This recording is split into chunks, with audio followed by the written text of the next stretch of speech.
Her Private Eye Fake Fiancé. Sweet Romantic Suspense. Fake Fiancé Romantic Suspense, Book 1. Written by Kimberly Montpetit. Narrated by Brenda Scott Waslow. Chapter 1. Missing. It was raining cats and dogs the day Lilah Norwood's best friend, Amelia Steele, went missing. The romantic city of San Francisco, overlooking the ocean and the Golden Gate Bridge, was drowning under a deluge of record-breaking, crazy, pouring down rain. Streets rushed as if a dam had broken. Rivers sloshed through the neighborhoods, and waterfalls pounded down the drainage vents, while schoolchildren in raincoats and galoshes splashed and shrieked with delight. It was the rainiest December anyone could remember in decades. And that was saying a lot, since December was San Francisco's wettest month of the year. Lilah Norwood stared at her office windows while raindrops thrashed sideways against the glass, attempting to straighten the files on her desk at the Bank of America, where she worked as a loan officer. The clock was ticking toward that lovely quitting time on a Friday afternoon, the week before Christmas. It had been a week, that was for sure. Squinting at the stacks of papers while she checked that they were in the correct file folders, Lilah double-checked them against the computer files. In addition to her love of math and checking off each task item for the variety of business loans, Lilah loved meeting the people behind each file folder.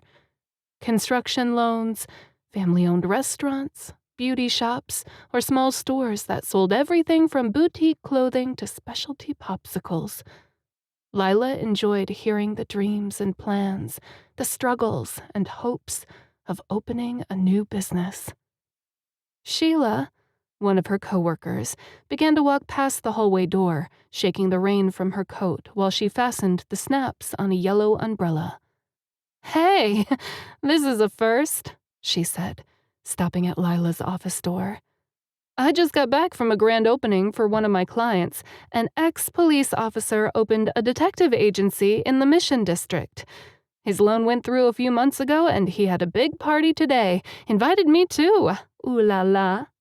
"That doesn't happen very often," Lilah told her. "Sounds like a nice break from the office." "The event was catered and everything. Lots of nice people from the community, including a reporter from the Chronicle." "For a detective, huh?" With a sly grin, Sheila added, "I think he imagines himself as some sort of Sherlock Holmes or Hercule Poirot." Lilah laughed. "I would have loved to get that account. I'm a big mystery fan. Books, movies, I love it all. Hey, just pass it on to me if it's too much for you." "Nothing doing," Sheila said with a toss of her head. "The new owner's pretty hot. Good looking, I mean," she added, lowering her voice as she glanced down the hallway to the open office door of the department vice president. "Besides, it's already been signed, sealed, and approved." "How nice that he invited you to the grand opening, too." Lilah lifted an eyebrow meaningfully. "Does this mean there's some flirting going on between you?" Sheila shrugged. "I was kind of hoping, but not really. He's a very nice man, gentlemanly, hot as heck, with muscles that go on forever. He might be ex-military on top of previously being a law enforcement officer." "Well, shucks. I guess I'm too late. Why am I always too late for the good guys out there?" Lilah paused. "Did you notice if he possessed any unusual skills and equipment?" Sheila stuck a hand on her hip. "What are you implying?" "Nothing," Lilah said innocently. "He didn't try to teach you any self-defense moves while getting you into compromising positions as an excuse to lay some other kind of moves on you?" "Nope. The only thing I can verify is that Mr. Samuel Spade has a perfect 900 credit score, if you get my drift." "That's impossible. Nobody gets a 900. 800 is normally considered pretty darn perfect. That's what I mean, honey, Sheila added with a wink. This guy is about as perfect as a man gets. Wow, I really should have gone to this grand opening. Next time, invite me, girl. Maybe I'll just casually pass by his business someday and hope to get a peek. Oh, my phone is ringing, Sheila said in a stage whisper. Maybe it's him to chat about his interest rates and loan payment numbers. You better hurry, Lilah told her, shooing her away. Eyeing the clock, she finished her filing and locked the cabinet that contained the personal information of the loans she was currently working on. Her desk line rang, startling her. Yes, she said into the receiver, not recognizing the number on the caller ID. It was 5 minutes after 5, and she'd hoped to already be on her way out the door. Is this Lilah Norwood? A female voice asked. Yes. How may I help you? This is Erin. Erin Steele, Amelia's sister? But it's been a while since I've seen you. Maybe Amelia's birthday party a couple years ago? Oh, hi, Erin. Of course I remember you, Lilah said, a little tickle in her brain going on high alert. Why would Amelia's little sister be calling her work number? Loan advice? To let her know that Amelia was getting married? But if a wedding was on the horizon, why didn't Amelia make the personal phone call herself? I'm sorry to call you at work, Erin said, a tense note creeping into her voice along with the apology. I changed phones and had a glitch transferring my contact list, so I looked up your work number instead. I wanted to catch you before the weekend.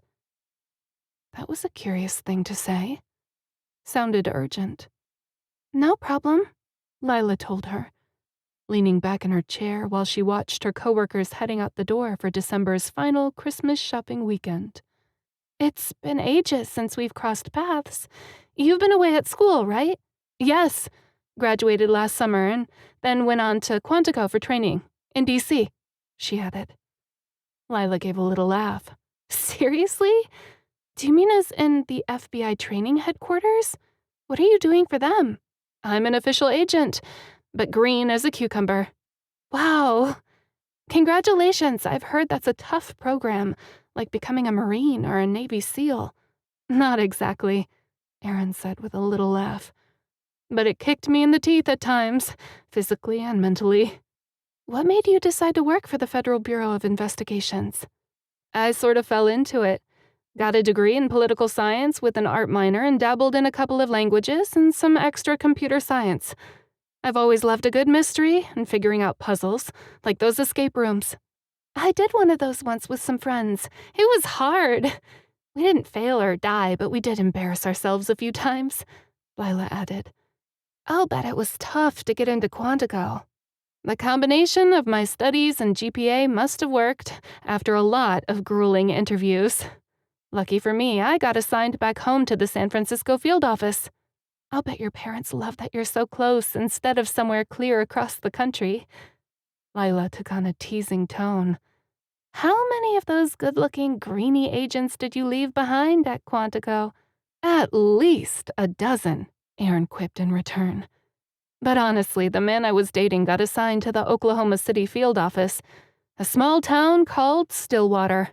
A charming place with friendly people and a couple of lakes, but small.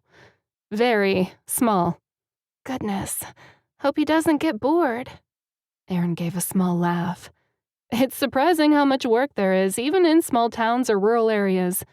Rings of criminals and identity theft, mortgage theft, fraud. You'd be surprised. I guess I don't have a criminal mindset. Thank goodness most of us don't. But the work is fascinating, if at times a long slog and frustrating when criminals become expert at hiding their tracks. When Erin paused, Lilah finally asked, What's up, Erin? Unless you're inviting me to your family's Christmas party. Or did you get engaged to your mysterious FBI man? Nope, I'm a long way from engaged, Erin assured her. I called because I was wondering if you'd seen Amelia lately. No. Guess it's been a while since she and I met up for dinner or a movie. I would imagine you see her a lot since you recently got back after graduation. Not exactly. My mother has been trying to call her for a few days and leaves messages, but Amelia isn't returning our calls. Lilah drummed her fingers against the edge of her keyboard. That doesn't sound like Amelia. Did you go by her plate? Yes. Aaron interjected quickly. No sign of her at the apartment. No lights through the street-facing windows. All doors locked. She could be anywhere, Lilah said smoothly as Aaron's voice rose. Shopping, meeting a friend, on a date? I know, but I promised my mother I'd make some calls and ask around. Did everything at her apartment look normal? I mean, no broken latches or windows, anything like that? No, there wasn't, Aaron said slowly. But I was hoping you'd come with me back to her apartment, and if I need to, I plan on doing a little, breaking and entering. But I don't want to do it alone. Chapter 2. Puzzling Garage Contents.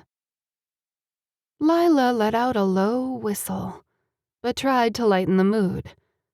This sounds like cloak and dagger kind of spying, girl. Or maybe you want to practice some of your new FBI skills? She teased. Aaron let out a small laugh. It probably does sound a little crazy. I just get this funny feeling that something isn't quite right. Perhaps Amelia went out of town with a friend, or she's Christmas shopping, or still at work like I am. She often works late when she's on deadline. I'm probably letting my imagination run wild, but I have to check to make sure. And I hoped you'd come with me. I don't want to go alone, and you were Amelia's best friend in high school and then college roommates in San Diego. Lilah couldn't deny that, and Aaron had been away from Northern California for most of the last several years. There has to be a simple explanation. Even though you and Amelia were older than me, Aaron went on, you took me to the movies sometimes. And when Amelia had a party at our house, she always let me stay for a while and eavesdrop and eat chips and salsa. Aaron's voice trailed off, and guilt stabbed Lilah in the chest. Amelia's younger sister sounded like a forlorn kid, even though Aaron had to be past 25 by now, and an FBI agent at that. Junior agent, but still. We'll knock on the doors and windows, poke around, call her again, and go from there, Aaron said. Okay, let me close up shop here, and I'll meet you at her apartment in 30 minutes, Lilah agreed. Half an hour later, Lilah arrived at Amelia's apartment house, a remodeled old Victorian that had been divided into cozy apartments with dormer windows and a slate roof. The sky had moved to full-on dusk, and the suspended rain clouds overhead made it even gloomier as the last moments of daylight disappeared. The soaking rain had turned to a miserable drizzle that slid down the collar of Lilah's jacket. She held her purse up of her head when she exited her car and ran up the steps to the double front doors. Unless she had to walk more than a few yards, Lilah didn't bother with an umbrella. It was a nuisance opening and closing the thing. Taking a soggy umbrella into someone's apartment was an even bigger nuisance, or making puddles on her own carpet. Better to shake herself off like her adorable cocker spaniel, Miss Maple, who she needed to get home to. Her small pet would be whining at the back door soon. When Lilah reached the front stoop, Aaron appeared behind her, thick dark hair soggy across her forehead. Are the outer building's doors locked? She asked, as Lilah pushed against the heavy glass. Nope, but sadly you look like a drowned mouse. Aaron made a face. Had to park down the street and make a run for it. I hate days like this. Well, it's been a whole week of rain, hasn't it? At this rate, we won't see the sun until February. Ugh. Don't say that, Aaron protested with a laugh as they entered the lobby and headed for the elevator. Moments later, they were at Amelia's front door. "Did you happen to notice if her apartment lights were on when we were outside?" Aaron asked. "I meant to look, but I was running down the sidewalk too fast." "I glanced up, but it was dark, so I don't have much hope that she's here. We could check her garage slot downstairs, too." At number 315, Aaron knocked. Then Lilah took a turn. They knocked louder, but it became evident after a few minutes that Amelia wasn't at home, or she was ignoring them. "I don't mean to pry," Lilah said slowly, "but did Amelia get into a fight with you or your parents recently?" "No, not at all. Last time I spoke with her, we discussed the menu for Christmas Eve at my folks' house. She was vague, like she usually is, but finally said that she'd bring a couple of appetizers and sparkling cider. Mom and I usually do the main course and salads anyway, but I tried to force her hand in offering to bring something. She can be so lazy about things like that." "That sounds like my Amelia. She almost never cooked in our apartment. Takeout, cold cereal, sandwiches, if she wasn't dating someone who treated her every night of the week. Or she mooched off the rest of us girls. But she could be quite endearing about it, too," Lilah added, arching an eyebrow. Aaron buzzed the doorbell again, but no answer. Then she dropped to her knees to peer under the door. "It's no use. The door doesn't have any cracks, so I can't see any lights." "Well, a solid door is good. Better security, not as easy to kick in." Aaron tried Amelia's cell phone number. "Everything looks the same as always." Then she pursed her lips and shook her head. No answer. "How long has it been since you talked to her?" 2 days for me and 3 for my mother." "That's not really that long, you know, Aaron," Lilah assured her with a squeeze of her arm. "Amelia is a big girl and has been on her own for a lot of years. If she were sick, she'd answer her phone, though, wouldn't she?"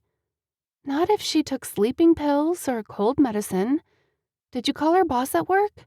"I did, right before I called you, but only spoke with a coworker since her boss was in a meeting.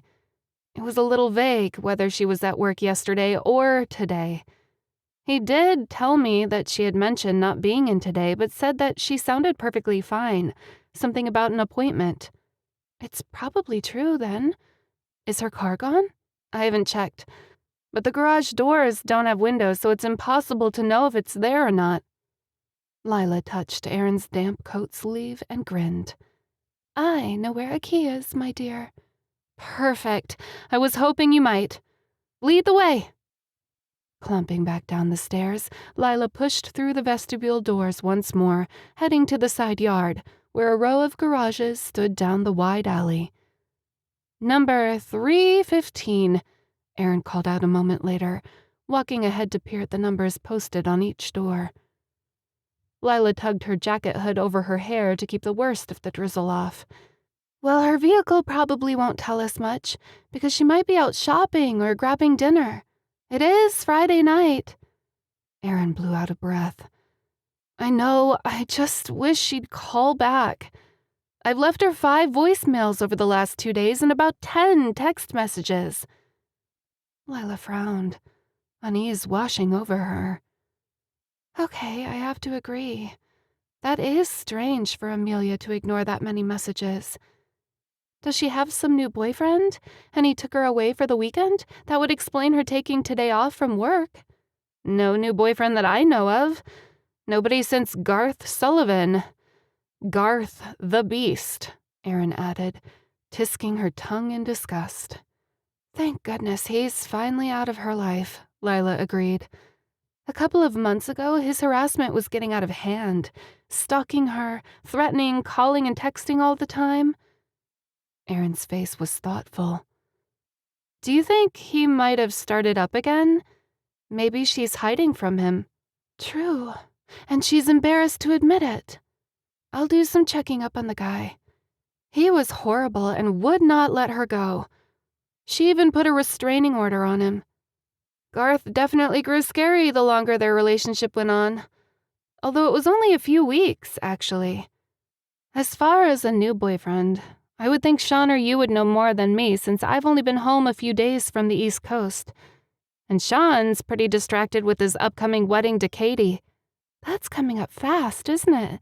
Lilah asked, trying to remember if she'd put the event on her home calendar after receiving an invitation several weeks earlier. About 2 weeks. New Year's Day itself. A good way to start the year all brand new and shiny. I'm not sure I've ever known someone to get married on New Year's Day.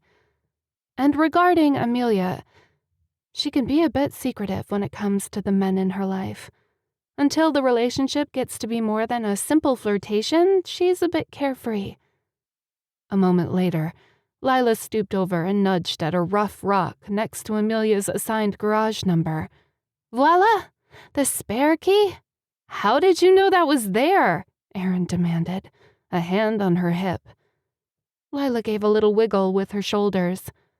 Back in our college days, when we came in at different times of the night, Amelia and I would always leave an emergency key out for each other.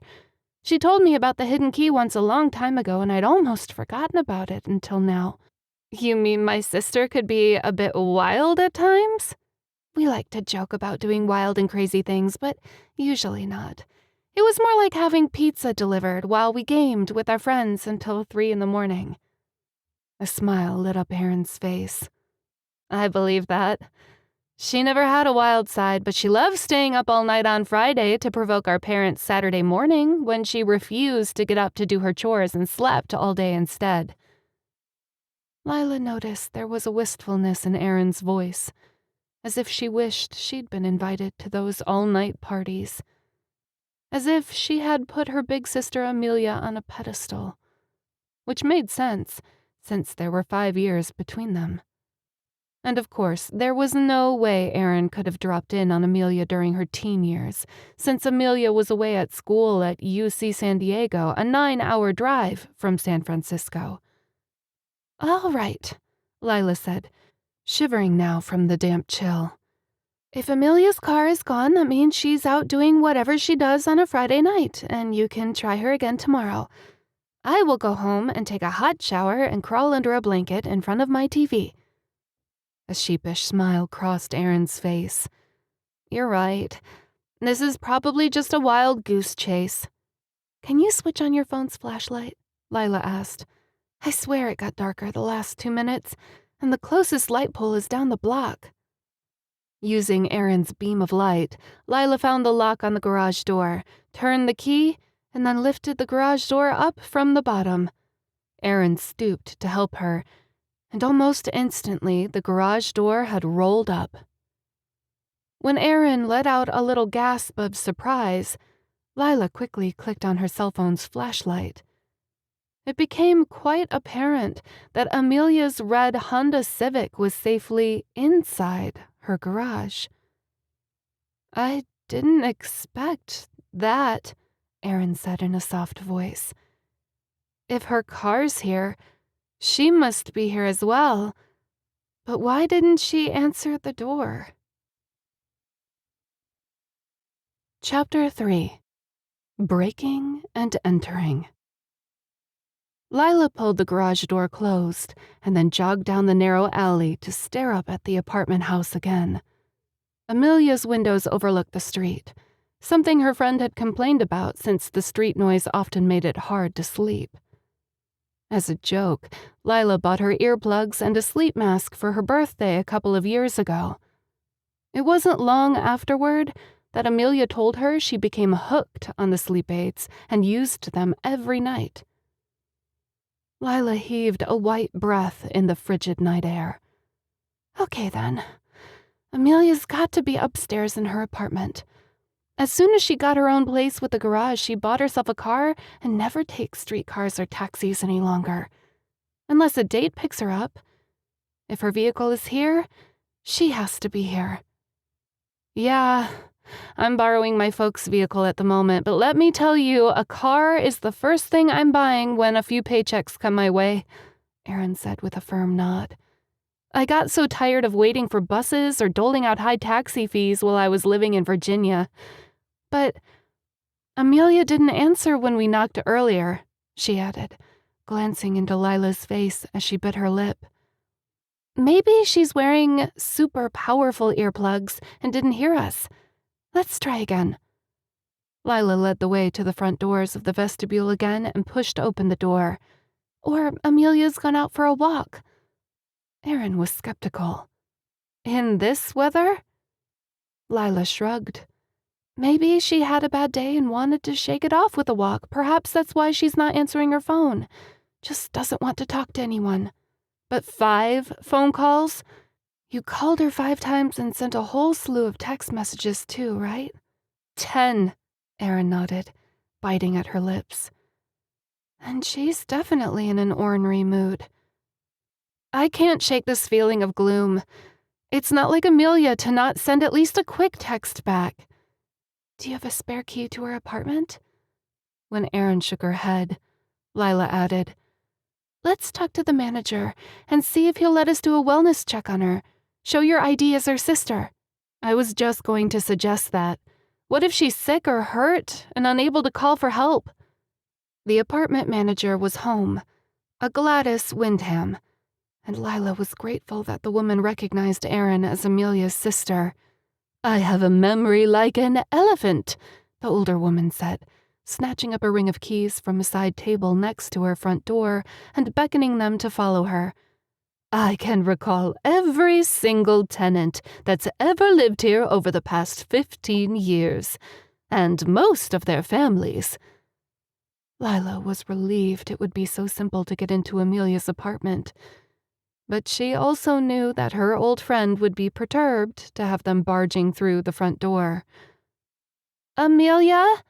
Lilah called out as soon as the manager twisted the key into the front door lock and pushed it open. It's Lilah and Aaron at your door. Just checking in with you. You home, girl? She added cheerfully. The apartment was silent as a tomb, and dark. Not a single light had been turned on. Only a couple of nightlights in the corners of the immaculate living room gave off any illumination. The drapes were drawn tight against the rainy night. I'll get us some light, Gladys said, flipping a switch to the overhead fixture, which chased the shadows away. Aaron walked straight to her sister's bedroom at the back of the apartment and knocked on the door. Amelia? She called out, trying hard not to sound frantic. Lilah couldn't blame her. She didn't have a sister, but she did have a baby brother that she'd practically raised the year their parents divorced when she was 8. She'd tended Benji, made sure he got his homework done, and fed him dinner while their mother worked the night shift as an office manager at a local paper factory. Benjamin was now earning his MBA at UCLA, and they talked and texted often. Passing Amelia's second bedroom that she had turned into an office, Lilah called out, Amelia, you in here working? Aaron stood stock still in the center of the master suite. No, she's not. Any sign of activity? Her purse lying around? I already looked in the closet, her nightstand, the bathroom, no sign of her, and everything is neat and tidy like always. Lilah couldn't help a small smile. That's the Amelia I know. The rest of the girls in our apartment at UC teased her about being a clean freak. Aaron's gaze wandered over the dresser and the pictures on the walls, as if looking for something out of place. Lilah's heart tugged at the pained look on Aaron's face. Anything at all? Aaron shook her head. No, nothing. Let's check out the kitchen, Lilah suggested, feeling like a detective. Maybe there's a clue to show us where she's gone. Does she have an appointment book? Shaking her head, Aaron said, I actually don't know. For the next 30 minutes, Lilah stayed by Aaron's side while they searched the kitchen drawers, studied the calendar magnetized to the refrigerator, and checked all the windows. They were locked. No sign of a break-in. Nothing was out of place. Everything was immaculate, but that didn't mean anything. Amelia might have a maid service come in on a regular basis. She was an organized woman. Their other roommates used to tease her about it quite often. Now that Lilah thought about it, perhaps Amelia was a perfectionist, picky about her personal space. Next was Amelia's office. It, too, was in perfect shape. All bills paid, all files marked and organized. No papers were left on the desk, nothing was written on the desk calendar. The blinds pulled across the single locked window. Finally, Lilah asked, "Feeling better now, sweetie? Amelia isn't lying in bed sick. Nothing is displaced or suspicious or unlocked or broken." Erin spun slowly to take in the room, rocking backward on her heels. A frown formed between her eyes. "Actually, no, I don't feel better. We've been here for more than 30 minutes, longer if we include the time we spent knocking on her door, found the manager, and checked the garage for her car."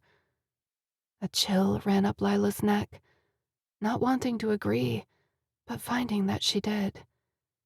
"If Amelia went for a walk to the corner market," Erin went on, "in the dark without her coat and umbrella, she would have returned by now." Lilah crossed the living room to the double windows and peered between the curtains. It was genuinely dismal out there.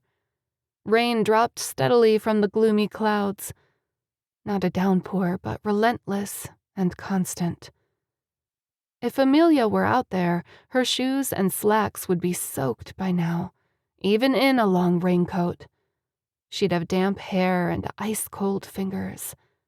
One reason Amelia wanted to go to San Diego for school was due to much better weather than their home city had. Lilah turned in a circle, staring at the photographs set about the walls and on the tables. Framed pictures of Muir Woods, the Redwood Park where they sometimes hiked, the Golden Gate during a spectacular sunset beside a framed professional portrait of the Steele family at a studio with a Christmas tree in the background. "That's the family Christmas photo we got done about a month ago," Erin told her. "Okay, let's not go crazy," Lilah said, shaking off the prickles running up her neck. "A friend, a man, could have picked her up for a date. That's why her car is still here, why everything looks untouched and perfectly normal." Erin grimaced a little but nodded. "It's the most logical explanation. And if I know my sister, she'll be furious if she finds us here. Guess we better go." "I suggest you send her another text and a voicemail and ask her to check in with you tomorrow. If she's with someone else watching a movie, that would explain the silence. Try not to worry any longer. She's a 30-year-old woman, very smart and quite independent. She just tends to put off contact if she's not in the mood, right?" "And very private," Erin added with a nod. "If somebody had kidnapped her from her apartment, the neighbors would have called the police. Amelia does have a couple of snoopy neighbors that often peek through their windows when she comes and goes. It's something she complains about once in a while. There you have it. She's gone for the evening or maybe the weekend with some new hot man she's secretly dating." Erin picked at a thread on her sweater. "Why doesn't she just tell me these things? And why miss work to go away for the weekend? It's not some big secret. That's just Amelia, I'm afraid. Private, but a little bit secretive too. Not until she gets serious with someone." "It's been a while since she was seeing anyone seriously. Stalker Garth Sullivan wasn't that long ago, 3 or 4 months. It doesn't seem possible she would have met someone and become so serious she'd go away with them for a weekend. I'm not sure she ever has gone away for a weekend with a boyfriend." "Things change, my dear," Lilah said, touching Erin's arm. She didn't want Erin to let her imagination run away with her. Lilah also imagined that sisters probably did keep secrets from each other at times. Of course, she wouldn't know for sure. Benjamin called every couple of days like clockwork, but then Lilah was more like a mother to her brother, which was very nice, but not always convenient. Maybe I'm feeling a little bit mad at her, Erin admitted with a wry smile. It's annoying not to get at least a text message in return. The least she could do is text our mother so she doesn't worry. I agree. I'm so sorry to rush, Erin, but I need to get home to my sweet dog. Oh, go, please. I don't want to keep you any longer. I'm feeling guilty for dragging you out here when it's obvious that nothing has happened to her. No problem. Keep me posted, though, Erin. And I hope we're giggling with Amelia about her sudden, mysterious trip in a couple of days. Here's my cell phone number. Lilah handed over her business card. I don't think you can report a missing person until it's been 48 hours. And I bet you dinner and a movie that Amelia has gone off somewhere. For dinner and a movie. Erin frowned. Christmas is next week, too. Lilah gave her a grin. That's why she went this weekend. Family obligations next week. We may have to wait until Monday to see if she shows up at work. But that'll be longer than 72 hours. As soon as you talk to Amelia and find out she went to Santa Cruz for the weekend and ate saltwater taffy at the boardwalk until she was sick, Lilah assured her, you'll forget all about your worry over her right now. Erin lifted an eyebrow. From your lips to my mother's ears. I just have to keep her from going crazy over the next couple of days. You can do it. Lilah gave her a brief hug while the manager locked up Amelia's apartment, and they waved goodbye at the curb. 20 minutes later, Lilah was home, her car locked, and she'd cranked up the thermostat inside her chilly bungalow that had been unoccupied all day. She's been lucky to find the cute cottage situated behind an older Victorian house that was owned by an elderly couple who rented out the little house, which had originally been an old garage and carport and converted into a comfortable living space a decade earlier. Lilah adored it. The cozy rooms, the bright yellow paint in the kitchen with a gorgeous Italian-tiled backsplash behind the stove. The newly refurbished bathroom boasted a walk-in shower plus a tub with air jets. Heaven on a cold, rainy day when she was practically soaked through like tonight.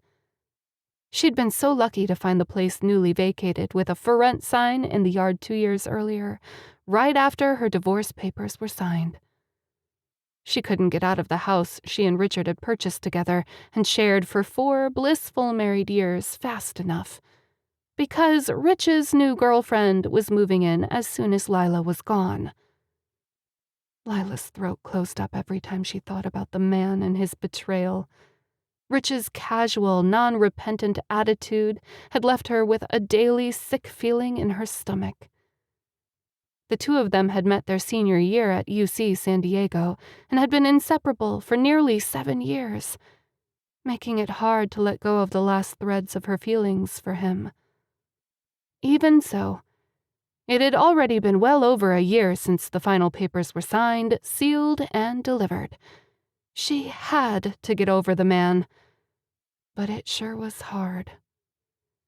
Reminding herself of his betrayal and uncaring and scornful attitude helped in the effort to shove her feelings away, though. How could she still long for someone who had treated her so horribly? Rich had even made a mockery out of their marriage counseling sessions. He was already in a secret relationship with the other woman, yet continued to pretend their rocky relationship could get better. He'd played one giant, deceitful game with her. It was hard to forgive that, or let it go. It was healthier to let her anger cleanse herself, like a purge of the last vestiges of love, rather than wallow and mourn and miss him. Lilah leaned over to turn on the hot water for the tub, adding a bath bomb scented with jasmine, and then heard Miss Mabel, her sweet cocker spaniel, slipping through the doggy door in the kitchen. Miss Mabel jumped into her arms, all damp fur and cold black nose. "Oh, you darling! What a good girl! I should have rescued you right away. I just wanted to get a hot bath filling before I turned into a popsicle."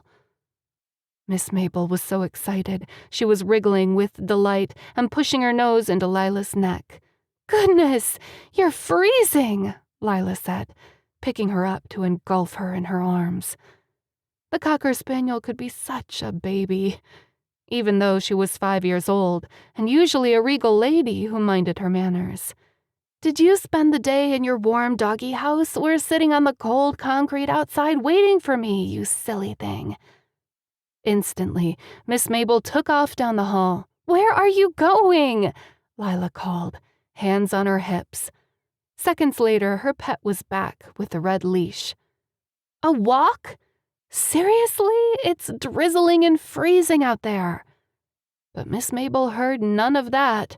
She tugged at Lilah's coat sleeve with her teeth, which Lilah hadn't even taken off yet. "You are quite insistent, young lady." When Miss Mabel wouldn't relent even the tiniest bit, Lilah cranked the bathtub spigot off and sighed. "Okay, but a quick walk." Lilah swapped out her damp dress coat for a dry raincoat and fastened the leash to her pet. Leaving the lights of the cottage blazing, she closed and locked the front door, but not before grabbing a knit cap to jam onto her head to keep the rain off. Miss Mabel was a religious zealot when it came to their evening walks, and Lilah was later than usual after spending the extra hour with Aaron at Amelia's apartment. Gripping the handle of the leash, Lilah took off along the asphalt driveway that led to the sidewalk and then turned downhill, even though it meant walking uphill on the return trip. Miss Mabel was so thrilled she was wriggling crazily and tugging at the leash to go faster. Despite the chill, the fresh air was lovely, and Lilah breathed deeply to clear her mind. Even so, a niggling unease had settled into her stomach at Amelia's absence. Aaron's apprehension was rubbing off on her. She knew Amelia had to have a simple explanation, but it was strange that her friend was ignoring everyone's messages. A weekend trip was the only explanation. And heck, maybe she was gone on a work trip and had stayed over the weekend for fun. She might be at a convention in Las Vegas, which was a great excuse to hang out for a couple of days to enjoy the shows and food. Even so, Lilah stopped under a streetlight that cast a yellow circle of light to pull out her cell phone and send Amelia a text message of her own. "Hey, girl. You out of town? Was looking for you earlier. It's been too long since we've had a girls' night out. Call me and let's plan something. Maybe we could invite Aaron too. Love ya." After hitting send, Lilah felt better to be doing something. She glanced up at the streetlight's glow where the yellow dome of light reflected a hazy cloud of drizzling rain and reached down to rub Miss Mabel's damp head. "Let's go, girl," she said, eager to get back home for food in that tub of hot water. She had barely taken 3 steps when she suddenly crashed, hard, into a vast, looming dark shadow that appeared just outside the lamppost's hazy circle of light. "Oof!" she burst out, almost losing her grip on Miss Mabel. The crash was like running into a brick wall. Lilah lurched dizzily and tried not to fall face first into the wall of shrubbery along the curb. Chapter 4. A Stranger in the Dark. The unexpected roadblock of broad check and rock-solid muscle unnerved Lilah. A man's face appeared in her vision, foggy in the misty light, as if he'd come out of nowhere. He gave a surprised chuckle at their collision. "Any harder and I think the boxing ref would have given you the winning knockout round." Lilah's head ached. Had she run straight into his skull? Trying to keep her balance, she stepped backward, tugging her pet closer so the man's Rottweiler didn't eat her dog. Or her, for that matter. "Wow, your dog is enormous. You scared me to death coming out of the dark like that." The man spread his hands in apology, the leash to his dog tied around his wrist. "I'm so sorry for the crash. I saw someone up ahead but thought you were going the opposite direction. Are you injured? Is your pet okay? I promise that Bella, this big girl of mine, wouldn't hurt a fly," he added quickly when he saw Lila's expression as she stared at the monster Rottweiler. "Honest." Lila bit her lip, trying not to let on how much her face hurt. "Miss Mabel is fine, but my nose went completely numb when I ran into you. It feels really weird and numb, but I think I'll live. Guess that's what I get for having a big nose," she tried to joke. He took a small step forward, peering at her from the outskirts of the streetlight. "In my opinion, I think your nose fits perfectly with your pretty face." "Ha!" Lila made a wry face at the compliment. She was a bit wary, of course. He seemed like a regular guy. Normal, wearing a fantastic leather coat and a fedora hat, and well-fit jeans on narrow hips. Despite his lean body, he was all muscle. His torso and shoulders were broad and muscular underneath that sharply made jacket. He must have played quarterback in college. The next moment, Lila blushed, realizing that she was staring. In the next moment, she realized that he was staring at her too, with a smile of curiosity. "Are you laughing at me?" That was a stupid question, but her nose still hurt a little. Gingerly, Lila touched it to see if it was bleeding. "Here, I have a handkerchief. It's clean," the man added. Lila held up a hand. "Nope, no blood. I'm good, perfectly fine. Sorry to plow into you, sir." Good grief, now she was rambling incoherently. He peered into her face. "You're not one of those pickpocket performers, are you?" Quickly, he patted the pockets of his jacket and the rear pocket of his jeans to make sure his wallet was intact. "Ha, still here. It's all good." Lila's lips parted in protest. "Of course I'm not a pickpocket." He pursed his lips, as if musing on the question, and then a boyish grin lit up his face. "Good move if you were. Rainy night, no light, walking your dog. A perfectly innocent setup, if I do say so myself." Lila couldn't stop the quick laugh that burst out of her. Sparks were flying between them, and now she was out of breath from their flirting, her heart in her throat. Oh, why did it have to be raining and miserable out here? Soggy hair, makeup running. Lila was sure her appearance was absolutely peachy. Not. Could this guy be even more gorgeous? Even as rain dripped from the front of his fedora hat, he looked incredibly sexy in a casual, debonair Humphrey Bogart kind of way. "Well," Lila said, blowing out a breath and trying to act casual and carefree, "now that we have that settled, I'd better get my Miss Mabel home. We're nearly soaked to the skin." Over the last few minutes, Bella and Miss Mabel had been checking each other out, sniffing and whining and tugging at their leashes to get closer. "Easy, Bella," the guy told his pet. "You're 3 times her size, and you have nothing to fear." "Oh, I'm sure you can tell that Miss Mabel is quite a ferocious little thing," Lila said with amusement. "Hey, do you live far?" he asked quickly. "I could walk along with you to make sure a stranger doesn't cross your path, or break your nose on the next go-around." Lila quirked an eyebrow. "You mean a stranger like you?" He spread out his arms. "Hey, I'm perfectly safe and gentlemanly." "You might be, but to me, you're a total stranger and could be lying through your teeth." Under the streetlight, his eyes sparkled with mischief. "Touché. But your teeth are chattering, and it's getting pretty late. I'd hate to wake up to the bad news tomorrow of a beautiful woman having been accosted tonight, and I let her go off all by herself."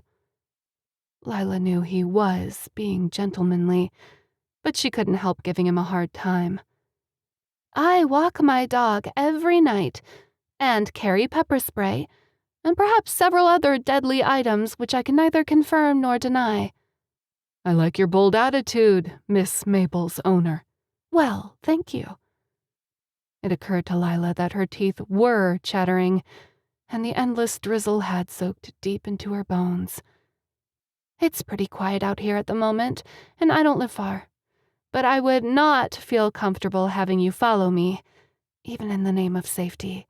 I mean, you could try, as I can't necessarily stop you, but I'll attempt to lead you astray. As in, I'll do a switcheroo to the wrong house." That made him laugh. And darn if he didn't have the most alluring and sexy laugh, too. "I don't blame you. Guess we're both a little crazy to be out right now, but our canine friends need their nightly walk. Rain or shine, we're there for them." "That's for sure," Lilah agreed. "Well, have a good night, Miss Maple," he said, leaning down to rub the spaniel behind the ears. "And Miss Mabel's owner," he added, with a bit of a jaunty bow and another tip of his dripping hat. "Thanks. You too." Lilah trudged back uphill, unable to stop thinking about the guy she'd just plowed into. A rush of embarrassment ran through her at how clumsy she must have looked to him. He had quite a charming personality, but then she'd bet so did most serial killers. When she huffed out a sound of annoyance, Miss Mabel twisted her head to give her a quizzical look from those sweet doggy eyes. "Yes, darling, I've been reading too many thrillers. Jeepers. He's probably just a boring, ordinary guy." Miss Mabel began to whine, so Lilah lifted her up into her arms. Her voice softened as she added, "But even in the dark, I could tell he is quite good-looking, and with a nice voice, too." His Rottweiler had a sweet personality as well, despite the ginormous size of the animal. It wasn't often she ran into a man she was so instantly attracted to, or ran into a man at all, for that matter. A ridiculous daydream started in her head. If it hadn't been raining, and it was still daylight, not dead of winter dark, she and the gorgeous stranger might have taken their dogs to the neighborhood park a few blocks away and gotten to know each other. She shook her head, feeling silly when she arrived at her own front door. "Well, I guess that's that, Miss Mabel. I'll probably never see him again. Just my luck to meet someone so pleasant and easy on the eyes on a dark and rainy night, and never see him again."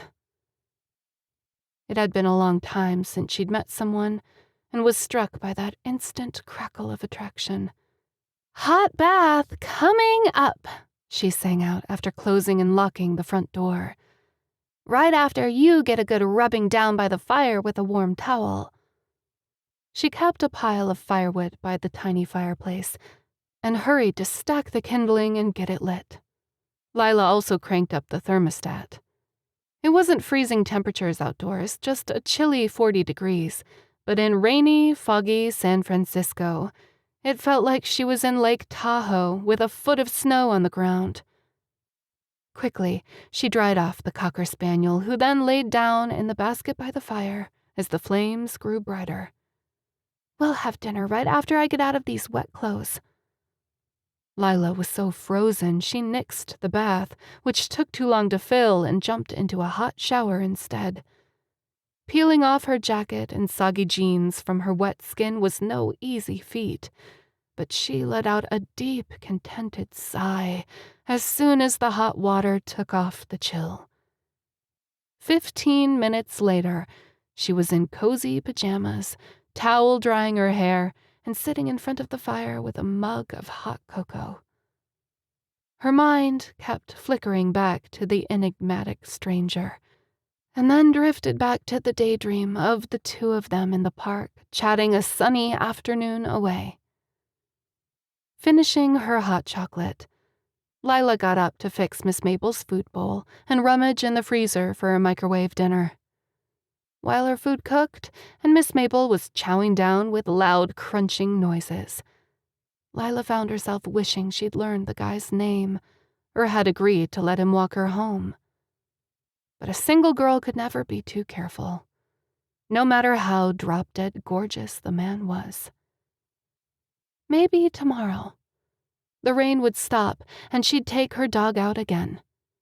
Meeting Aaron at Amelia's apartment had thrown off their schedule, which made Lilah wonder once again where Amelia had gone and who she was with, if anybody. On Monday, she'd tease that woman mercilessly about her secretive weekend, find out who she was dating, and they could gossip over dinner and catch up. It had been too many months since they'd taken the time to do that. Lately, it was mostly text messages and hurried conversations. Lilah reached down to stroke Miss Maple's silky head, suddenly missing Amelia something fierce. I'll tell Amelia all about ramming that stranger dude in the rain and get her advice. Or her chastisement, she added with a small laugh. Lilah's cell phone rang, pulling her out of her daydream of the handsome stranger. Her stomach started to churn when she saw it was Aaron. Did her friend have good news? Or just more questions?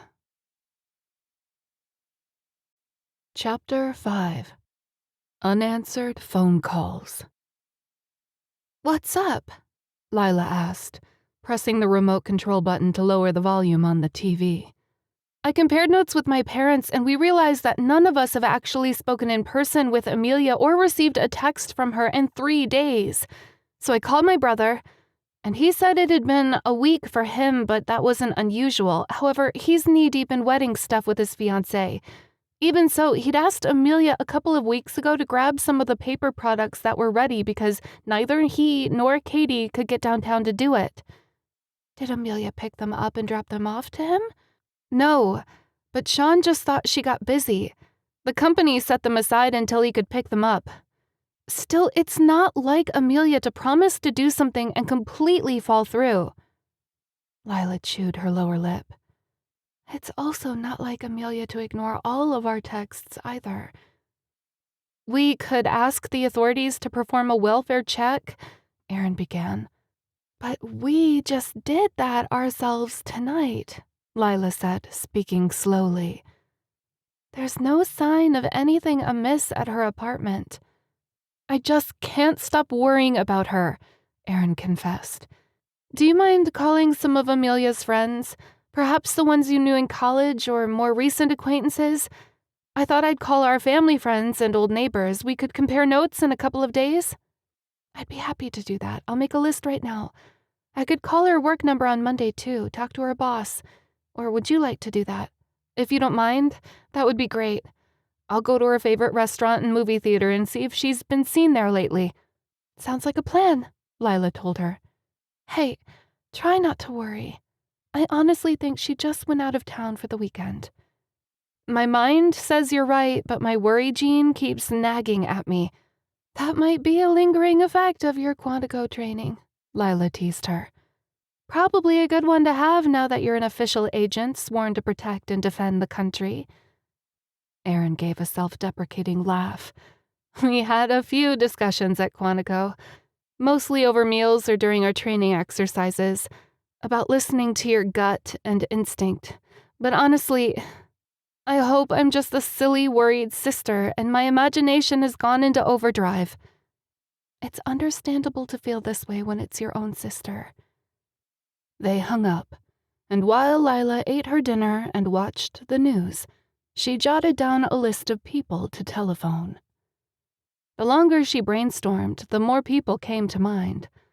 Old roommates, college study groups, guys Amelia had dated, who were probably married and wouldn't appreciate a phone call.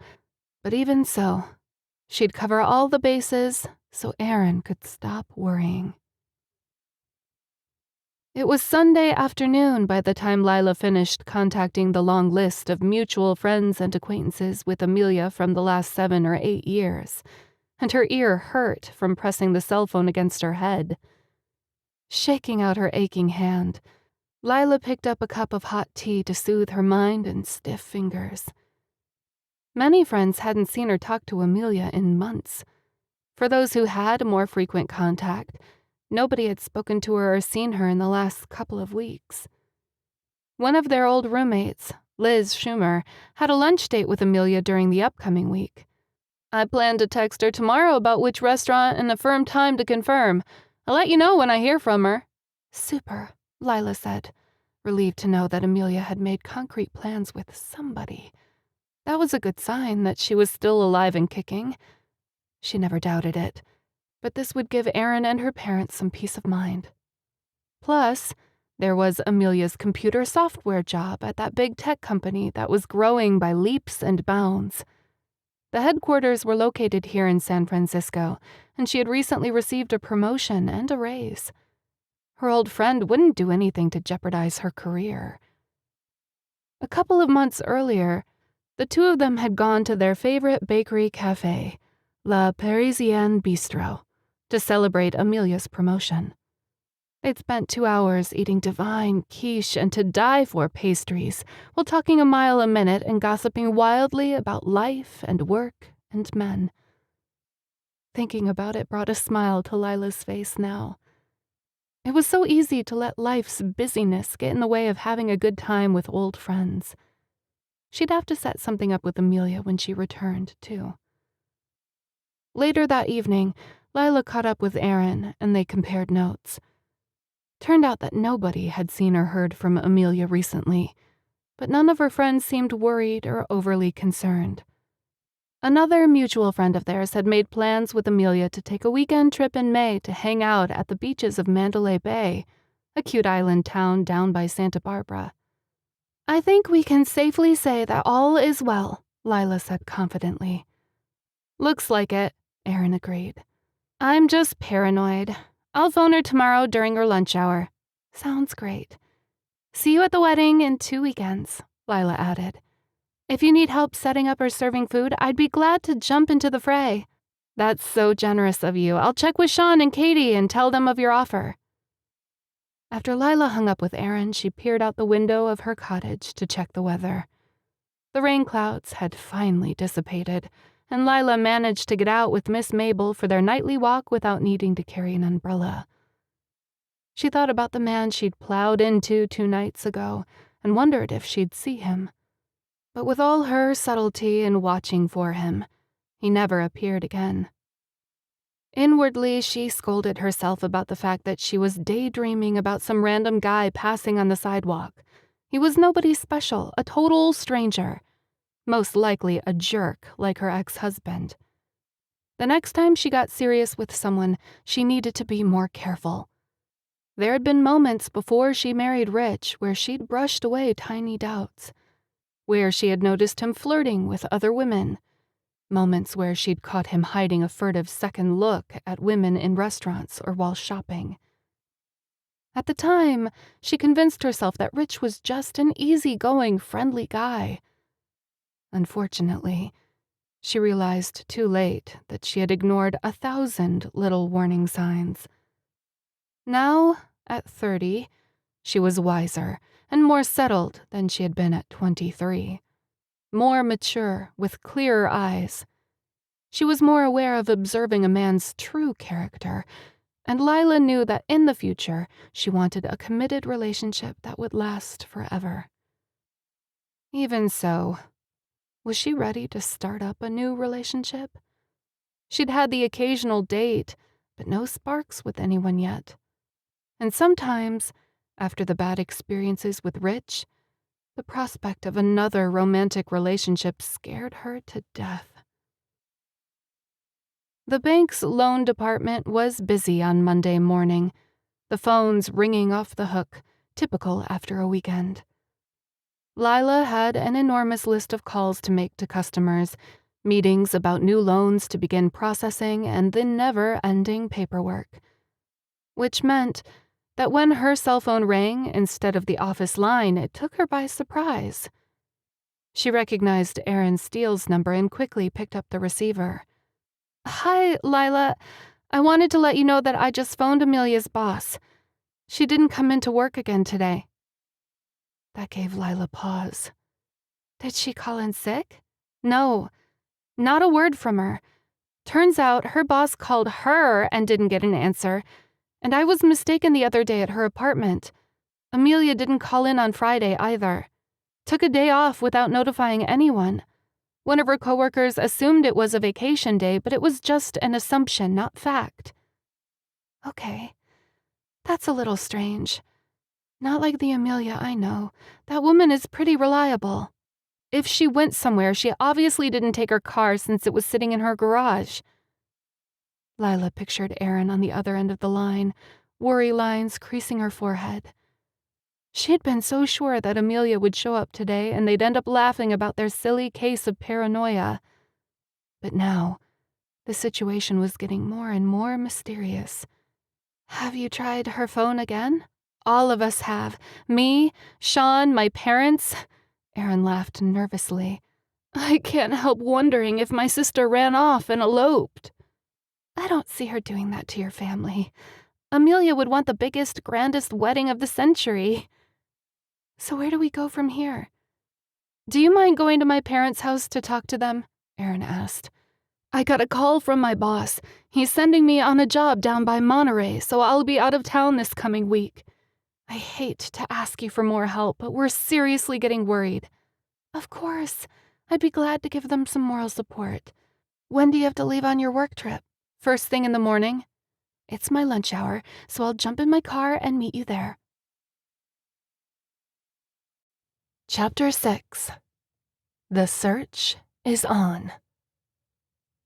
15 minutes later, the front door opened to Mr. and Mrs. Steele's house, and Erin ushered Lilah past the foyer and into the living room. Despite the stoic faces of Amelia's parents, it was obvious Alice Steele had begun to break down. Her eyes were red, and she carried a wadded-up tissue in her fist. "Thanks for coming, Lilah," Owen Steele told her, shaking her hand after Mrs. Steele embraced her, whispering a soft thank you in Lilah's ear. "Of course. I'm more than happy to help. I've known Amelia for practically half my life. This situation is just so puzzling. Has Amelia ever gone this long without answering calls or texts?" "Never," Erin said, anxiously tucking her wavy dark hair behind her ear over and over again in an unconscious gesture. "We're not the kind of family that has to be calling each other every hour, or even every day. But we never let more than 2 days go by without answering a phone call or a text message. And the messages we're sending are obviously getting more frequent and more worried. We're begging her to respond," Mrs. Steele added in a quivery voice. "Even just a quick, 'I'm okay' message. She can maintain her privacy, we respect that." Lilah thought about her own text that she had sent to Amelia on Friday night after going to her apartment with Erin. She had never heard back from Amelia either, and that was almost 72 hours ago. Amelia's father put an arm around his wife's shoulders. "Erin told us that you've been helping her call old friends and went with her to her apartment. It's odd that her car is sitting in her garage. It's several years old now, but she loved that car the first time she laid eyes on it at the dealership. First one she purchased without our help for a down payment, right after she got the job at Diamond Tech." He attempted a smile, but Lilah could see the anxiety in his eyes. "That's true," Lilah said, knowing it was up to her to try to diffuse the panic and come up with a plan, especially if Erin had to leave town for the week. "Please," Mr. Steele said, "have a seat here at the dining room table. Erin is making a few lists, a plan of attack, if you will." "That's just what I was going to suggest," Lilah said with a small smile. When she sat down next to Erin, Alice Steele pressed a cool hand into Lilah's. The woman needed assurance, and Lilah reached out to give her another quick hug. "It's going to be all right," she said in a low voice. "There has to be a reasonable explanation for all of this. Maybe she's just stranded and her cell phone died, and she forgot her charger." Erin jumped in. "That's what I was thinking. Here's a list of potential places to search or call." She spread out the paper. "A few of Amelia's favorite places. She loves Stinson Beach. She loves the Monterey and Santa Cruz area. Here in the city, she's a sucker for Fenton's ice cream shop as well as Golden Gate Park, the museums and the zoo. She also loves the opera. Lilah cleared her throat, not wanting to be pessimistic, just realistic. But if she were in any of these locations, she'd be able to ask someone nearby or a shop owner to borrow their phone. What if she were hurt or got amnesia? Mrs. Steele asked, her voice getting quivery. I know it sounds unreasonable, even crazy, but our minds are jumping to all sorts of horrible scenarios. But we also can't rule anything out. I don't blame you. Even strong adult women can find themselves in sticky situations. Which reminded Lilah of Garth, Amelia's old boyfriend who turned into a stalker after she broke up with him. Lilah made a mental note to learn where the man was these days, since Amelia cut the guy out of her life and put a restraining order on him. Or she might be hurt, Erin said quietly. I suggest we call all the hospitals in the city, as well as the hotels in her favorite areas. Lilah looked over Erin's shoulder at the meticulous list. She'd already itemized each hotel, museum, store, and the opera house. Of course, even if someone had seen her, they wouldn't know it was her just from our description of a tall, pretty blonde, which could fit 1,000 other women. Erin reached over to a credenza where a tall stack of papers sat, pulling off the top one. That's why I'm printing up flyers with their picture on it. I'll do as much as I can before I leave town tomorrow. See? I've checked off the places I'll stop by on my drive south to Monterey. Lilah was impressed. This is a great list. Since I have to work myself tomorrow with a manager who gives me the eagle eye every time I spend more than 5 minutes on the phone, I'll call the hotels before I go to bed tonight. That would be fantastic, Erin said, her eyes fixing on Lilah's face as she softened her voice. You're so good to help us. I can't even tell you. Lilah blinked back some emotion of her own. She's my best friend. I'd be a wreck if anything happened to her, and I didn't do everything I could.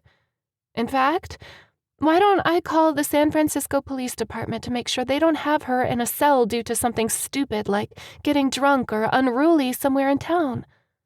A pained expression came over Mr. and Mrs. Steele at her words, and Lilah quickly added, It's a long shot because that's so completely unlike Amelia, but I think we should cover our bases. But if that was true, Mrs. Steele whispered, wouldn't the police have called us already? Not necessarily, Lilah told her. Maybe she called a lawyer and wasn't allowed to call anyone else, or she's embarrassed and wants to fix it on her own before she admits such a thing to her family. There was a pause, and Erin finally said, her tone more serious than ever. We can always make more of these flyers if we need to tack them up around town. Dear Lord in heaven, Mrs. Steele whispered, glancing up at the ceiling. This is becoming like something out of a bad movie. Lilah's gut twisted. She didn't like the direction the situation was going either. Something appeared to be dreadfully wrong, but she fought to maintain composure for the Steele's sake. She stuffed down the sense of panic. Most likely, there was a simple explanation for where Amelia had gone.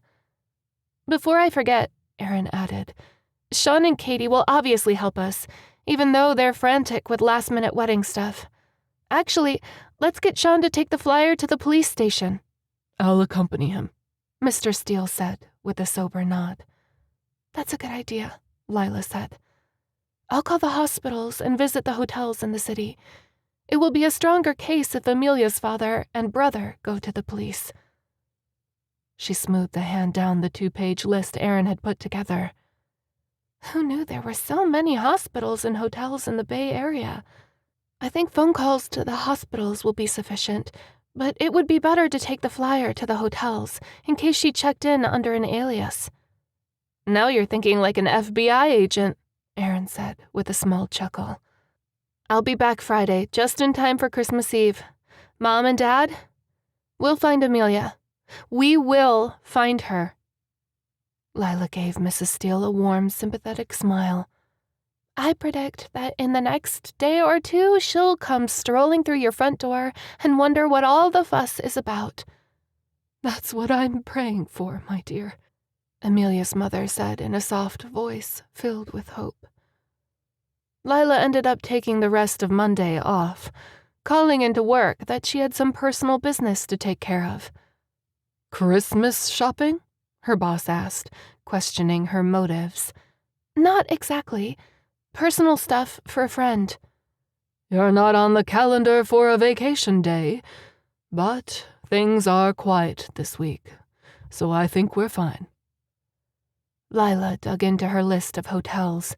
She personally walked into the hotels near Amelia's apartment, including the area near her place of work, showing the flyer at the front desks and a few other hotel personnel in the lobbies.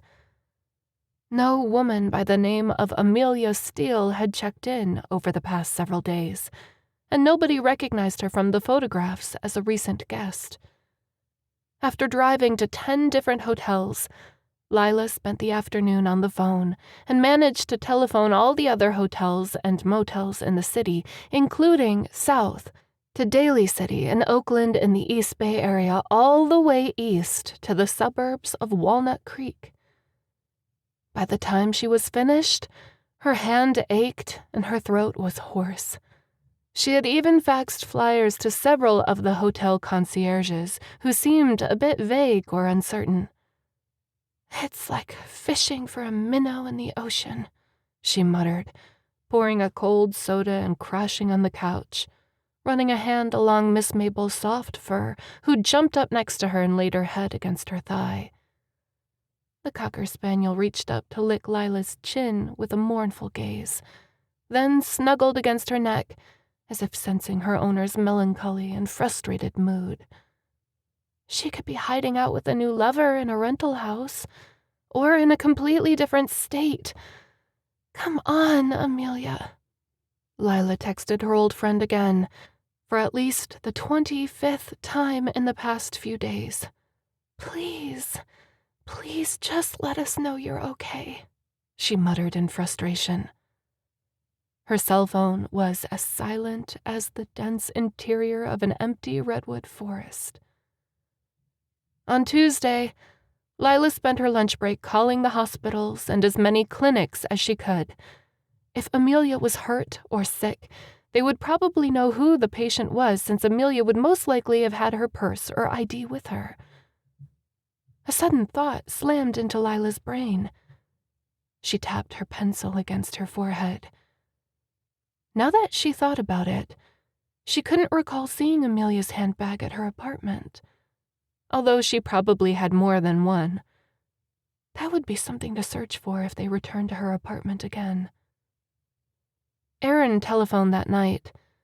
Christmas was now only 4 days away. Hey, Lilah. Any news? I checked my messages but didn't receive anything from you. I'm sorry, but I have nothing to report.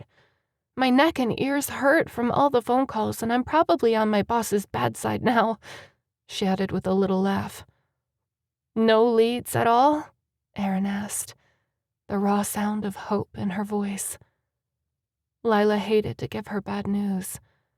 I'm sorry, but I couldn't find even a glimmer of someone who is unconscious without an ID or a patient with amnesia anywhere in the Bay Area. Yeah, that would be like something out of a movie, Aaron admitted soberly. I checked out the museums and parks, as well as drove down to Santa Cruz and Monterey over the last 2 days. Not a single lead. Where are you now? Can't tell you, Aaron replied. If I did, I'd have to kill you, she added, attempting a feeble joke. But I do have one little piece of information to pass along.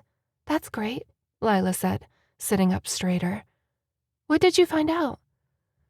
Using the intelligence services from my place of employment, Aaron said vaguely, referring to the local FBI field office. I was able to learn what happened to Garth Sullivan, Amelia's stalker boyfriend. The man doesn't live here any longer. He found some new woman and they moved to Seattle. How long ago? shortly after the time Amelia put a restraining order on him in early October. He moved about a month later in November. That's a relief. Suspect number 1 can be crossed off the list. There was a moment of silence, and Lilah hated to make the next suggestion. Aaron finally let out a sigh filled with discouragement and laced with frustration. We're now going on 6 days with no sign, no clues, and not a single return message. I've talked to my parents about this already. My dad will go to the local police precinct tomorrow to file an official missing persons report. Lilah was glad to hear this. It's definitely time to go public and declare Amelia officially missing. They could put out an APB on her, maybe ask to get it to go national. She could easily be in a different part of California or out of state. Did you try her workplace today? Yes, her boss, a guy named Brad Williams, is worried too. He's had total silence from Amelia, completely unlike her. I just can't think the worst. But my parents are becoming more distraught every day. I can only imagine, Lilah whispered. I'm so sorry. Shall we print off 1,000 flyers and start pinning them to telephone poles and store windows and bulletin boards? Yes, I agree. When I return at the end of the week, I'll jump in and help too. Lilah hated to ask her next question, but she knew she had to make the horrid suggestion. Perhaps we need to organize some search parties. Aaron let out a strangled cough, as though forcing herself not to break down into tears. That's crossed my mind as well, but honestly, I don't know where we'd begin. We search for her body in random hills, the forests and woods of the entire Bay Area? We'll need to speak with the local police to get guidance. The problem is we don't know where she was last seen before she disappeared. We don't have a clue where to even start a search. Aaron's voice rose with panic, and Lilah's heart ached. She wished the young woman wasn't out of town so she could jump in her car and go be with her to give her comfort. It was hard not to break down into tears herself. Lilah finally asked softly, Does your superior there at the FBI know what's going on with your sister? I finally told him, and he's releasing me early with a replacement from this current job in Monterey County to go home so I can be with my parents when they file the police report. I'm really glad to hear that. Your parents need you, especially with Christmas coming up so fast, and Sean and Katie getting married in 11 days. Sean and Katie volunteered to postpone the wedding, but we told them that was silly. It won't make a difference with the investigation, and they can't afford to lose the money they've already put out for everything. Flowers, caterers, invitations, music. I'm so sorry, Aaron.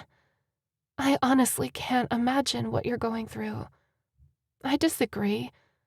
I think you do know, Lilah. You've already been an enormous help, and you and Amelia have been close friends for a decade. I'm trying not to lose it, Lilah confessed. I feel sick inside all the time. And then sometimes I have this weird anger, wondering why Amelia won't just call someone. I know that doesn't make any sense. I know exactly what you mean. I have the very same thoughts, too. There was a pause, and Lilah wished she knew what to say or what to do next to help the Steele family. When Aaron spoke again, her voice took on a different tone. Speaking of investigations, I will be approaching the FBI to ask permission to use their databases on missing persons to find Amelia. I don't know what they have or how they go about it, but if there's anything they can do for us, I want to utilize it. That's a wonderful idea. Meanwhile, my parents and I had a discussion last night. We have another big favor to ask of you while I'm out of town. We'd like you to help us hire a private detective, a private investigator. Lilah sat up with a start, her heart thudding. Me? Hire a private detective? Chapter 7. Private Eye Agency. Lilah was blown away by the request. I...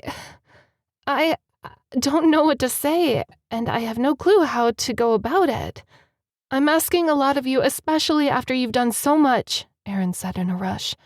My parents will put up the agency fees, of course, but the police and the FBI can only do so much. A private detective could focus on just Amelia. PIs can often get into places and talk to people who refuse to speak with local authorities. Lilah swallowed. I actually think that's a superb idea, but why me? I'm gone too much with work and travel. Sean's busy with his wedding.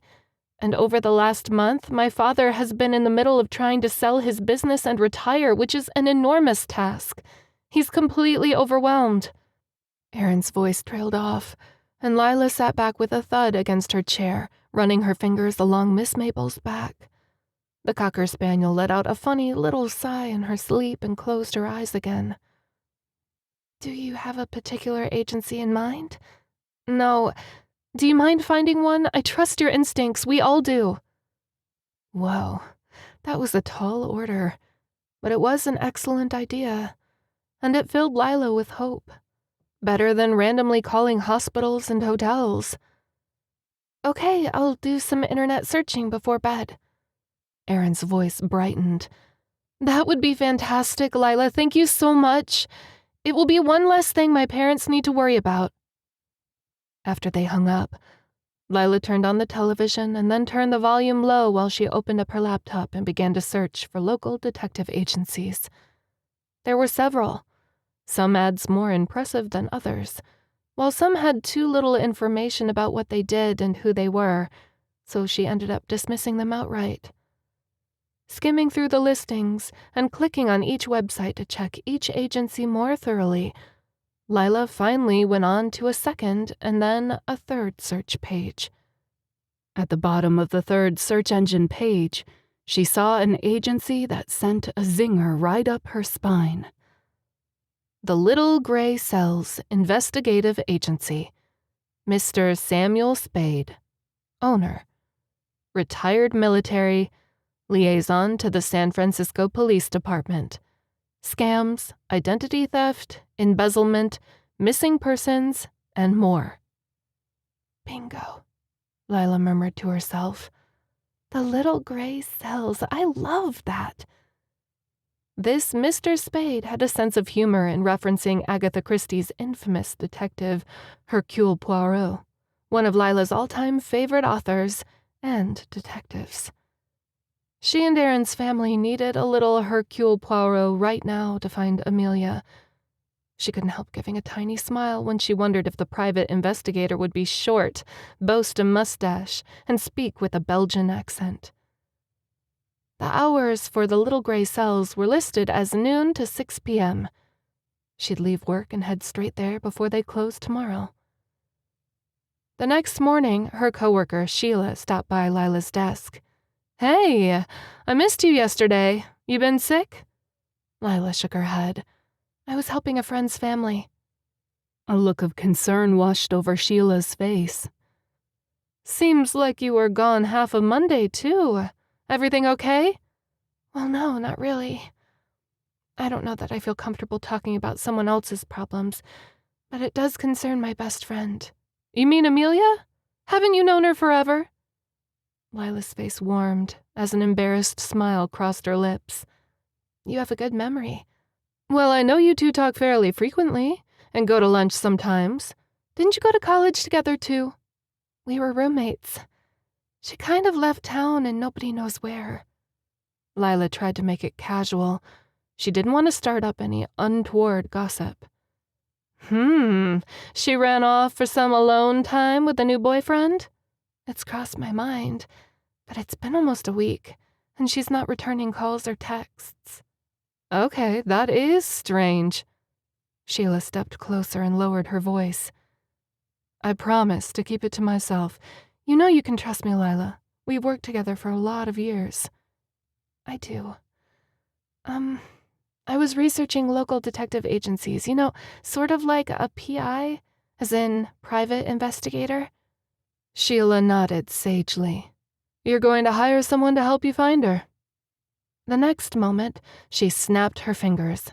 Why didn't I think of this already? I know exactly who you should go to. We recently backed a new PI firm with a business loan. Remember the one I was telling you about last week? Lilah straightened in her chair. That's right. I'd forgotten. But didn't it barely open? Well, sort of. They had their grand opening event, but we actually financed it several months ago. You'll never believe the name the guy used. It's a hoot. Honestly, I could use a bit of a laugh, Lilah admitted. The weekend was very depressing. It's called The Little Gray Cells. After Hercule Poirot, you know, the Belgian detective from the 1920s and all those mystery novels. He's a smart little bugger, and a little bit funny, actually. That's exactly the agency I was looking at last night. It's catchy as well as clever. Certainly caught my eye. The perfect name. And you know me, I adore any mystery or thriller. The owner is that man I told you about, the one that's kind of hot and charming, too. I do remember you saying that. So he's a potential womanizer? I don't know, maybe I should do a bit more searching. Sheila shook her head. No, not at all. A genuinely nice guy with actual manners, down to earth. And I think he even made his own cupcakes for the grand opening festivity. You have got to be kidding. A man who bakes cupcakes? Or was it actually his wife? I believe he's single. Mid-30s, no ring on his finger. Sheila had a sheepish look on her face. And before you asked, yes, I looked. His marital status doesn't matter to me. I just need a good investigator. I'll head across town as soon as 5 o'clock rolls around. Her coworker glanced at the clock. Which is in 30 minutes, if I can still tell time. Lilah shook her head and smiled. Okay, scoot. Let me put away my files and get out of here, just in case Mr. Hercule Poirot decides to leave his brand spankin' new office early because he doesn't have any clients yet. 30 minutes later, Lilah tugged on her coat, grabbed her handbag, and headed out to the parking garage. She put the address into the map app on her phone and started her car engine. 20 minutes later, she pulled up to an office building with a mostly empty parking lot. The Little Gray Cells agency was located on the second floor at the end of the wing in a suite marked as number 230. The building was quiet at the end of the day, but there were still a few people going in and out of the elevators, saying goodnight, locking the outer doors of their offices. Lilah took a deep breath. Here goes nothing, she muttered, a sweep of nerves racing through her stomach. She was already hoping and praying that this detective could find Amelia in the next 24 hours. 48, tops. She had to be realistic, and careful not to get the Steele's hopes up unnecessarily. Pushing the door open, Lilah stepped inside and glanced about. The lights were still on, but nobody was there at the moment. In the center of a small reception area, a paneled desk sat empty, and a few chairs had been placed about the walls with a potted plant in the far corner. A carpeted hallway veered off to the left, and Lilah walked toward it. "Hello," she called out. "Are you still open?" "Yes, I'll be right there," a male voice called from an office down the hallway. Moments later, a tall, broad-shouldered man appeared, walking briskly toward the reception area.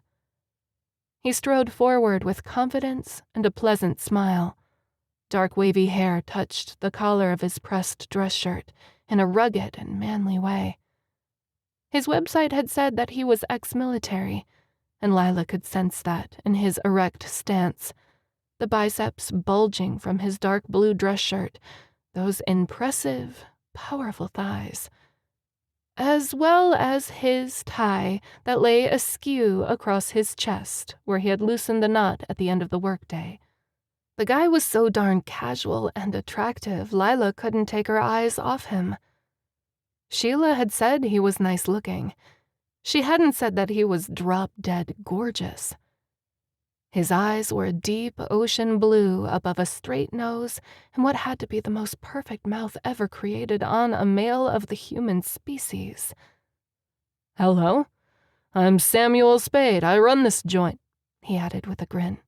"I hope I can help you." "I hope so, too." Lila's voice came out more softly than she had planned. She gave a dry cough, wishing she had a bottle of water after racing over here. She sounded much too timid for the reason that had brought her here. She was usually just as forthright and confident as this detective appeared to be. The very next moment, Lila sucked in a breath and took an abrupt step backward, tilting her head to gaze at him in a new light. "Wait a minute, I know your voice. At least I think I do.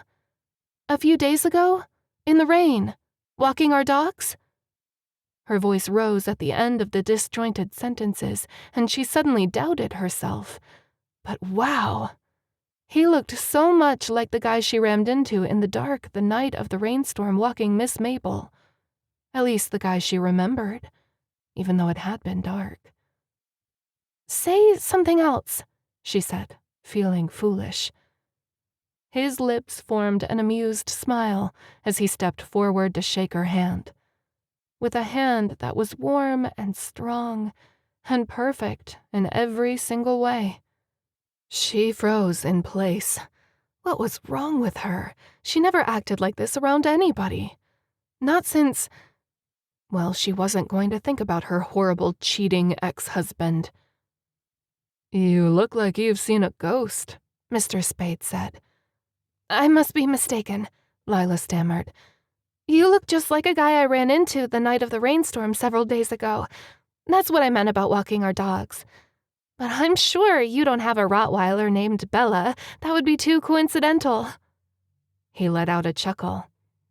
"I've been trying to figure out who you reminded me of. Your little Cocker Spaniel is Miss Mabel, right?" Lila's jaw dropped, and her head began to buzz like she'd just run into an electrified fence. This was him. The guy. The same one. How utterly strange and absolutely amazing. The guy she'd crashed into on the sidewalk was right in front of her. It seemed impossible. Bella's owner was the little gray cell's private eye. Chapter 8. Sam Spade in the Flesh. "It's nice to meet you again," he said, smiling that extremely sexy smile. "Without rain dripping off your nose." "Sorry to be such an idiot. I think it was your voice that nailed it for me, since the other night was, quite dark." Lila didn't admit it out loud, but it was also his physique, that commanding posture, and the amiable chuckle in his voice. Her face grew warm. "I just hope I don't look like a drowned rat any longer." He shook his head. "You never did, and now you're perfectly dry and ironed, without a raincoat and an umbrella hiding your face. But how did you find me? Is this a manhunt or a professional visit?" Lila sucked in a breath. He thought she was searching for him? As in, she had a crush? "Strictly professional, of course," she said primly. His lips quirked. "I was teasing. You just looked so shocked I couldn't help myself. So, how did you find me here?" "Google, of course," Lila said with a nonchalant flick of her hand. "I like the name of your agency, too. It's genius, actually." "Thanks. It was something I always wanted to do since I was a kid reading detective novels, wanting to grow up to be the cool Sam Spade from the Maltese Falcon." "That's one of my all-time favorite movies." Lila paused and gave him a sideways look. "Your name on the office door is Spade. Please don't tell me your first name is Sam." "Okay, I won't. It's Samuel." "Seriously?" He deadpanned. "Dead serious." "Was it a joke from your parents?" "My name is actually Samuel Spade, I'm not joking. Sam, for short. Our family's surname is Spade, and my grandmother adored Humphrey Bogart. Watched every one of his movies 100 times. So, when I was born, she convinced my parents to name me Samuel. I was Sammy as a kid. When I went away for college, I decided Samuel was more dignified, but I still go by Sam most of the time. Your grandmother sounds like a kick. I love it. And calling your agency the Little Gray Cells is absolutely perfect. I'm a die-hard Hercule Poirot fan myself, so, of course, you're the first detective I wanted to check out. Lilah blushed, kicking herself for the silly words coming out of her mouth. Professionally, check out, investigate, look into, that is. He laughed. I knew what you meant, but I let you fall into your own trap anyway. So that's how it is. I should have known you're a big tease from the other night in the rain. He beckoned Lilah into his office down the hallway, gesturing to a seat in front of the desk. Life's more fun that way. That's how my folks raised me, hence being named after a character in a 1941 movie with a man character who smoked like a chimney. It is strange to recall how actors practically chain-smoked in all those 1940s and 50s movies. I think they thought it was sophisticated, and nobody knew the dangers of smoking until much later. Lilah leaned her arms on the desk, a tickle of laughter rising up in her throat. I suppose your parents might have named you Falcon, Spade. That has a certain dangerous flair to it. Okay, bite your tongue on that one, Mrs. Samuel paused, a question in his voice. Lilah Norwood, not a Mrs. any longer, thank you very much. I'm sorry, Lilah, Sam said, sounding sincerely apologetic. I didn't mean to embarrass you. No, you didn't. Lilah found herself choking up, so she stopped talking for a moment. Sam Spade's unexpected empathy got to her. Compassion she hadn't experienced for a long time. It's a long, sordid story, but aren't all dead marriages sordid? I'm mostly embarrassed because I didn't see the signs earlier. Hey, Sam said, shrugging his shoulders as he leaned toward her. We're all young and stupid, especially at those ages when we're both young and stupid. Wiser words were never spoken. She couldn't help joking in return to lighten the serious moment. So, the Maltese Falcon came out in 1941, huh? That's more than 80 years ago now. Wild to think it's been so many decades, and yet those movies are still such classics. I think I'd like your parents. I think they'd like you too. My dad was a huge fan of noir detective movies. Hitchcock was a biggie too, as well as Sherlock Holmes. I'm very happy he didn't name me Alfred or Sherlock. Quite true, and now that I think about it, I actually know something else about you.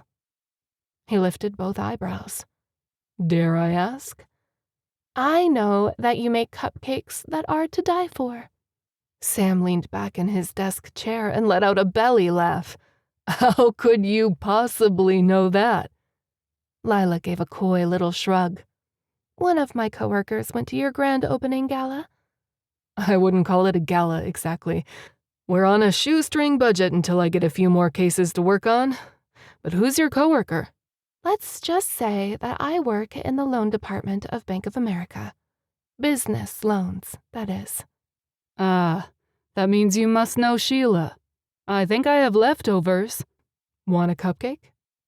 Lilah let out a quick laugh that surprised her. She had hardly smiled the past week. Quickly, she tamped it down because the soberness of the task at hand tugged at every strand of her heart. Sam must have sensed her sudden mood change, because he softened his voice. Hey, why don't you tell me what's going on? What brings you here today? His question was asked so tenderly, Lilah's eyes stung with emotion. Let me get you some water, Sam said, jumping up again to grab a water bottle from a small fridge across the room, then rummaging inside a drawer to retrieve a napkin. Deep down, Lilah knew he'd jumped up to give her a moment to regain her composure. He was extremely aware and thoughtful. When he handed the water bottle over, Lilah shot him a weak smile. Thanks. I think this whole thing is starting to hit me hard. Sam pulled out a notebook and clicked a pen. Tell me what's going on. He lifted his eyes to hers, and Lilah saw warmth and concern and a genuine interest. With his military background, she was expecting somebody a little gruffer and more forthright, knocking out questions as fast as possible. It's my best friend, Amelia Steele. She's missing. That does sound concerning. When did you last see or speak with her? We had lunch about a month ago, and our last text message was a couple of weeks ago. We discussed her brother's upcoming wedding. She wanted to know if I was coming. I told her yes, of course. I've known her and her family for more than a decade. That was my next question. I don't mean to be rude when I ask this, but why are you here and not a member of Amelia's family? They asked me to hire an investigator. Her parents aren't doing very well with all of this. It's going on 6 days since they heard from Amelia, despite numerous calls and texts trying to reach her. That's a long time, especially if they're normally in fairly frequent contact. Amelia and her sister Erin do communicate a few times a week, as well as her parents. They've all been begging her for a response. Dozens and dozens of messages. But nothing, not a word. Just total silence. And that would be unusual. Oh, yes. She's never gone silent like this before. Is Amelia employed? Lilah nodded. She's a computer engineer at one of those tech companies downtown for the financial district. Has she been showing up at work? Lilah shook her head, taking a quick sip of her water to wet her dry throat. Not since last Thursday. Her sister spoke with Amelia's boss, who said that she didn't show up on Friday, but there was no phone call to say she was ill or put in a request for time off.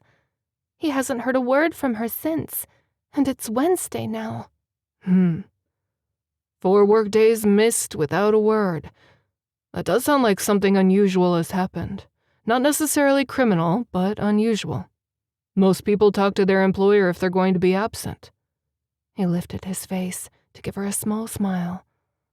Job security usually demands it. Exactly. How long has Amelia worked there? 3 or 4 years. So it's not a new job. Maybe she hates it and decided to disappear without giving notice. Did she seem happy there? Yes, very. She's been developing some new software for them. As far as I know, she enjoyed her job very much. We used to trade work horror stories, plus the funny ones, of course, she added softly. Lilah's eyes misted. She bent her head to fumble for a tissue in her purse. Darn allergies, she muttered, embarrassed to break down in front of this man. Hey, he said softly. It's completely understandable. You have a long history with your friend and you're worried.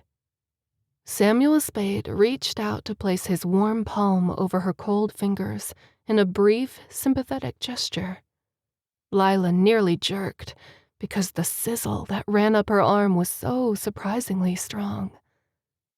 Maybe he was like this with everyone, one of those naturally empathetic people. It might mean nothing at all. But her reaction to him was unnerving. He'd removed his hand just as quickly, but the imprint he left on Lilah's skin was disconcerting to say the least, and she couldn't help wishing he'd touch her again. Chapter 9. An Unexpected Sizzle. Emotional fatigue takes a toll, Sam said next. But I'm glad you're here, and I'm happy that we ran, into each other a few days ago, so it's practically like we've already met. Which is absolutely true, I guess. Sorry, that sounded a bit corny. She smiled up at him, a tug of something peculiar and long forgotten in her chest. I knew what you meant. So, what should I call you? Samuel? Sam? Mr. Spade? Sherlock or Bogart? I'll answer to anything, but Sam's fine. Or captain if you want to get formal," he quipped. "Are you serious? You are a captain in the military? Now I feel even more self-conscious." "Don't be," he laughed. "I don't go by that any longer, of course. Unless I run into one of my guys at the commissary and force them to salute." That was a joke," he added sheepishly. "What branch?" "Army Ranger. But we'd rotate in and out of Special Forces or for special assignments, especially after I got back from the Middle East. After 20 years, I decided to try my hand at detective work. I enjoyed the planning and reconnaissance that went into my overseas assignments, figuring out the enemy's next move, how to double-cross them, keep them on their toes, find out what made them tick. I took a few psychology classes, too." Lilah figured Captain Samuel Spade had to be in his late 30s by now, although he didn't look it, and there were no signs of his age or previous stressful job on his face, just a few faint and expressive lines about his eyes that danced with a fascinating light. He appeared to be a man that enjoyed life and challenges. Plus, he had a manner about him that was endearing and comforting. Currently, he was writing down everything Lilah was telling him. She watched him for a moment, then spoke up. "We too have a great resource that could prove very helpful. Amelia's sister is Erin Steele. She's a recent grad from Quantico, FBI."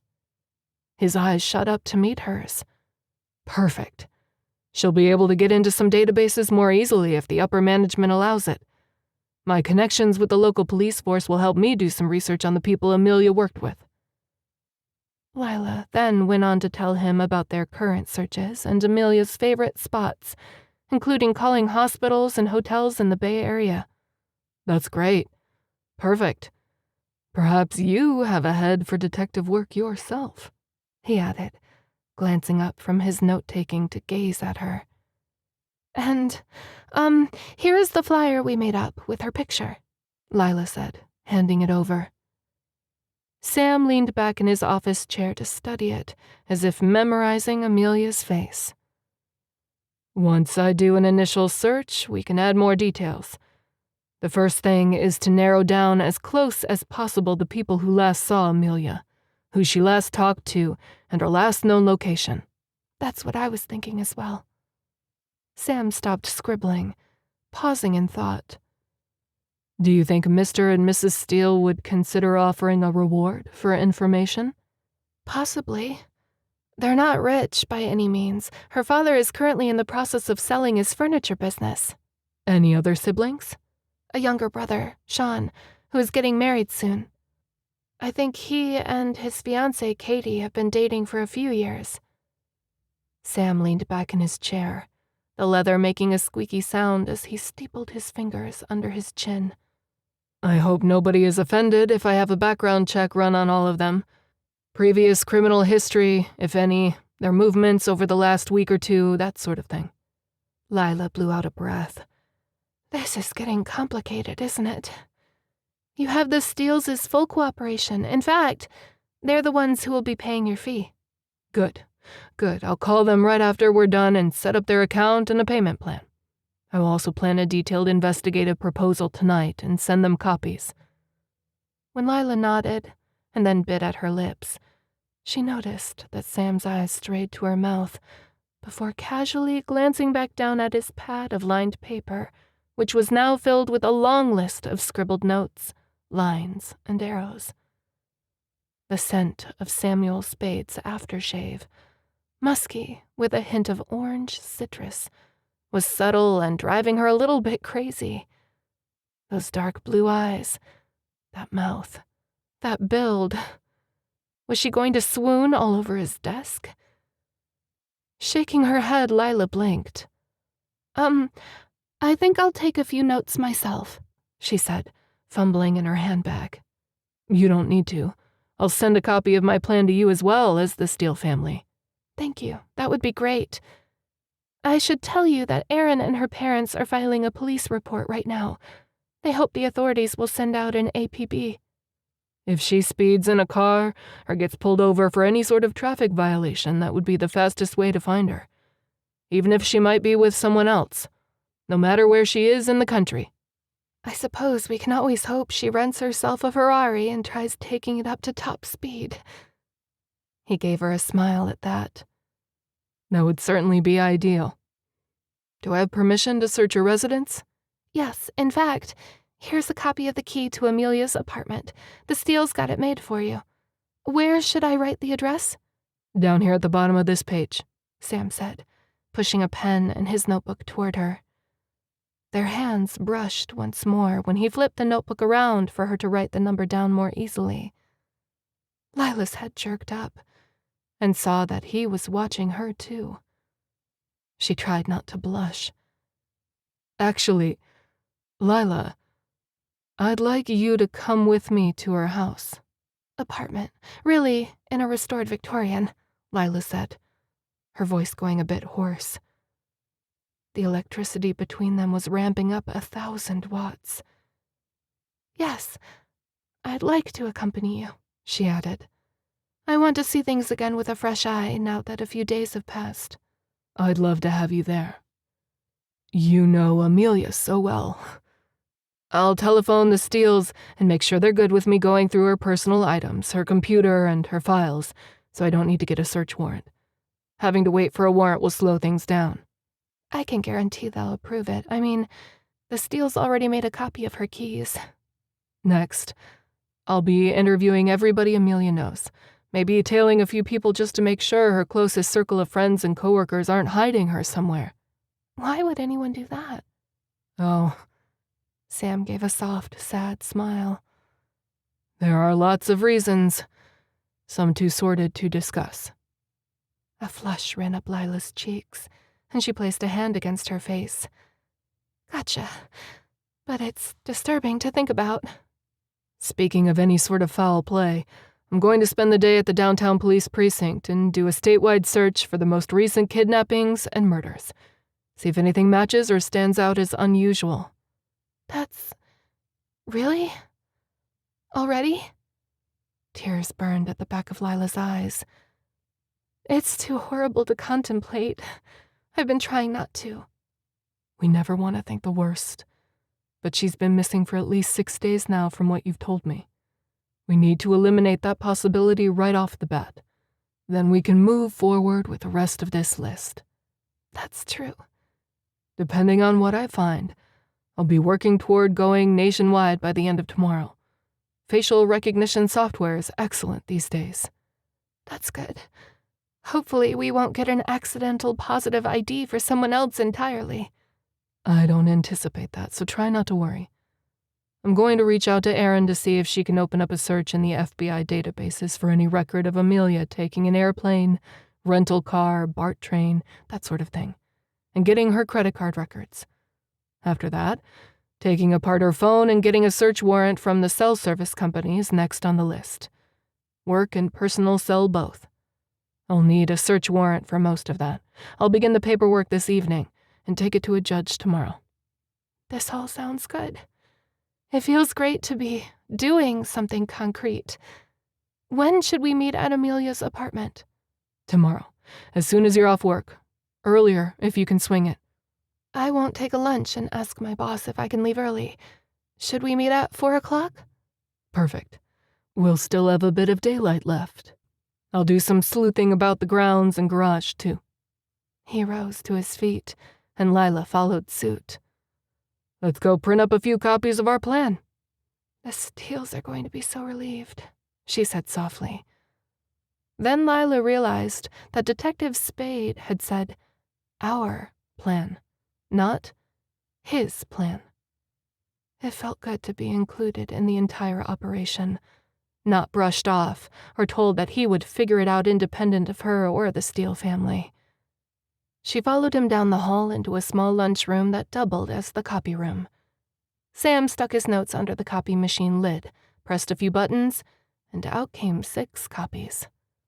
Okay, I'll keep 2 for additional notes as I work. Here's one for you and one for Erin and both Mr. and Mrs. Steele. Your handwriting is good too, Lilah noted, giving him a sideways smile. I figured it would be chicken scratch, like a doctor's prescription or something. He returned the sideways smile, giving her a quick wink that set Lila's heart pounding. Good grief, she was a basket case. Sam leaned in closer. I found that being able to decipher my own notes is incredibly helpful. Smart man. Very smart. See you tomorrow, Miss Lilah Norwood. We'll find Amelia. Within just a couple of days, we'll know a whole lot more than we do right now. Really? That quickly? We live in the age of the internet. Digging up information is better than it's ever been.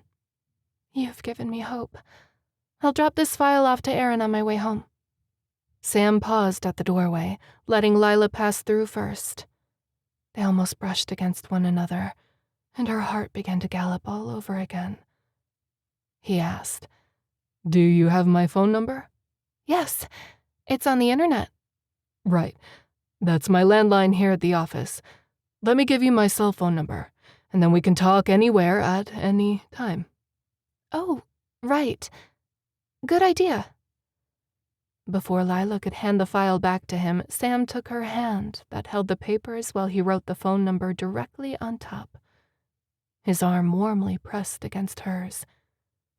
She swallowed, wondering where she'd misplaced that bottle of water he'd given her earlier.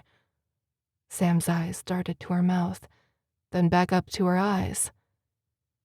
I think you have the most beautiful green eyes I've ever seen, Lilah Norwood, he stated matter-of-factly. If some other man had complimented her in that way, it probably would have struck Lilah as odd. But the manner in which he spoke held no flirting or seductive tone. Just stating the facts, ma'am, he added with a grin. Even so, Lilah's breath jammed in her throat when he said her entire name like that in his velvety voice. Thank you, she stuttered, furiously fighting to not blush. The two of them stared at each other for a moment, and then Lilah came to her senses and stumbled toward the outer office door. Sam was quicker. He grabbed the doorknob before she got there, holding the door open while she glided through, giving him a nod and a soft, "Good night." "Good night, Lilah," Sam said in his deep, warm voice. "I'll see you tomorrow at Amelia's apartment." Lilah's fingers fumbled with her car keys, but she finally managed to unlock the driver's door and drop herself into the bucket seat. She automatically turned on the windshield wipers to clean the fog that had misted on the glass while she'd been inside the detective agency.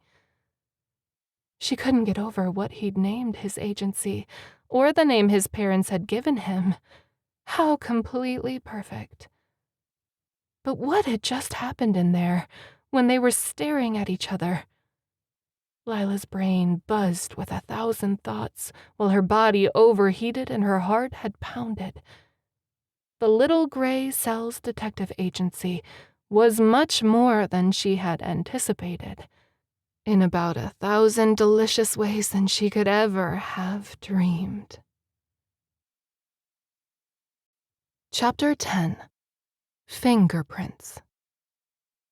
It was just after 4 o'clock the next day when Lilah met Sam at Amelia's apartment. Still daylight, but the sun was beginning to lower in the sky, and shadows were filling the corners of streets and homes. She pulled up to the curb within seconds of Sam, and there was that strange jump in her stomach again. The jolt moved clear up her throat, making her breathless and lightheaded. He was parked right in front of her car, and when they both got out of their vehicles, he immediately came toward her, holding out his hand to shake hers. "Hello, Lilah. Thanks for meeting me." Her knees went a bit weak. An easy smile lifted her lips, despite her nerves and anticipation. Samuel Spade was just the sort of man who made you smile. "Of course. I can't stop until we find Amelia." "Lead the way, Miss Lilah. Oh, here. Take my arm. It's a bit slick. Temps dropped so much today that it's practically ice in these shady wet patches." "Do you have the key? I brought an extra just in case." Sam held it up in his other hand, smiling down at her. I almost feel like we're breaking and entering. It wasn't so bad when I was with her sister Erin. We'll knock first, just in case Amelia suddenly showed up over the last 24 hours. Oh, the key to the garage is hidden under a rock over here. I'll show you. On second thought, let's do that first before it's dark. I meant to ask you yesterday if Amelia's car was gone. No, it's here. That's another strange thing. Lilah glanced about the area before bending down to lift the rock where the key was hiding. It was still there, damp and a bit dirty with soil. She handed it to Sam, who inserted the key and lifted the garage door. Lilah peered inside the dim garage. Still here. Her red Honda. Looks just the same as a few days ago. Sam tried the vehicle's door handle. It wasn't locked, and he slid into the driver's seat, leaning over to open the latch to the glove compartment and rummage inside. Lilah spoke up. Never thought to look inside the glove compartment when Erin and I were here. Find anything? Just the vehicle manuals and the car registration. I'm going to take a picture of it with my phone. Sam snapped the photo, then inspected the back seat and the trunk. Both were empty of any belongings or paraphernalia, except for the standard spare tire and jack in the trunk. After closing up the vehicle and locking the garage, Lilah overcame her shyness and took his arm to climb the slick and icy concrete steps to the main apartment door. Sam closed his palm around her fingers to keep her in balance, and Lilah shivered, even though she wasn't actually cold.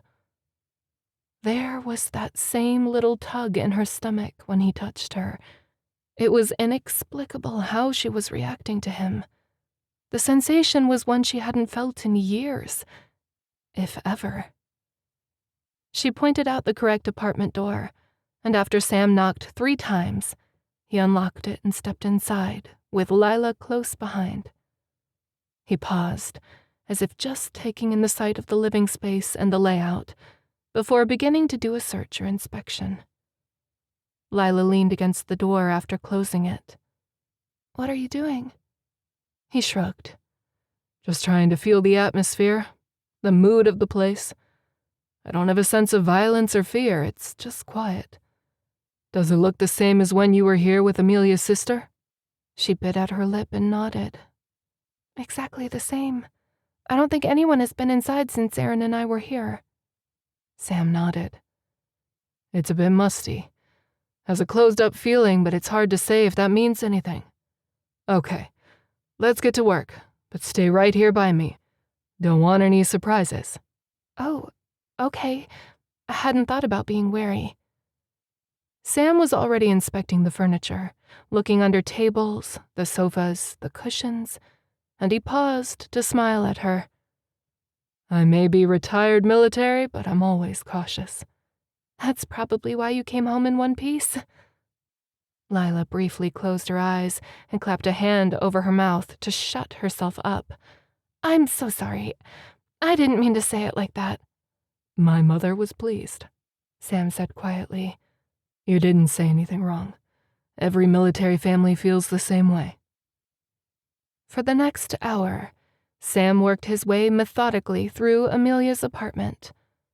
Tell me if you see anything that's been moved, or anything that's here now that wasn't here last weekend. 30 minutes later, Lilah said, It's all exactly the same, but I wish I'd taken pictures, she added as Sam snapped endless photographs. Okay, come here, he said, beckoning her closer. He took her by the hand, and they went into the kitchen. Lilah went straight to the sink. Not a single dirty dish, and the sink is dry too, she added, not liking that fact very much at all. Sam opened the refrigerator door. Anything different here? Lilah blew out a breath and shook her head. Nope. It's the same as when Erin and I were here. Not much food in there, though. Where's the trash bin for the kitchen? Right here, Lilah said, pointing to a round silver trash canister in the corner by the stove. She pressed her foot on the lever and the lid opened. It's empty. Okay, interesting.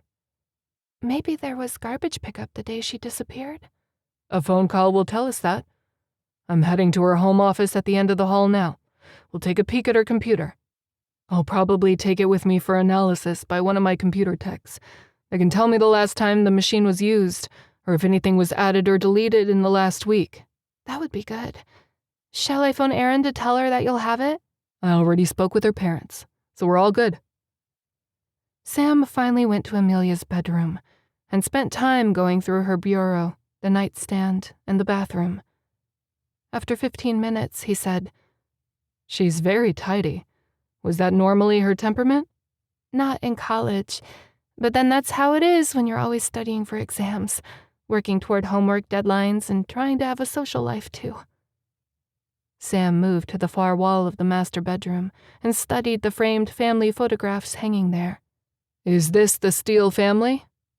Lilah moved closer to point out each member of the family, from Amelia to Erin to Sean and Mr. and Mrs. Steele. "Erin told me that it was taken about a month ago. See the decorated Christmas tree in the background?"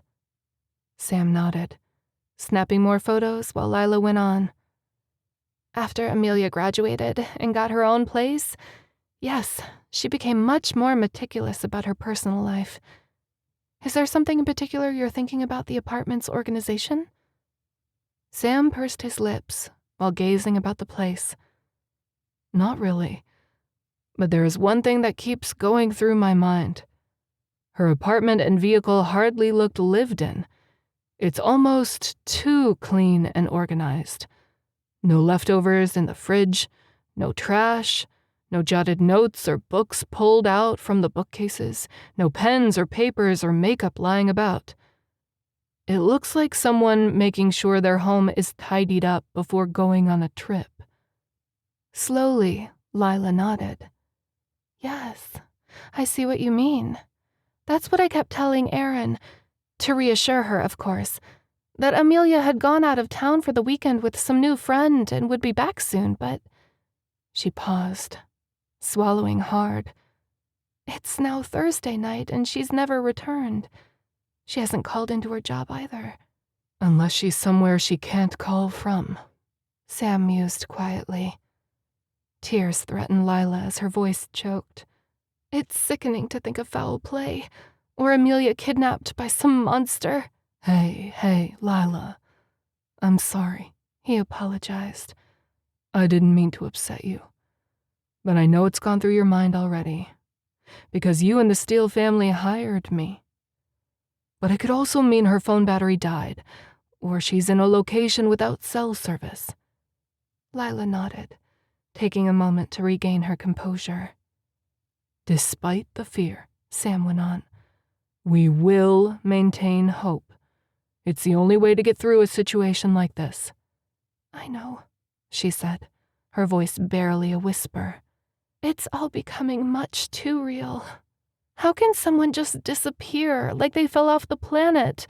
It doesn't make sense." She sensed Sam coming closer, the warmth of his body in the chilly apartment a balm to her raging emotions. "It's getting late. Have you had anything to eat today?" "Not since breakfast and a granola bar at my desk." "I'm going to dust the apartment for fingerprints and pack up the laptop. I spotted a computer backpack. Then we're going to get some dinner and talk. I have some other things to tell you." Chapter 11. A Needle in a Haystack. Lilah spun around to face him. "What? Please tell me now. I'm dying with worry." Her throat went dry. "Did you spot something? Some new clues?" Instantly, Sam was in front of her, sliding his hands down her arms to take her cold hands in his in order to calm the frantic questions she was throwing at him. His touch made her shiver, while his eyes soberly met hers. Lilah knew he was trying to reassure her, but why did it seem like so much more? That he was worried for her, and Amelia's family too. Did he also sense her attraction to him? This crazy, bewildering feeling was blowing her mind. Never before had Lilah experienced such an instant attraction to another man. Of course, there were those men who were so good-looking you had to do a double take, and Sam most certainly had that. But this was completely different. Samuel Spade possessed an invisible magnet that drew Lilah to him with a force she couldn't explain. His entire presence was comforting and tender, with an assured confidence that was incredibly engaging and intriguing. He shook his head while his eyes remained on her face. I have no real clues yet, but I spent the day talking to and stalking a lot of people in Amelia's life. I'd like to go over the timeline I've figured out with you. It would be easier in a warm spot with food on the table.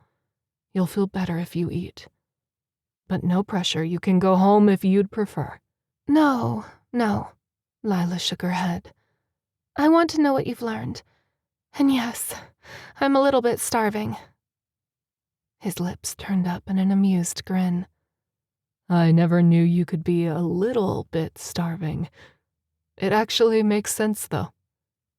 The expression on Sam's face was also one of relief, as if he'd been worried she might turn down the dinner invitation.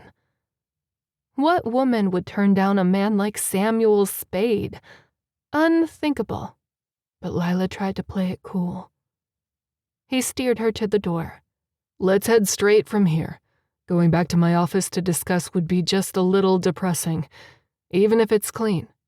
Your new office just needs some cozy cushions and a few more pretty plants, Lilah said, trying not to grin. You're right. Maybe I should hire a decorator. But I never added a decorating allowance to the bank loan's business plan. It's not something I would have thought of either. Just wait for one of those big home stores to have a sale and grab some stuff, Lilah advised, her smile broadening. Maybe some framed prints, too, and more comfortable chairs, not plastic folding ones. He nodded slowly.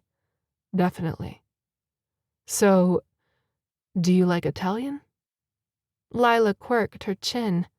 As in Italian decor? He gave a low chuckle. Nope. As in food. I know a great cafe with homemade lasagna and cannoli. I adore anything Italian. That's nice to hear, Sam told her, his grin widening. It's a traditional love for me. My family is Italian. Okay, you set me up, she burst out. What would you have done if I'd said I hated Italian? I would have said you had to go home and eat a PBJ sandwich, but your face was worth it. PBJs? Hey, I lived on those during college. Me too. We'll have a picnic when the weather gets better and we can indulge our jam fantasies. You make that sound illicit, sir, Lilah teased in return. Never. Jam is a staple in my personal food pantry. Now, before we both keel over from starvation, let's get out of here. Sam stuck the camera he'd been snapping pictures of Amelia's apartment with into a black bag. When he opened it, Lilah spotted a binder and other office paraphernalia inside, plus a box she didn't recognize. What's that? The fingerprint dusting kit. Need to still get that task done. I got sidetracked a little bit. How so? You are just a tiny bit distracting, he admitted, giving her one of his cute grins. Guess I'll have to ask you to step outside for a bit while I do this. Don't want you to gag on any of the powder or chemicals. I'll wait in my car. Turn on the engine so I don't freeze. I apologize. Bad night for sitting in a cold vehicle. You could always sit in my car. The heater works pretty fast. But I don't want to make you uncomfortable. We've only known each other for 2 days. Lilah held out her hand. Give me your keys as collateral. You drive a hard bargain, ma'am. That 2013 Altima is worth so much. We all have to make sacrifices, she quipped. Besides, I have your license and bond number. I know you had to go through a pretty hefty background check to open a business like yours. And then there's your military background. I admit that I've done a bit of research on you, too. You definitely know more about me than I do about you, Liar. Lilah gave him a sideways look, her lips quirking. I bet you've already finished background checks on the entire Steele family. He chuckled in a low voice. I guess I should never underestimate a woman who works at the bank and digs into people's financial lives. And yep, the family is the first people to dig into. And they're best friends, Sam added with a quirk of his eyebrow. Your innuendo isn't lost on me, Mr. Spade.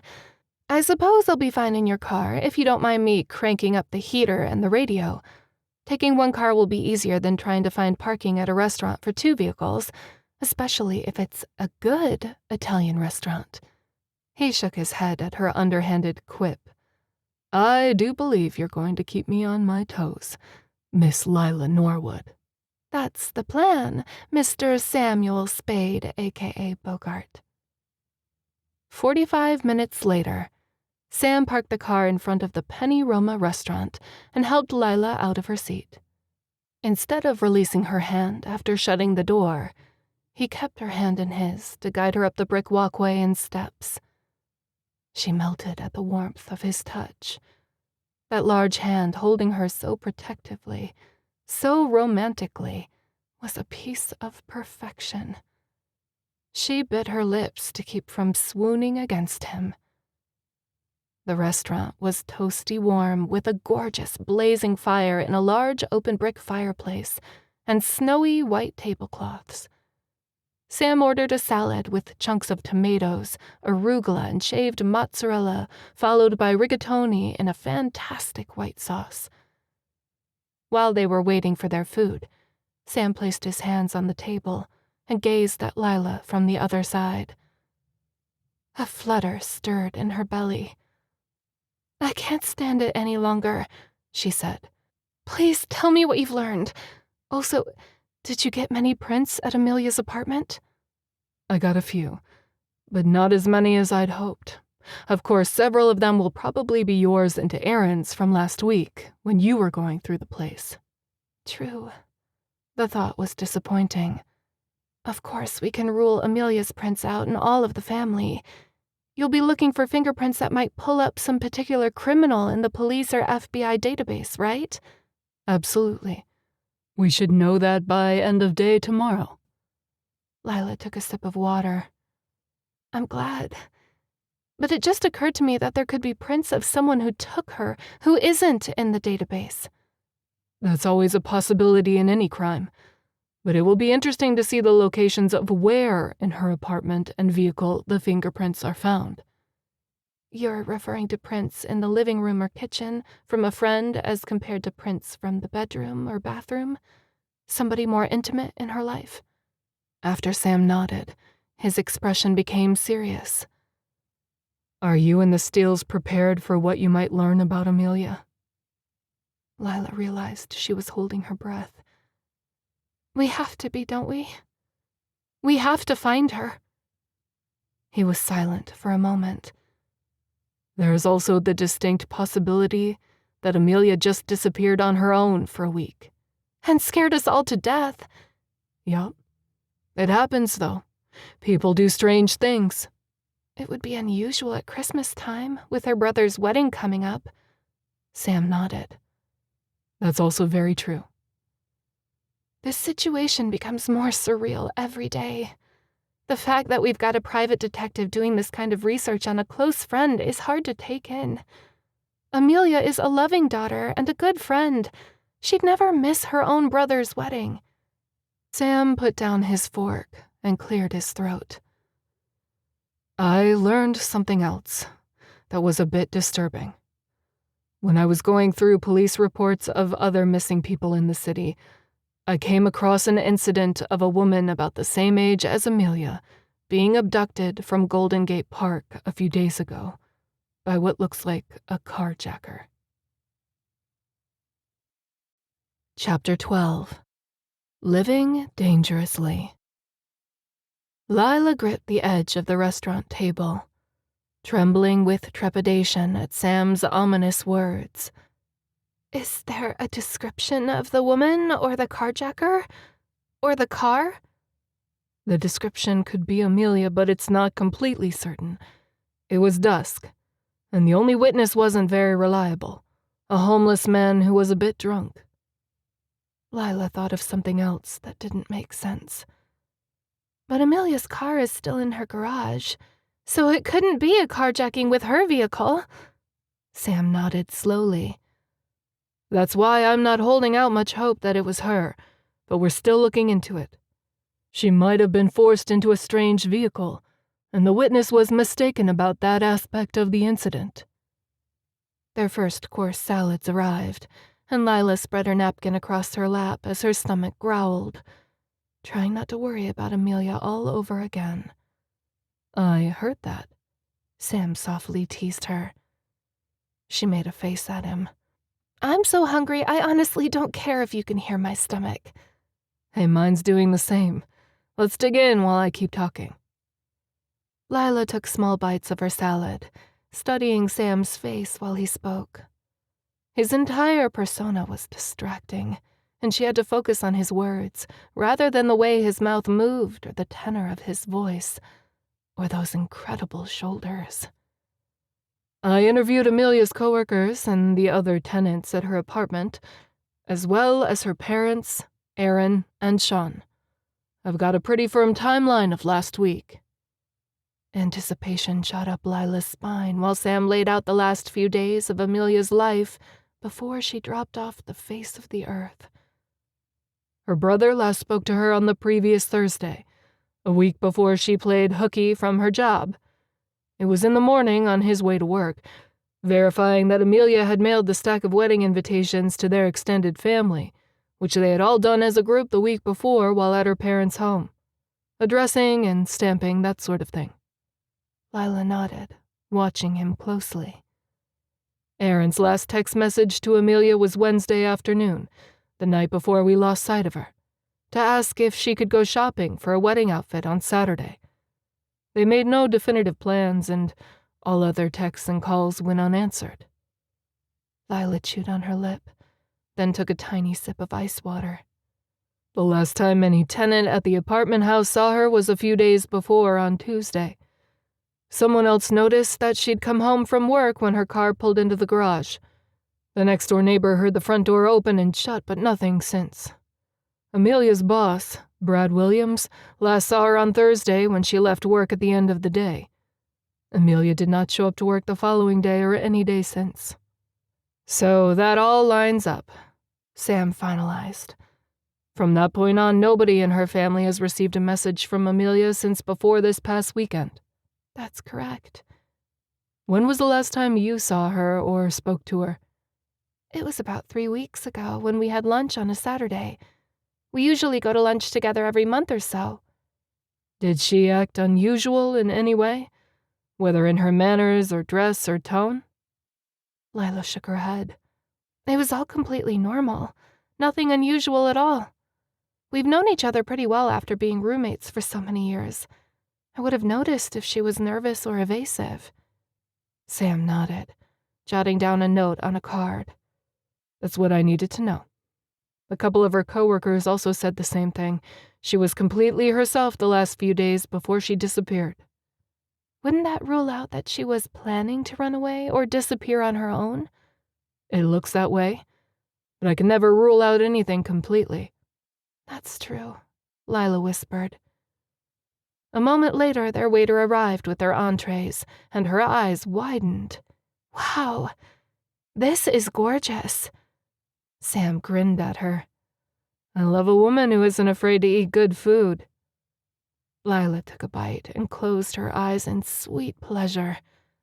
This is superb, and I'm not 20 years old any longer. Turning 30 changes your life. After a bad marriage, I try not to worry about superficial stuff like eating a good meal or dieting needlessly. In the end, it's silly. Sam spoke gently. I'm sorry you had a bad experience with marriage. I've always liked to think that most people have good marriages, like my parents. The kind I want to have someday. But perhaps when it comes to that, I'm a little naive. Lilah set down her fork. I should amend that. I don't want you to get the wrong impression. or think I'm being evasive." She paused, hating to say the words. They were words she pretended didn't exist. But there was no escaping the fact that Richard Worley had been an important part of her life. Her husband. Sam studied her, his head cocked, questions in his eyes. But he wasn't prying, and Lilah appreciated that. Softly, she confessed, "The reason I'm no longer married is because he cheated on me and then left. After just 2 years of marriage, when I thought we were still in our honeymoon phase." Wow. That's even worse. Her throat closed for a moment.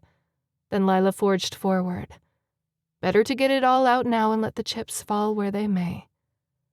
"I've questioned everything 10,000 times. How could I not have seen it? Why was I so stupid?" Not seeing any signs has nothing to do with what he did to you, Lilah. He's the one at fault. 100%. Obviously, he was very talented at deception, and you got the brunt of it. Grabbing at her napkin, Lilah desperately blinked away the sudden tears. "I'm sorry he was so horrible that he can still make you cry. Is there anything I can do?" Lilah waved a hand to keep Sam from continuing, and then she laughed at herself. "I'm not crying over him. Are you kidding?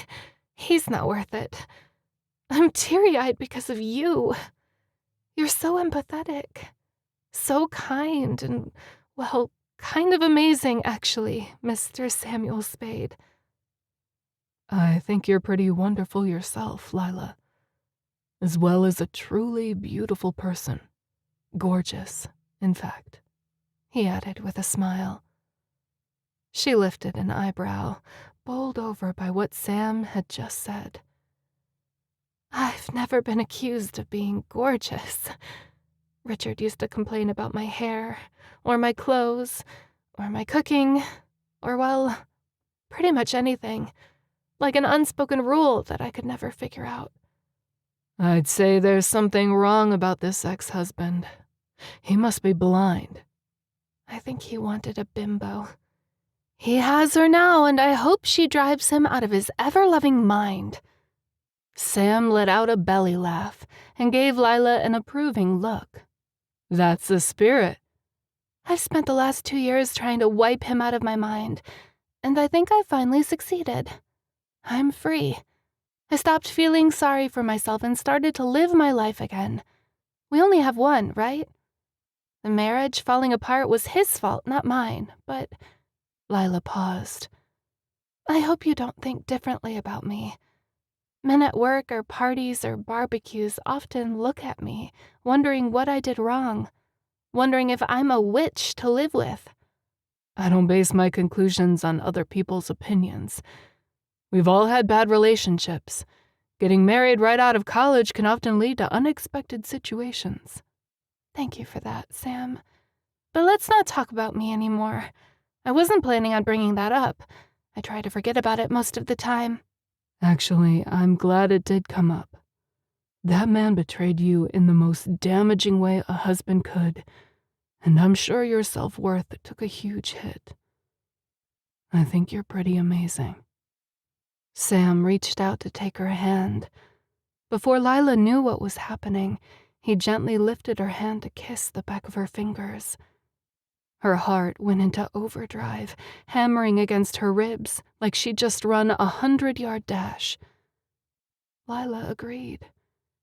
Sam Spade was amazing in 100 different ways, and more in comparison to her ex-husband. They stared at each other from across the table, and then Sam smiled. "Eat your dinner. We have to get back to work." "Gladly," Lilah said, taking another bite of her rigatoni and sausage. "But I can see from your notes that you have lots more to tell me about your investigation." He nodded, lifting his water glass. "When I spoke with Erin, she'd received the okay from her department at the FBI regional office to order records from airlines and trains to search for Amelia's name on passenger lists from last Friday on through today. We can also look through airport security films to see if facial recognition software pings anybody that looks like her. What about taxi and Uber companies?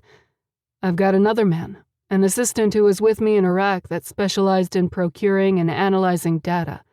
He's doing the San Francisco BART, taxis, Ubers, buses, all public transportation. It will take some time, of course. That's a staggering amount of data to go through. I don't hold out much hope to find Amelia through it. It's like finding a needle in a haystack. But while he's doing that, I'm working on identifying the fingerprints from her apartment, running diagnostics on her personal computer, and getting a warrant from the phone company to get information about the last 90 days of phone calls from her personal cell. Those 3 areas give us the best clues in finding someone who has disappeared. What about her bank records? Deposits, purchases, cash withdrawals, credit card records? He gave her a slow, teasing grin. I'm going to start calling you Miss Marple, the famous small-town English detective. Hey, I'm not 80 years old. Thank goodness for that. I can still flirt with you. Are you flirting with me? At the moment, I think it might be called business flirting. Ah, I like that, Lilah said softly, completely aware of how his fingers brushed against hers on the tablecloth. I also like that you and I are on the same wavelength, Sam said. Since we now have an official missing persons police report and they've issued an all-points bulletin on her, we can more easily obtain warrants to get into all of her accounts. Those will show us a lot about Amelia's movements over the past month. My stomach is jumping with anxiety, but also hope. Things are moving fast. I'm so glad. I think I chose the right detective agency. I knew it as soon as I saw the name of your business. I think you're a smart woman, Lilah. Good instincts. Are you patronizing me or still flirting right now, Mr. Spade? Definitely flirting. And giving you a straight-up honest-to-goodness compliment. You impress me, in more ways than one. Probably 100 or so already. And we barely know each other. Sam's deep blue eyes were latched onto hers, and a fizzy feeling wound its way through every nerve of Lilah's body. Her pulse pounded 100 miles an hour while she daydreamed about running her fingers through his thick, dark hair. She was about to jump out of her skin with the thrill of his closeness. Impetuously, she asked, "This is kind of an out-of-the-blue question, but would you like to be my date at Sean Steele's wedding next week?" His smile broadened. I'd love to. Thought you'd never ask. Strictly business, of course, with maybe a little bit of flirting. Shall we draw up a contract with specific terms? I don't think that will be necessary. I'm fairly well-versed in our terms already. How shall we seal our little deal? He teased, lifting an eyebrow. She tisked her tongue. Now you're getting dangerous, Sam Spade. I like living dangerously. You're tempting me beyond my capability to resist. I call a temporary truce. Until we meet again. Deal. Let's shake on it. Lilah reached out, and Sam shook her hand. They were both trying not to burst into laughter as they stared at each other and solemnly shook hands to seal their deal. Then, Sam kissed the back of Lilah's hand for the second time that evening and called their waiter for the check. Chapter 13. Late Night Work. Sam unlocked the front door to his house, tossed the keys onto the kitchen table, then fed Bella her evening meal, freshening her water bowl as well.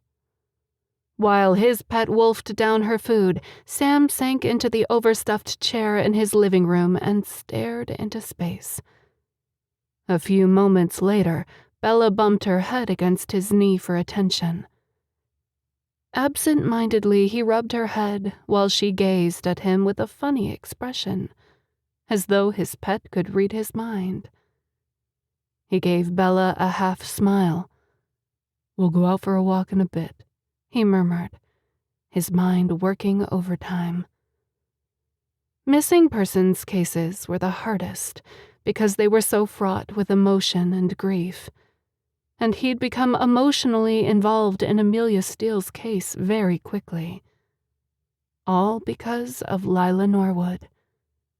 She was extraordinary, beautiful, sweet-tempered, sexy, and intelligent. Plus, funny without even trying, which she didn't even seem to be aware of about herself. It was obvious that the ex-husband had done a number on her self-confidence, and now her best friend was missing. So many things didn't add up. Why was Amelia's apartment so immaculate and tidy? He didn't know anybody in the world that didn't live without some clutter, whether it was stacked up mail or magazines or collectibles. He supposed it was possible that the woman was just a clean freak and OCD. Seeing her car sitting in the garage had to have been a gut punch to her sister Erin. It didn't make sense. Well, it made perfect sense if his mind went to the worst scenario, that Amelia was kidnapped, taken while she was out for a walk or went to the corner market, which he'd noticed existed within easy walking distance from the apartment house she lived in. Or Amelia had been lured into another vehicle, someone she knew, or a stranger.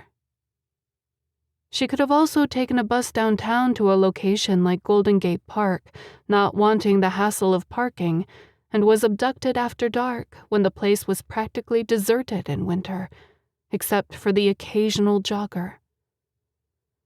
Other than the carjacking incident report he'd found at police headquarters, there were no other recent police reports of harassment or stalkers in the city, or reports from a potential bystander who might have heard screams or cries for help. Those kinds of scenarios were the worst for police and investigators. A cunning criminal who might have been stalking Amelia for weeks or months without her knowing it, and then choosing the perfect opportunity to snatch her. That moment when she was alone and vulnerable and there were no witnesses. It had to have happened at a location other than her apartment, since there were no signs of a forced entry or a struggle. A feisty woman like Amelia would have made noise, screamed, and tried to fight and attack her off. Sam had already put out a request to her physician to see if she was on any kind of medications, but there was nothing in her apartment or her clean work record to suggest she was taking illicit drugs, which might send her to a rough part of town to meet up with drug dealers to purchase them.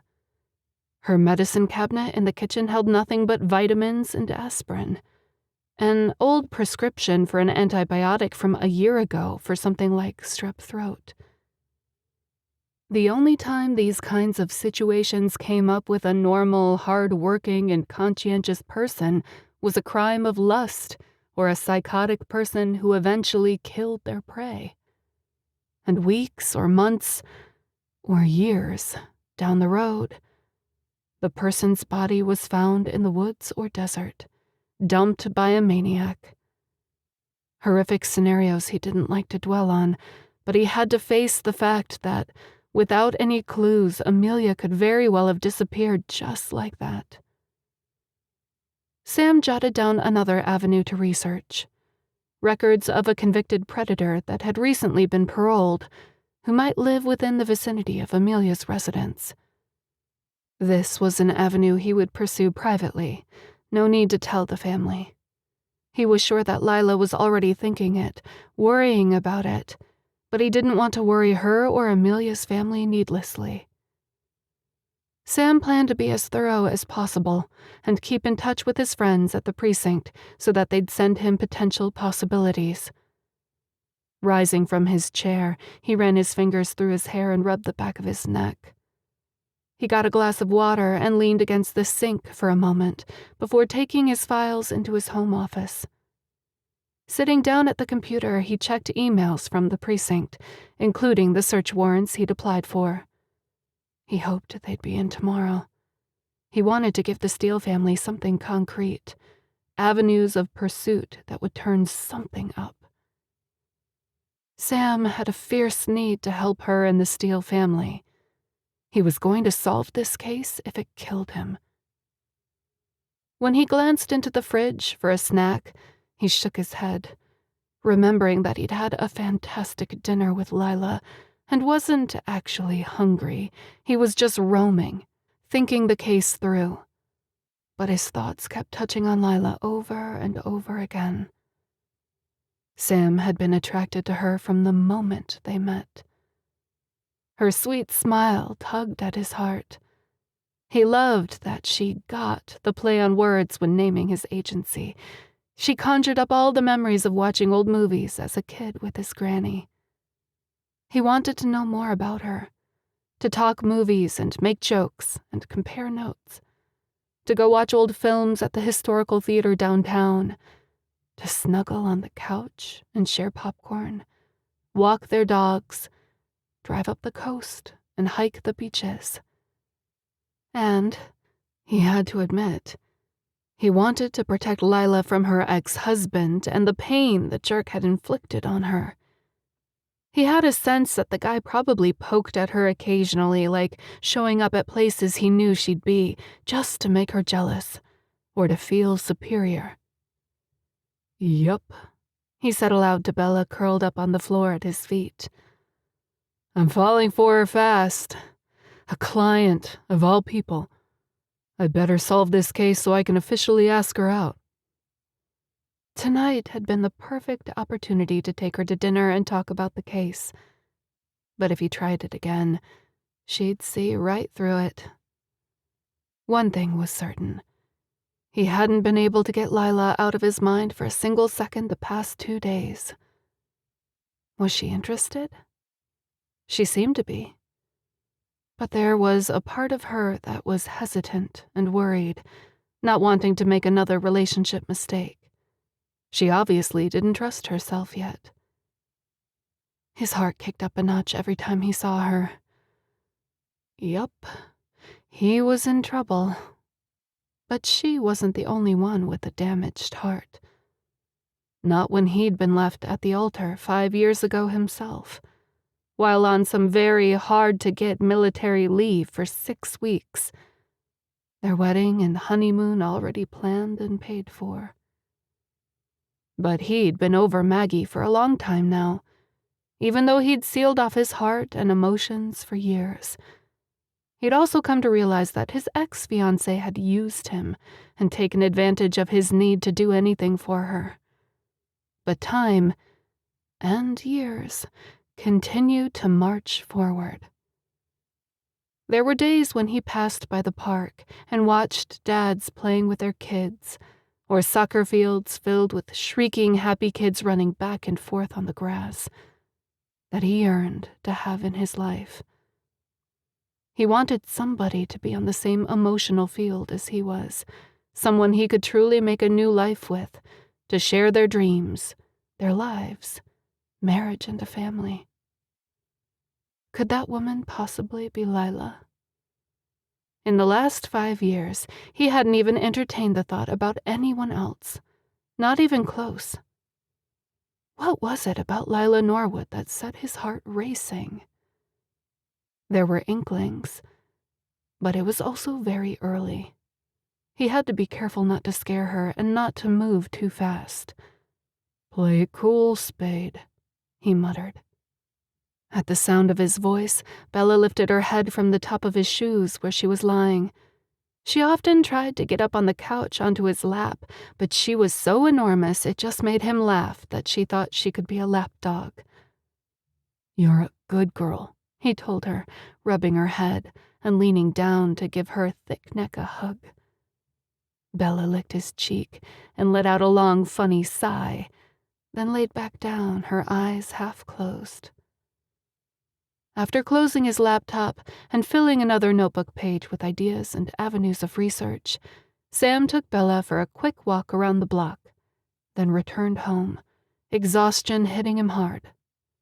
He lay in bed, staring at the ceiling, reliving all those moments when Lilah had gazed at him with her emerald green eyes, and the smile that lit up her face when they locked with his own, or when they shared a little joke.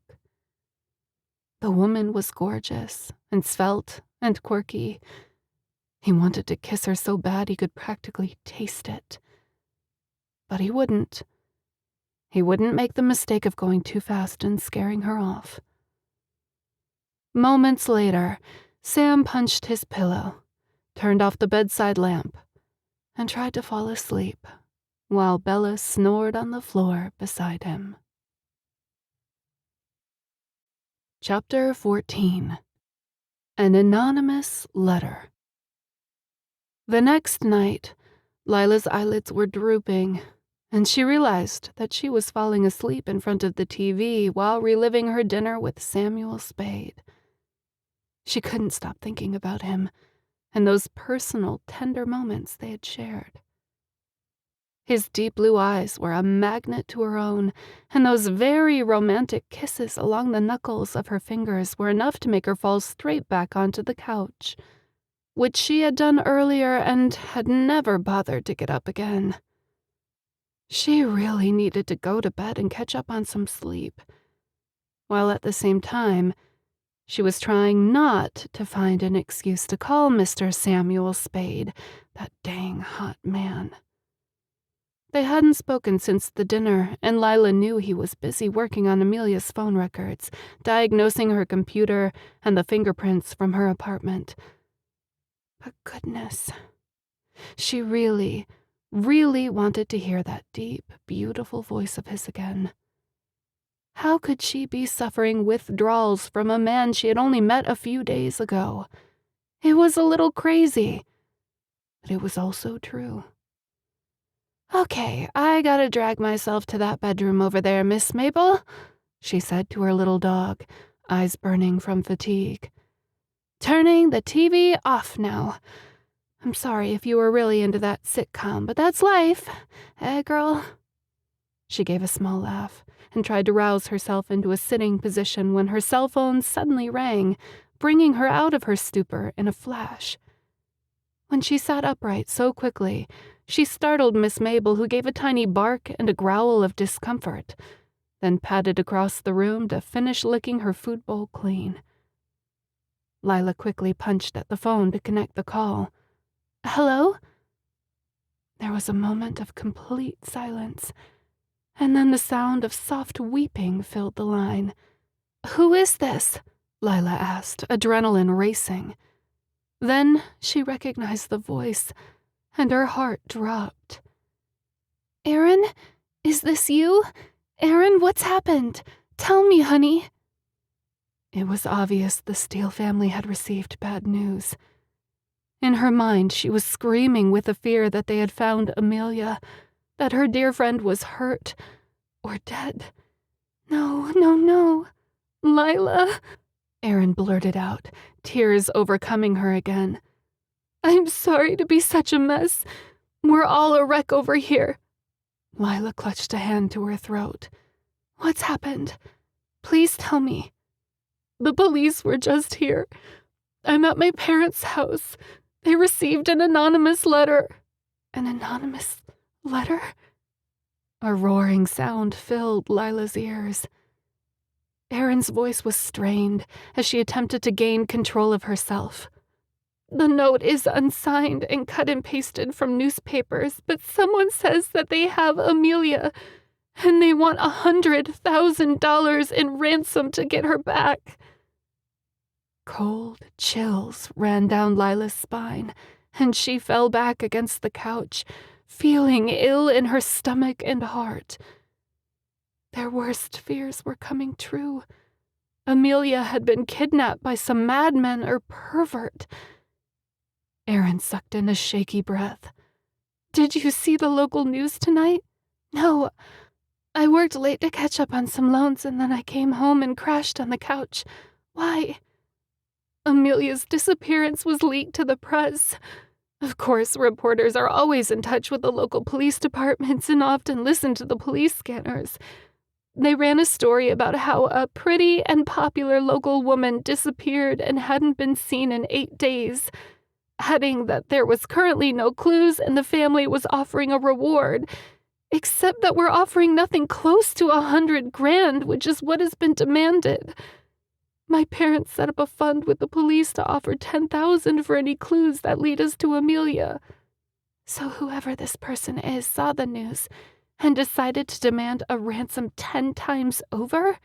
Lilah asked, swallowing past her dry throat. Yes, it appears that way. How are your parents? I'm sure they're beside themselves. To learn that somebody really did kidnap her and is holding her somewhere. Oh, Aaron, I'll come over right away. It's late, Aaron protested weakly. Please, just go to bed.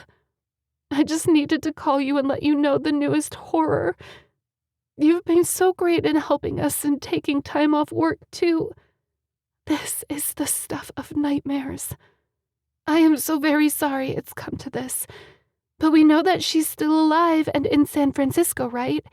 Even if a madman has her, there's still hope. My mind is going a million different directions, wondering if he's hurt her.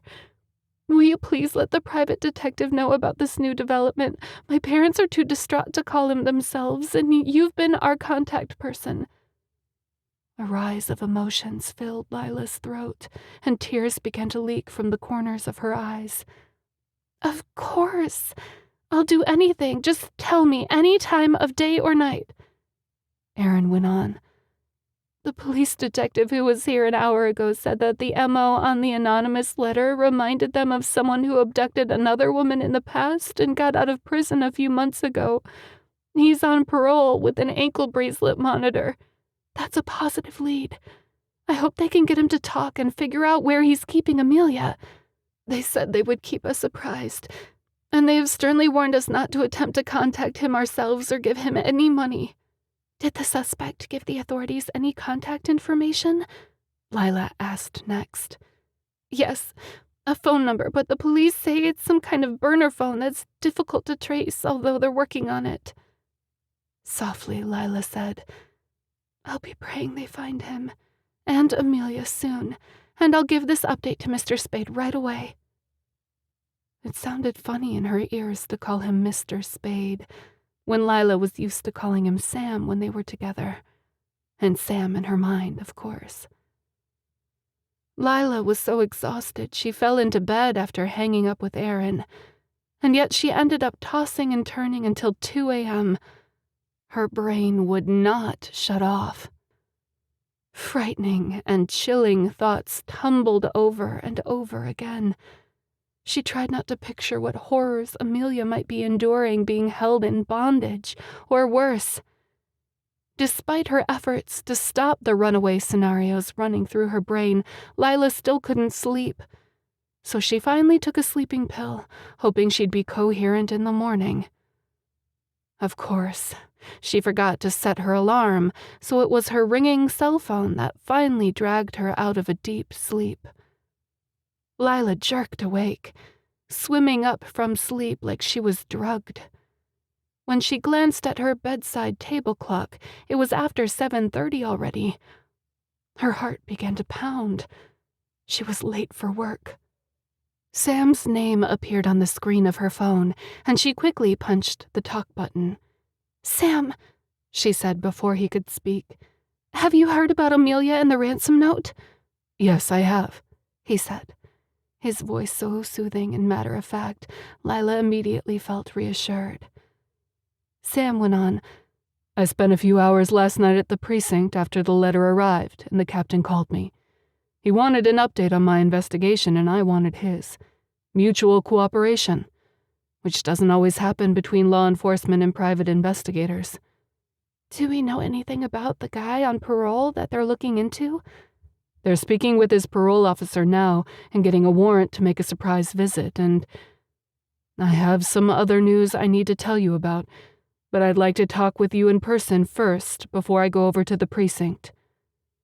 Lila's heart stuttered in her chest, and she prepared herself for the worst. But when she spoke again, her voice wavered. Okay, but every time you say that, I get horribly nervous. Please don't be. It's nothing horrible. Just more information, and I kind of hope you like talking to me, Lilah. Oh my, the way he said her name. Goosebumps broke out on her arms. I do. I just hate the detective stuff. It's like walking on eggshells all the time, waiting for the worst to drop. I completely understand, and it's totally normal, but I'm sure you're feeling off-kilter and terrified all the time. You're exactly right, Lilah said softly. Do you mind meeting me for breakfast and we can talk in person? I hate to do this by phone, and I'll catch you up on everything, I promise. Breakfast. Wow. That was unexpected and very, very nice. Lilah glanced at the clock and bit her lips. Her boss was not going to like her coming in late again. Then she remembered with a sudden start of surprise and dismay and melancholy that it was Christmas Eve. She could take a half-day off and spend the morning with Sam Spade.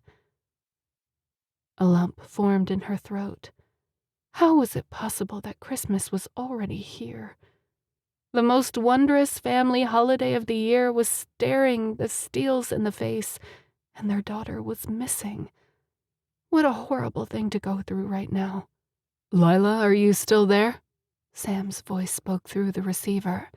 Yes, so sorry. Just getting teary-eyed all over again thinking about the Steeles. Erin was quite upset last night when she called me about midnight. The situation is really tough stuff. But perhaps now we have a chance to find her after this news, despite how terrifying it is. Very true, Lilah whispered. Let me call my manager and tell him I'll be late. And get dressed.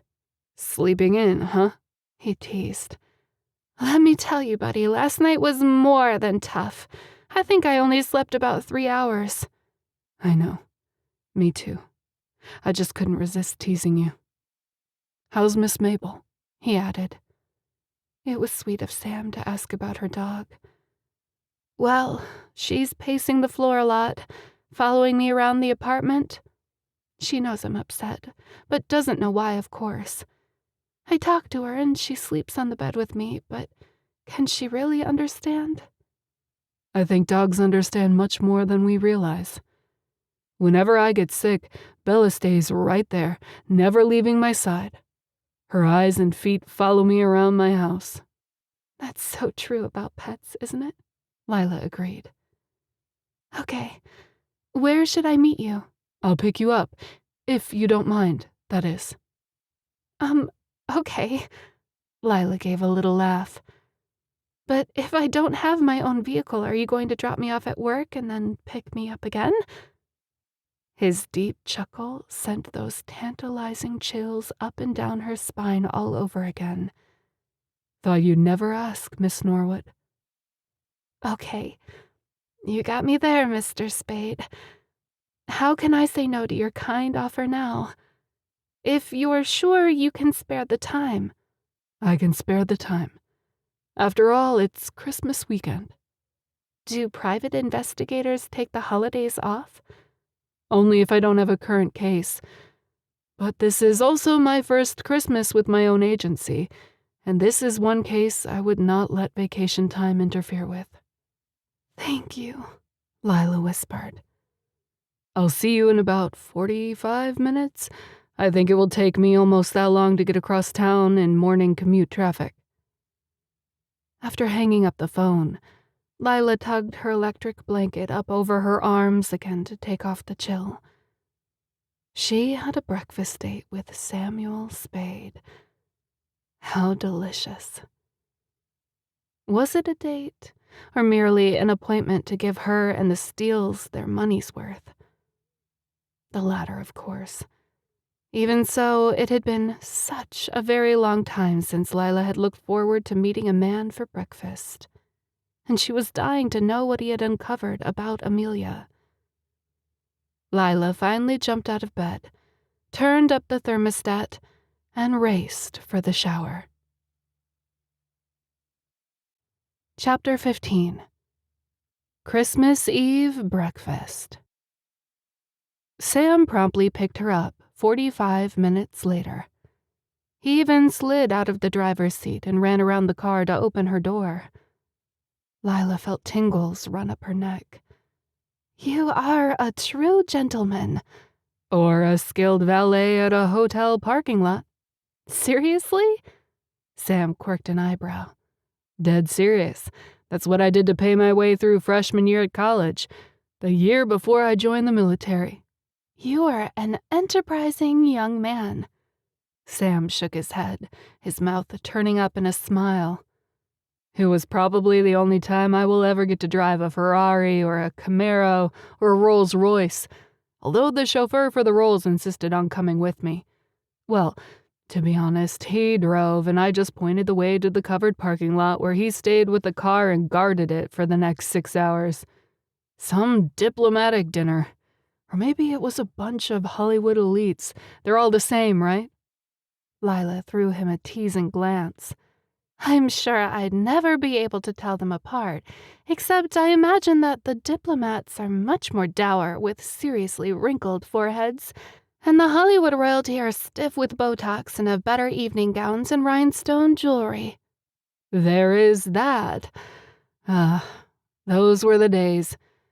And here we are now, Millie's breakfast zone. A few minutes later, they were seated in a corner booth with menus, ice water, and juice. Lilah glanced into Sam's face.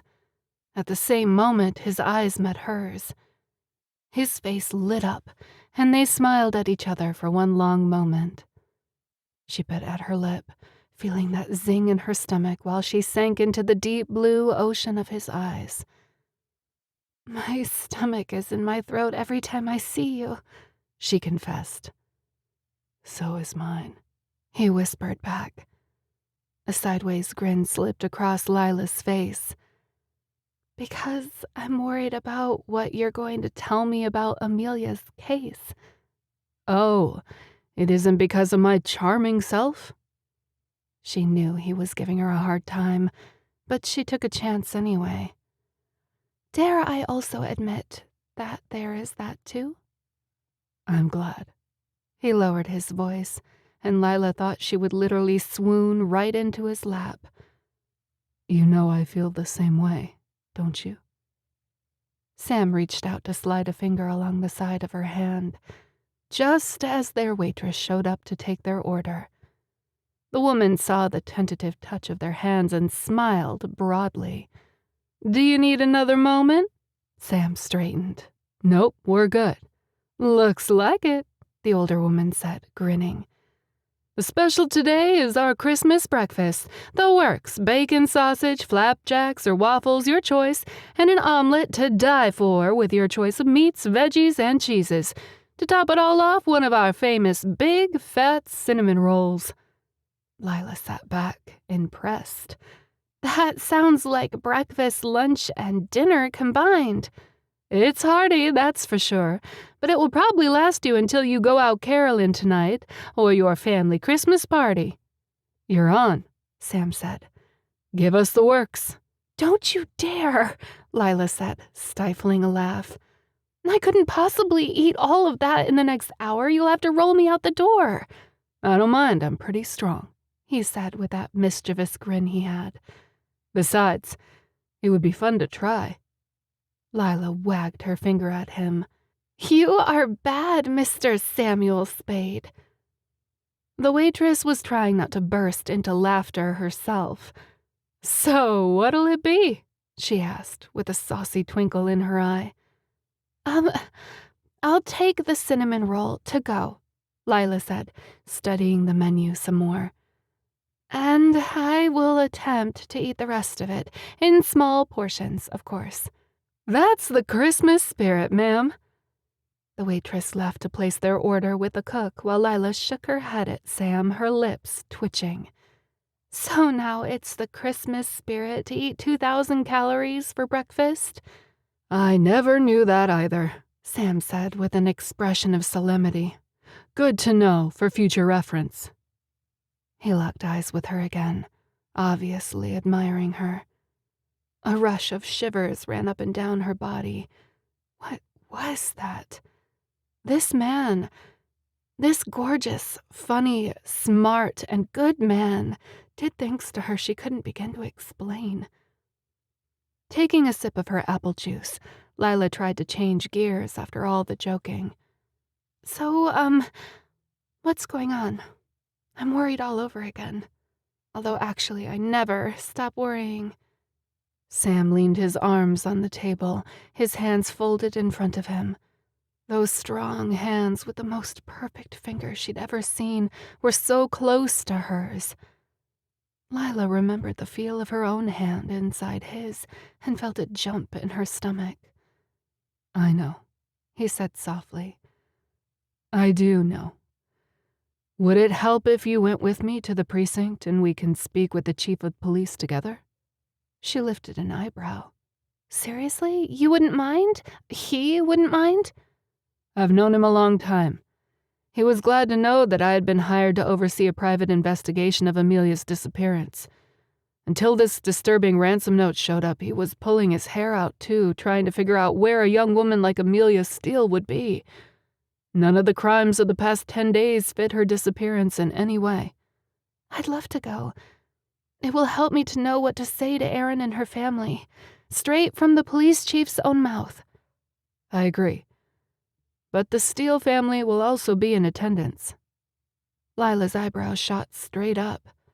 Oh, that's good. I'm glad they're coming. She paused, lifting her chin to gaze at him. What new things have you uncovered? I think that's why you asked me to breakfast this morning, right? Sam grabbed a file folder from the briefcase he'd brought with him. You're exactly right. I have reports for you on a few angles that I've been researching. Lilah held her breath, prepared for the worst, but hoping for some kind of a clue, anything. First are the fingerprints I took at Amelia's apartment. Most of them were, of course, Amelia's. A sudden thought occurred to Lilah. How would you know they're hers if she's never had her fingerprints taken and recorded in the past? She doesn't have a criminal history of any kind. That's what I thought at first, too. But we contacted her employer, and it turns out she was fingerprinted when she was hired at Diamond Tech. There are occasionally sensitive projects they work on, including government contracts, so that made sense, because she had to get a security clearance. Of course, Amelia's prints were everywhere, as to be expected, but now we could identify them definitively. Since you and the Steeles offered to get fingerprinted, we found yours and Erin's there as well, fresh from the previous few days. On doorknobs, kitchen cupboards, that sort of thing. Mine were there too, of course. There were many older smudged prints that we couldn't identify, but nothing new or unusual that signified an unknown identity in the past month. Which means a stranger wasn't recently in her apartment. Exactly. Sam paused. Amelia lived alone. Did she ever throw parties at her place? Not that I can recall. If we saw friends, it was usually at other locations, their homes or restaurants or at the movies. She had a fairly small apartment, so that made sense. That's in line with what we were able to identify. Next is her computer. Only her prints were found on the computer, but not very many, like we'd usually find. For instance, on an iPad or touchscreen computer where people touch it constantly while clicking apps and scrolling the screen, there are usually dozens of prints, one on top of the other, that sort of thing. Lilah frowned, thinking. You know, that does make sense now that you say it. She did like things clean, as you can tell from the apartment. I remember a habit she had of wiping down the computer with one of those screen cloths and screen cleaner sprays. Then she could see the screen more clearly. Sam nodded thoughtfully. That makes sense with what we know about her, too. Okay, now her phone. We got a warrant for her phone records. Lilah let out a slow breath. What did you find? I had a phone expert go over the records with me. I think I have eye strain now. Sam added with a small laugh. We made a master list and matched the numbers with the people in Amelia's circle. The front desk at Diamond Tech, her manager, coworkers, her family, friends, neighbors. Then we did reverse searches on the unknown numbers. Lilah clenched her fist. And? The unknown numbers were from the local deli, grocery store, dry cleaners, auto repairs, her dentist, doctor, the usual normal people and places. We did find 2 other numbers from a few months ago, and I personally called them because a search didn't bring up anything. They were disconnected numbers that don't belong to any person or place of business at this time, and Sam took a breath. That is it. No secret boyfriend? No hotels or car rentals or airline flights? None. Not that she's never traveled or had a vacation, but not with her current phone number. Now that I think about it, she had a different number in college. But once we came back from UC San Diego to the Bay Area, we both got new phones and local area code numbers. That's been at least 7 or 8 years ago, so the old phone wouldn't have any fresh leads. That's what I figured as well. I'm really sorry it didn't turn up any leads. I was sure hoping for something. Anything. I don't know whether to be disappointed or relieved. Exactly my own thoughts. The whereabouts of Amelia is completely puzzling. And if she left town, why was her phone and laptop left in her apartment, and her car in the garage? Sudden tears filled Lilah's eyes. That's not normal. It doesn't make any sense. I'm more worried than ever, actually. Sam pressed his lips together. I've never been involved with a case that didn't have a single clue that led me to the next clue, and then the next clue, and then some kind of solution. Lilah saw her own pain reflected in Sam's eyes and found herself reaching for his hand. She squeezed it, and he held on tightly. This man truly cared about Amelia and her family. Yes, he was professional and proficient when it came to all the various components of Amelia's life, the investigation and the search warrants. But Sam also had a big heart, full of compassion. I telephoned Amelia's parents last night when I got home to update them on all the moving parts of this investigation. Sam went on quietly. They're wonderful people who are hurting deeply. I mean, of course they are. If it was my child, I'd be frantic and tearing the city apart. They've been busy putting up signs around the city, especially at their daughter's favorite spots and restaurants, and they're currently organizing search parties to go into some of the deeper parts of the parks and hills, as well as the local beaches.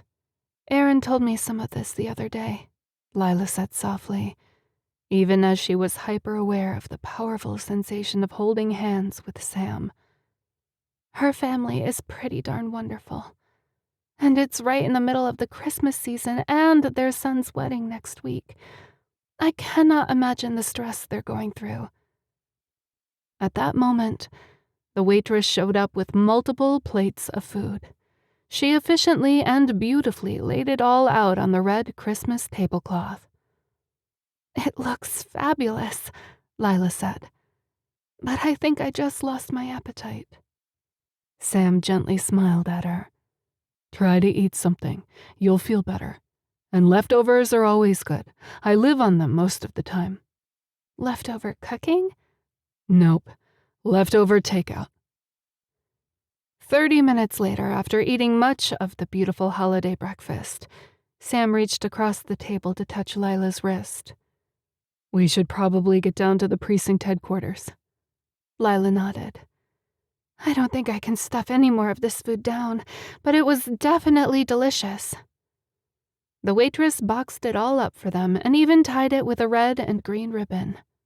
See? Sam joked while they grabbed their coats and headed to his car. Takeout leftovers. To die for. I think that was the best breakfast I've ever had in my life, and the gigantic cinnamon roll will be more than enough for lunch today and, well, probably dinner too. On the way to meet up with the police chief, Lilah called her bank manager to tell him that she had a family crisis and would be taking the entire day off, not just a half day. He assured her that it was a quiet day, wished her Merry Christmas, and said that he'd see her on Monday. When she relayed the news to Sam, he said, "That must be a relief. Maybe we could spend the entire day together." His voice trailed off suggestively, and Lilah smiled up at him. "You're on, Mr. Spade. What shall we do? I'm usually frantically shopping or wrapping presents on Christmas Eve, but I already shipped gifts off to my brother Benjamin. He's in Los Angeles for grad school, and my mother is in Arizona visiting her sister, enjoying much better December weather than we are." "You're not spending Christmas with them?" "I usually do. At least since a certain person left my life," she added awkwardly. "But when Amelia disappeared, I decided to stay here. And Sean's wedding is next week, and I would never miss that." Sam started the engine, and they drove down the hill to the next light. "You're going to be my date for Sean's wedding still, right?" she asked. He gave her a gentle smile. "I wouldn't miss it for the world." Sam turned up the heat in the car, and Lilah's toes began to warm while she gazed at the holiday decorations on each street corner, including the hanging wreaths and lights on the lampposts. It was Christmas Eve, her favorite holiday of the year. But her entire life, and even the world around her, had taken on a surreal appearance and a strange, dark mood. What information would the police chief have for them, and how was that going to change Amelia's case? Chapter 16. Police Precinct Meeting. 20 minutes later, Sam pulled along the curb of the police station, the only available parking spot, and turned off the engine, jumping out to open Lilah's door. Shoving her hands into the pockets of her coat, she walked briskly next to Sam into the police precinct, her stomach in her throat, her brain buzzing with a mix of dread and worry. Erin and her parents were already there, faces white and pinched, exhaustion in every fiber of their body language. Lilah embraced each of them and squeezed Mrs. Steele's cold hands. "Your hands are warm, my dear," Alice told her, a brief smile quivering on her lips. "Thank you for your help. Thank you for everything you're doing to find Amelia." Mr. Steele didn't say much of anything, his face grim. "What a way to spend Christmas Eve, eh?" was all he could say, despite putting a brief arm around Lilah's shoulders. She tried to whisper, "I'm so sorry," but her voice didn't seem to work very well, and she was terrified that she'd burst into tears. A uniformed officer led them into a room off the main precinct lobby where the front desk bustled with officers, phones ringing like crazy. Another pair of law enforcement officers walked in with a man in handcuffs, taking him down a hallway for booking. "The chief will be in with you shortly," the officer said, arranging chairs for them to sit down. But the seats remained empty, as everyone stayed standing and stoic. The nervous energy in the room was intense and palpable. When the door closed, Sam took Lilah's fingers in his for a moment, his eyes meeting hers. "Whatever we learn, we'll be one step closer to knowing the truth about Amelia. We just want her back home safe and sound, as soon as possible," Mr. Steele said gruffly. They didn't have long to wait. About 10 minutes later, another uniformed officer opened the door to allow a second officer inside. He was an older man with a neatly trimmed gray mustache and a sober expression on his face, as well as a big man standing erect in his dark blue uniform and greeting each person individually, introducing himself as Captain Fields while shaking everyone's hand and repeating their name. Erin sidled closer to Lilah, clutching her arm while Lilah tried to give her a reassuring look. Thanks for coming in. I could have telephoned you, Mr. Steele, but I thought it was important to meet in person with your entire family, including Mr. Spade, the private investigator." Alice Steele made a murmuring sound and slipped her hand through her husband's elbow to steady herself. "As you all know," Captain Fields said, "we received an anonymous letter confessing to kidnapping Amelia. At first, we had our reservations about the validity of the letter. It was suspiciously similar to another criminal we apprehended several years ago for an attempt at kidnapping." "That's frightening," Aaron whispered in a hoarse voice. Captain Fields continued, "We think that he must have seen the flyers about Amelia and wanted to try to get some fast cash and leave the state. Our suspect is a man that was paroled 6 months ago with an ankle monitor. We've interviewed him as well as his parole officer. The monitor did not show any unusual activity or locations he was not supposed to be in. But one of the spots was within a mile of Amelia's residence. Of course, we had to dig into that further, since he could have abducted her while she was away from her home." Next to Lilah, Aaron let out a long, slow breath. From the corner of her eye, she noticed Mrs. Steele reach out with her free hand to take her daughter's fingers in a tight grip. The woman's face was grim, her eyes red and puffy. "We've watched hundreds of hours of footage from surveillance cameras of the retail stores and businesses within the 1-mile radius of Amelia Steele's apartment. None of that footage turned up any suspicious activity that showed Amelia or any other potential female victim. Then we learned that our suspect had rented a storage unit about a month ago, without his parole officer's approval or awareness." Alice Steele let out a shocked gasp and buried her face in her husband's shoulder. He patted her arm, his face turning even grayer, his lips set in a thin, bleak line. "We conducted a 5-man raid early this morning on the suspect's residence as well as the storage unit. I'm happy to tell you that we found no evidence that Amelia had been held in his apartment or the storage unit. No fingerprints, clothing, or DNA evidence. What we did find at his apartment was evidence of him creating the anonymous letter. The results were so conclusive he finally confessed. The man has been rearrested and is currently in the county jail without bail for perpetrating the letter hoax as well as violating his parole. He will appear before a judge at the district attorney next week. We're confident he'll be returned to prison." Sam cleared his throat. "What about evidence of potential accomplices?" "That's a very good question," Captain Fields said, his eyes flicking over the group.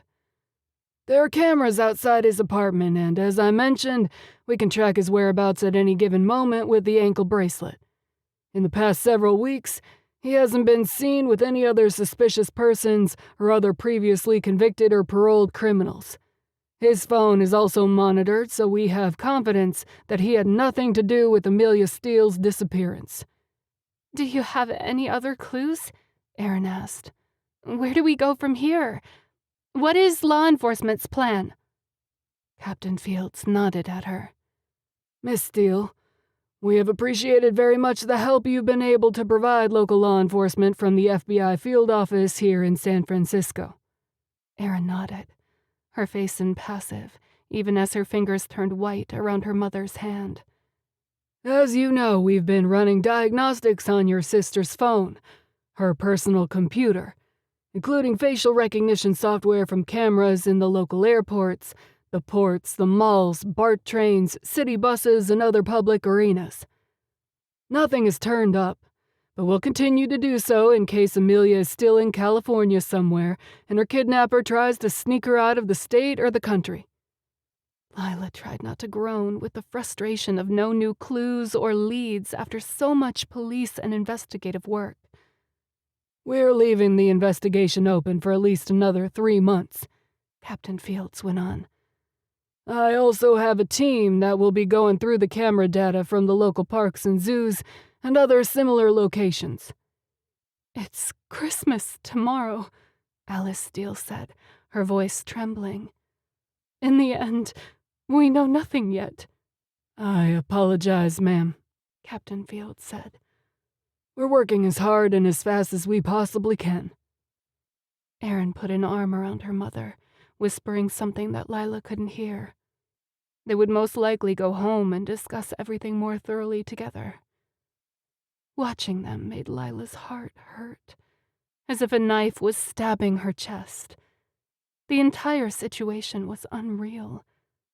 It was hard to wrap her mind around the horror of it all. They were no closer to finding Amelia than they were 9 days earlier, the last time anyone had contact with her. Chapter 17. The Wedding.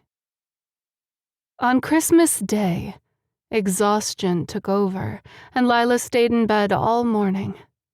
She tossed and turned, trying to sleep and recover from the debilitating fatigue of the past week, but the exhaustion wasn't going away anytime soon. She finally gave up and crawled out of bed to take Miss Mabel for a walk. The neighborhoods were extremely quiet. Every family inside their homes unwrapping Christmas or away visiting other family and friends. The quiet and lonely feeling was disheartening. After just 15 minutes, Lilah hurried back to her little house, discomfited by the sudden realization that she was alone on the city streets, which probably wasn't a smart decision, despite the fact that most people were home celebrating the holiday. Even so, Christmas Day was the perfect time to commit a crime on a solitary woman in a big city.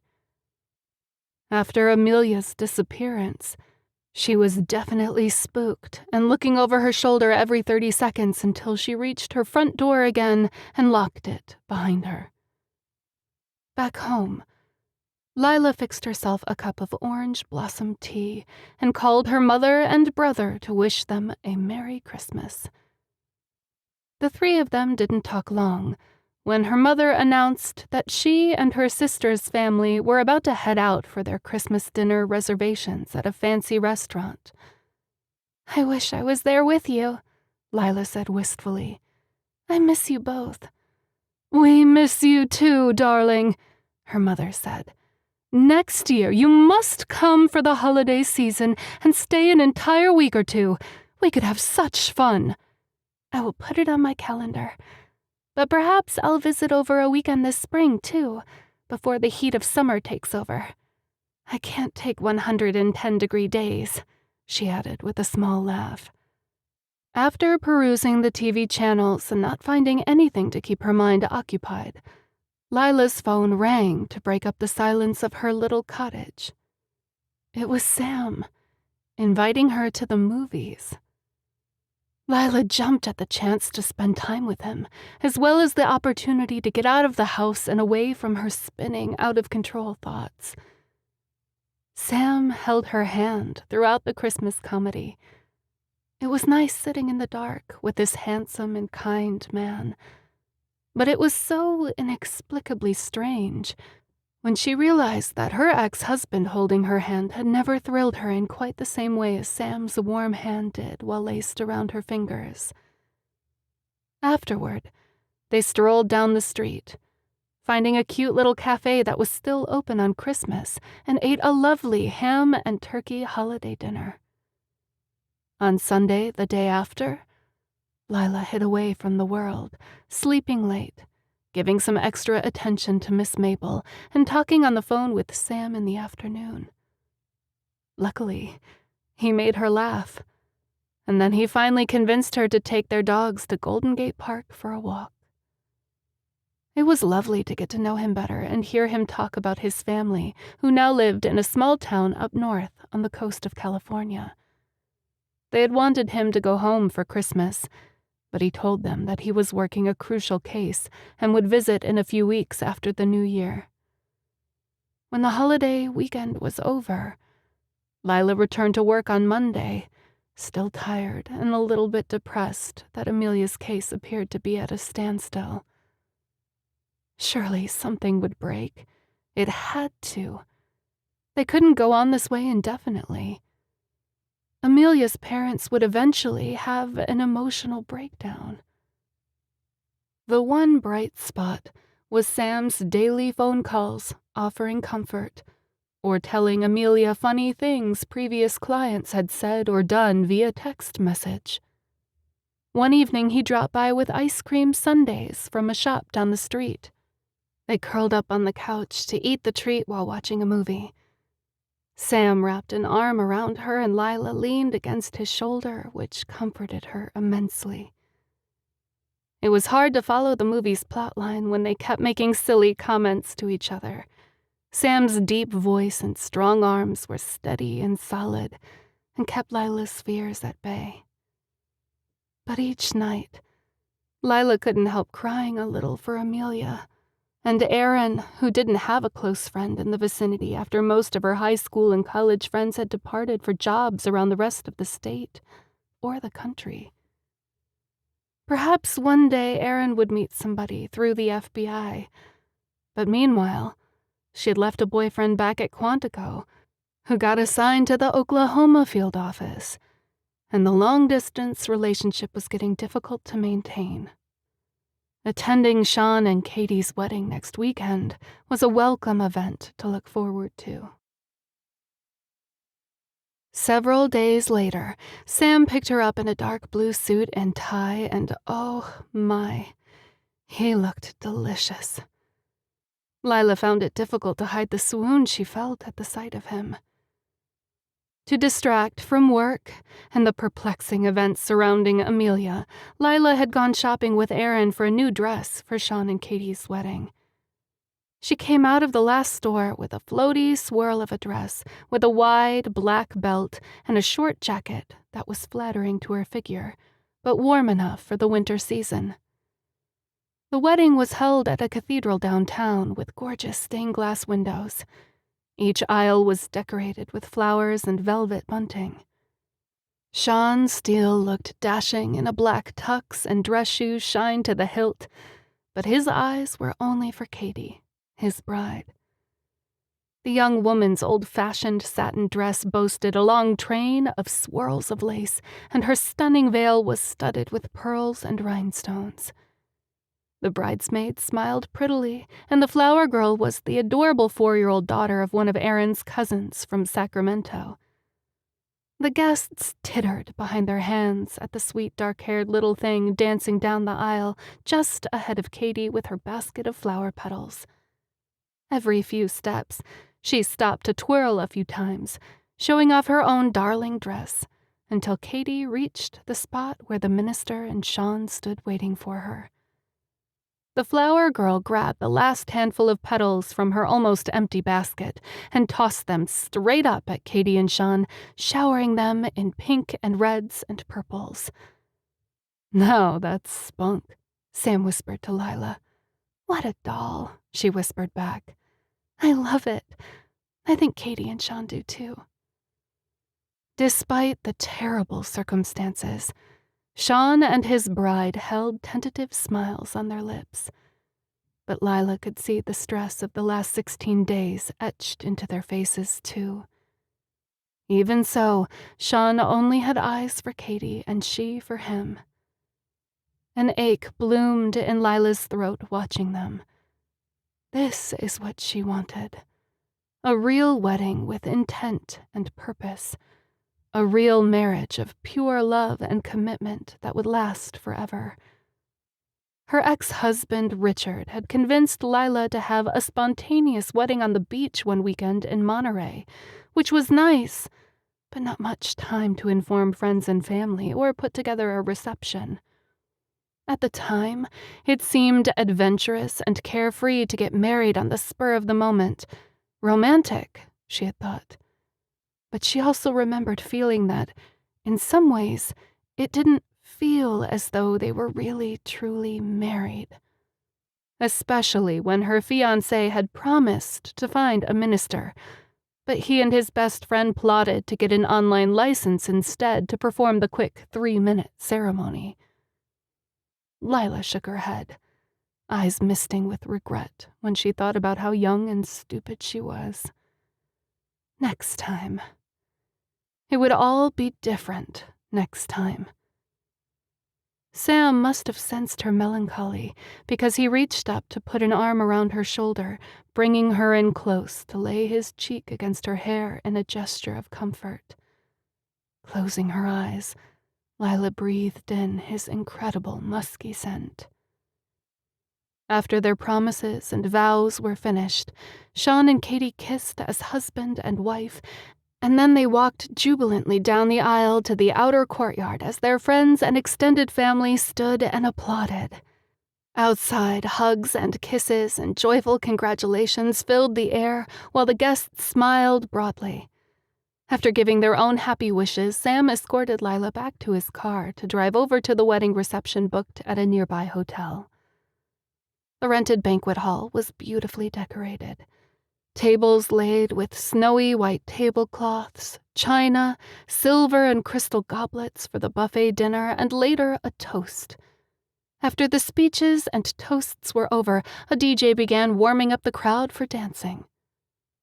Despite the happy celebration for the newlyweds, it was also obvious that the Steele family and their guests were trying to hide their emotions over the unknown whereabouts of Amelia. Lilah spotted furtive glances and whispers between family members, including the effort to hide tears that tugged like a weight at her heart. Was there anything else she could do to find Amelia? Were there ideas they hadn't thought of? What were they missing? There had to be a way to find her. The questions plagued Lilah every single moment.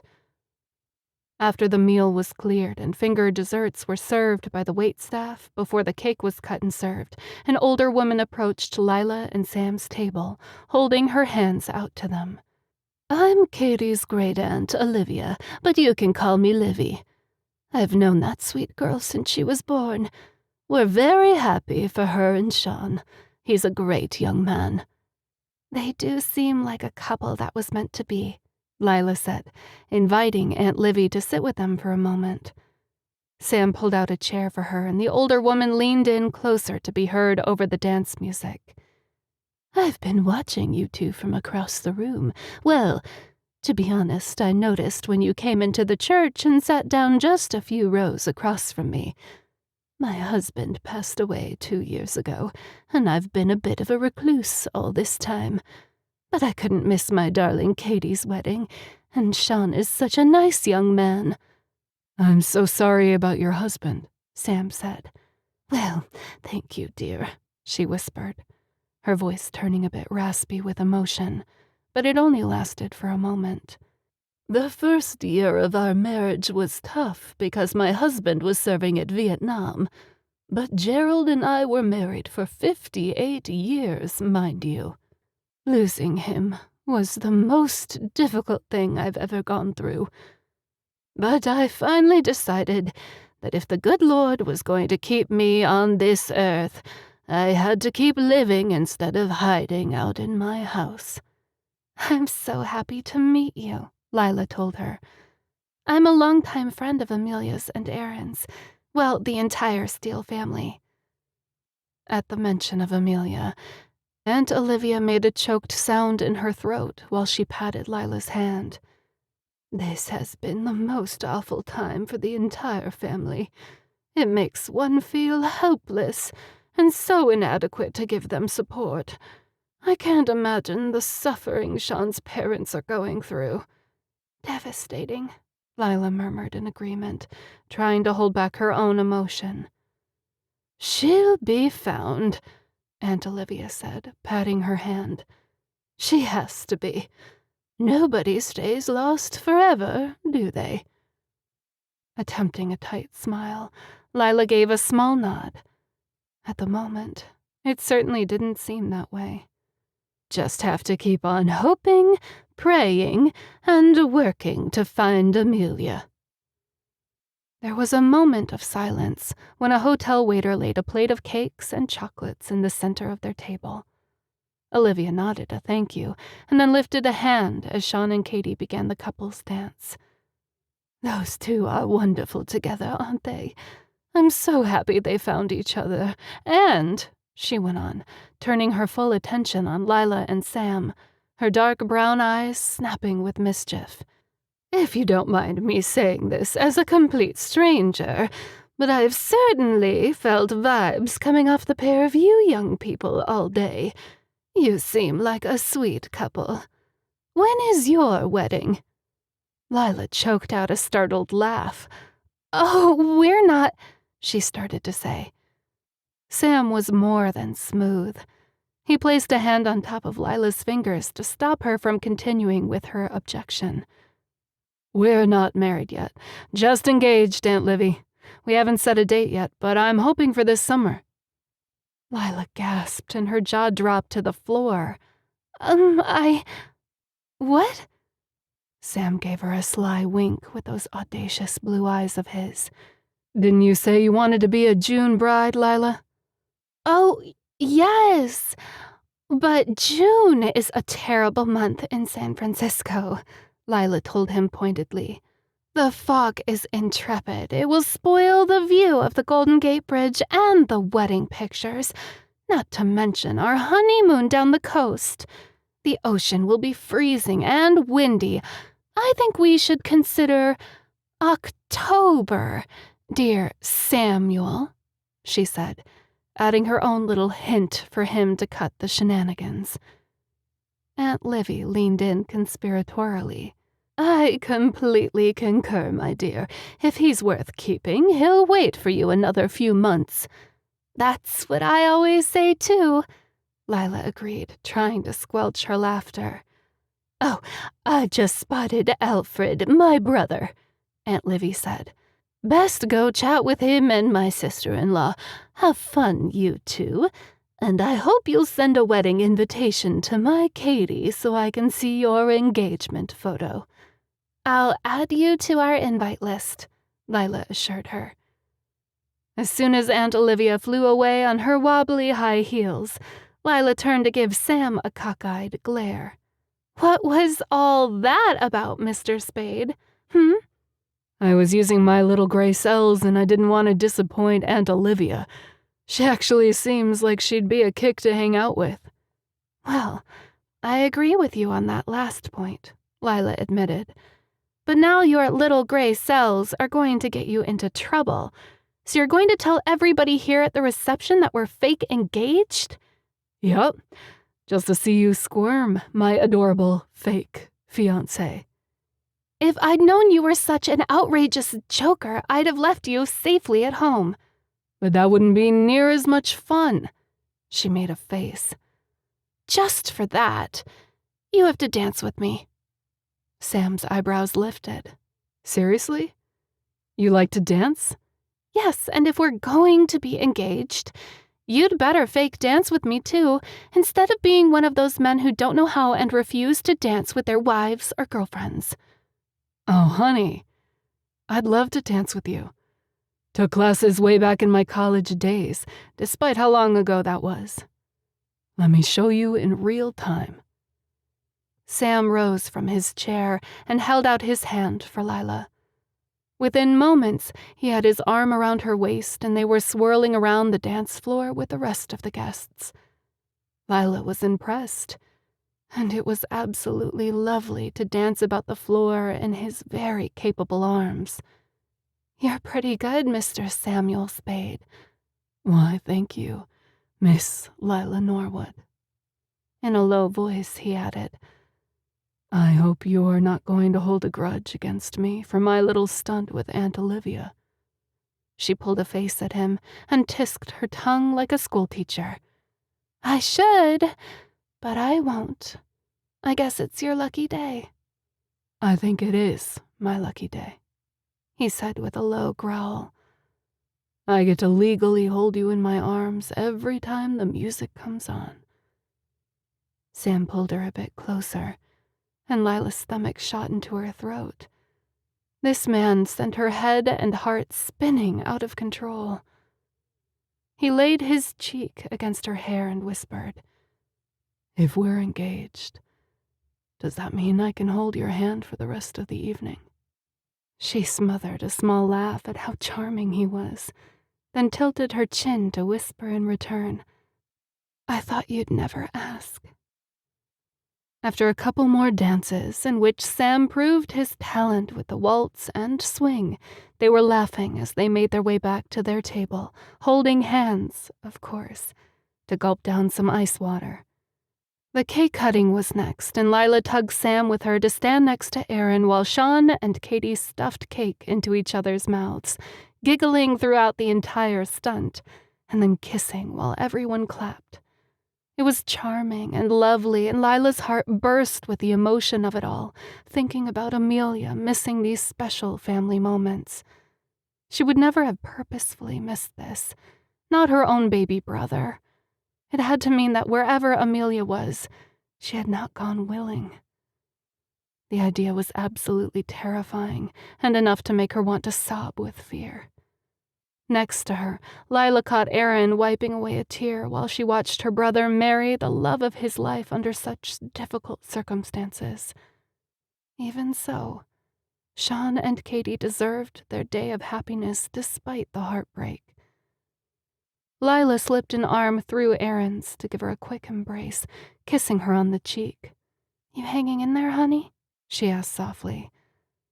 "I think you're my new best friend, Lilah," Aaron whispered. "Ditto, sweetie. I'll always be here for you and your family. We couldn't have gotten through these last few weeks without your help and strength. Keep leaning on me every day if you need to. See? You always say the perfect thing, Lilah," Aaron whispered. At that moment, Alice Steele approached and overheard the last part of their conversation. Her face was somber, her smile tentative. She appeared to be stoically determined to show happiness for her son and his new bride, even as her eyes filled with a raw emotion she couldn't hide. Lilah reached for the woman's hand and gave her a soft kiss on the cheek. "I'm happy for Sean and Katie. It's been a beautiful wedding. Thank you for inviting me and Sam to share in their special day." "Thank you for coming, sweetheart," Mrs. Steele said, a quiver in her voice. "Thank you for everything these past weeks. I hope that wherever Amelia is, she's with us in spirit." "Of course she is," Lilah assured her. "I'm sure she's devastated not to be here, and she's missing you all dreadfully." "If she's still on this earth." Alice's voice finally broke, and she turned away to dig for a tissue in her handbag to wipe at her eyes. "Please don't stop searching for her. Please don't give up." "Of course not. Never. We'll find her. I know it." "I know that you're being optimistic for me, but after last week's meeting with Captain Fields, I also know that we don't have a single lead or suspect. My daughter disappeared without a trace. But if I know that my family and friends won't give up and won't forget her, then I will try to go on myself. Yes. Yes, absolutely, always. I just want to know what happened to her," Alice whispered fiercely. "Where she's at right this moment, and who is holding her against her will. Whatever the truth is, I just want to know." Tears threatened to spill over while Lilah gripped Sam's hand to hold her upright. He moved in closer, one hand tight in hers, and his other arm around her waist to keep her steady. A few minutes later, Lilah and Sam said their goodbyes to each Steele family member and made their way to the doors of the reception hall and out to the parking lot. Sam clicked his key fob, the doors unlocked, and he helped Lilah into the front passenger seat. After sliding into the driver's bucket seat, he turned to Lilah. "You okay? I have to admit that last part with Mrs. Steele and Aaron was pretty tough." "Sam?" Lilah stopped, a fist against her mouth as she tried to regain control of her emotions. He turned in his seat and brushed a gentle hand across her cheek. "Let's go home, and we can talk more there?" She nodded wordlessly, pulling her coat tighter around her shoulders. The car quickly warmed up, and Lilah was able to stop trembling by the time they got to her house. Miss Mabel was ecstatic, jumping all over Lilah's gown and then launching straight into her arms. "Okay, you little squirt, we're home, we're fine." You feel damp, Missy. Guess you've been outside rolling around in the soggy grass. Lilah spied dirty little paw prints across the kitchen tile. Back and forth, back and forth. She set her pet down and went to fetch a towel to clean it up, but Sam stopped her. Let me do it. You go change your clothes and then we'll talk. While Lilah disappeared into the bedroom, tugging off her new party dress and hanging it in the wardrobe, she heard Sam's phone ring. His voice was low and deep as he spoke from the other room. By the time he was finished with the phone call, Lilah was dressed in her jeans and a thick sweater against the January chill. She'd even put on a pair of cozy socks and was determined to brew some hot tea and cocoa with marshmallows. She needed something comforting and normal. "We've been living in so much not normal," she murmured while making her way to the kitchen to grab the milk from the refrigerator. All Lilah wanted to do was curl up on the couch with Miss Mabel and Sam and get her emotions back in order. "Hey, who is that on the phone?" she asked, when Sam didn't respond to her previous comment. "A work call on a Saturday night?"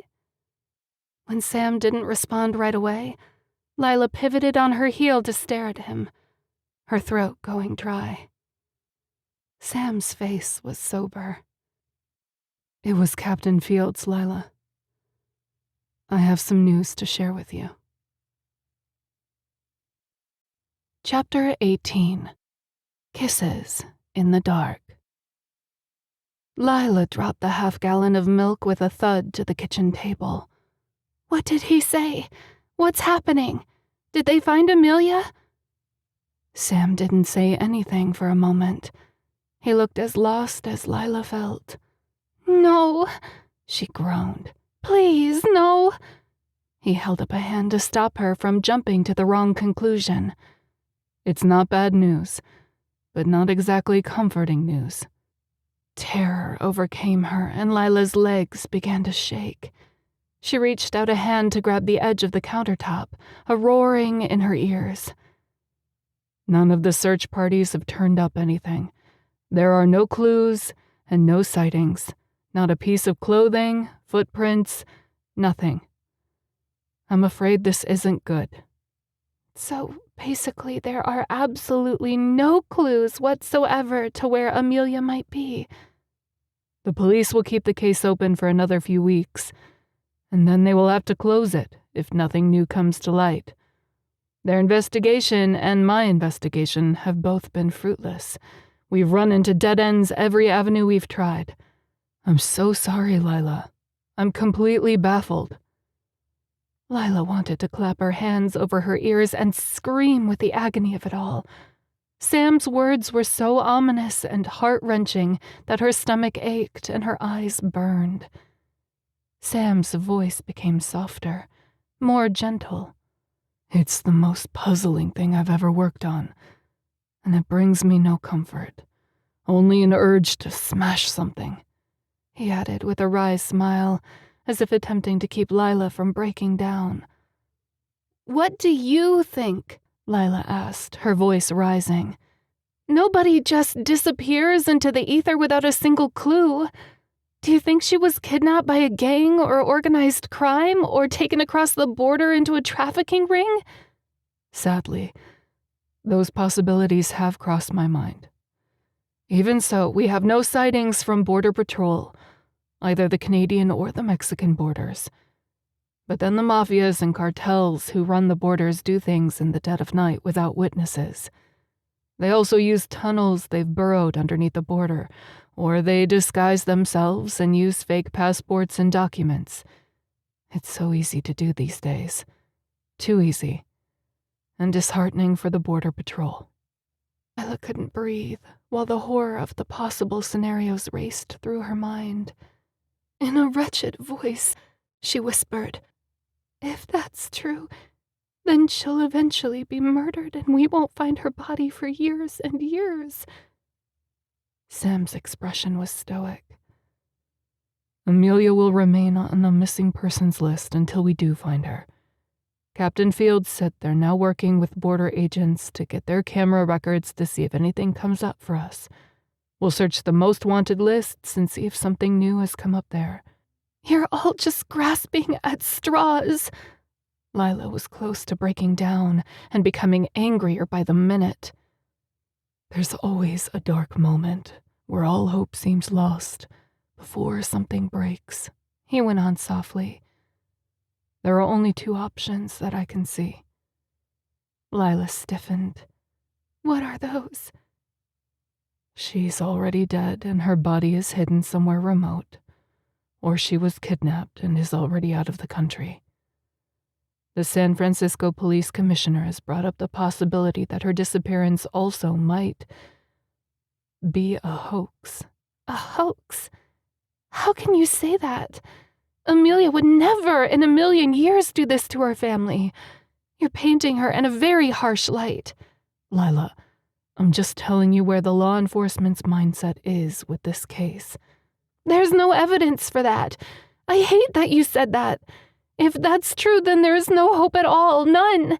Ever. Lilah shook her head, holding her hands against her stomach. I can't accept that. There has to be something else, something more we can do. Sam moved in closer, but Lilah whirled out of his reach. I'm too upset. I just can't do this. You're going to give up too, aren't you? I just know it. Lilah thought she was going to be sick. She feared she'd start screaming with frustration. Instead, she raced for the front door, slammed her feet into her boots, grabbed her jacket, and ran out into the dark night.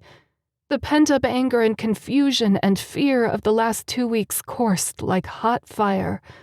Lilah drew in a lungful of cold air, tears streaming down her face as she stomped down the sidewalk, pain in every cell of her body. After walking for about 10 minutes, she realized that she'd forgotten Miss Maple, who had been begging to go out for their nightly walk. At the moment, Lilah couldn't go back. Not yet.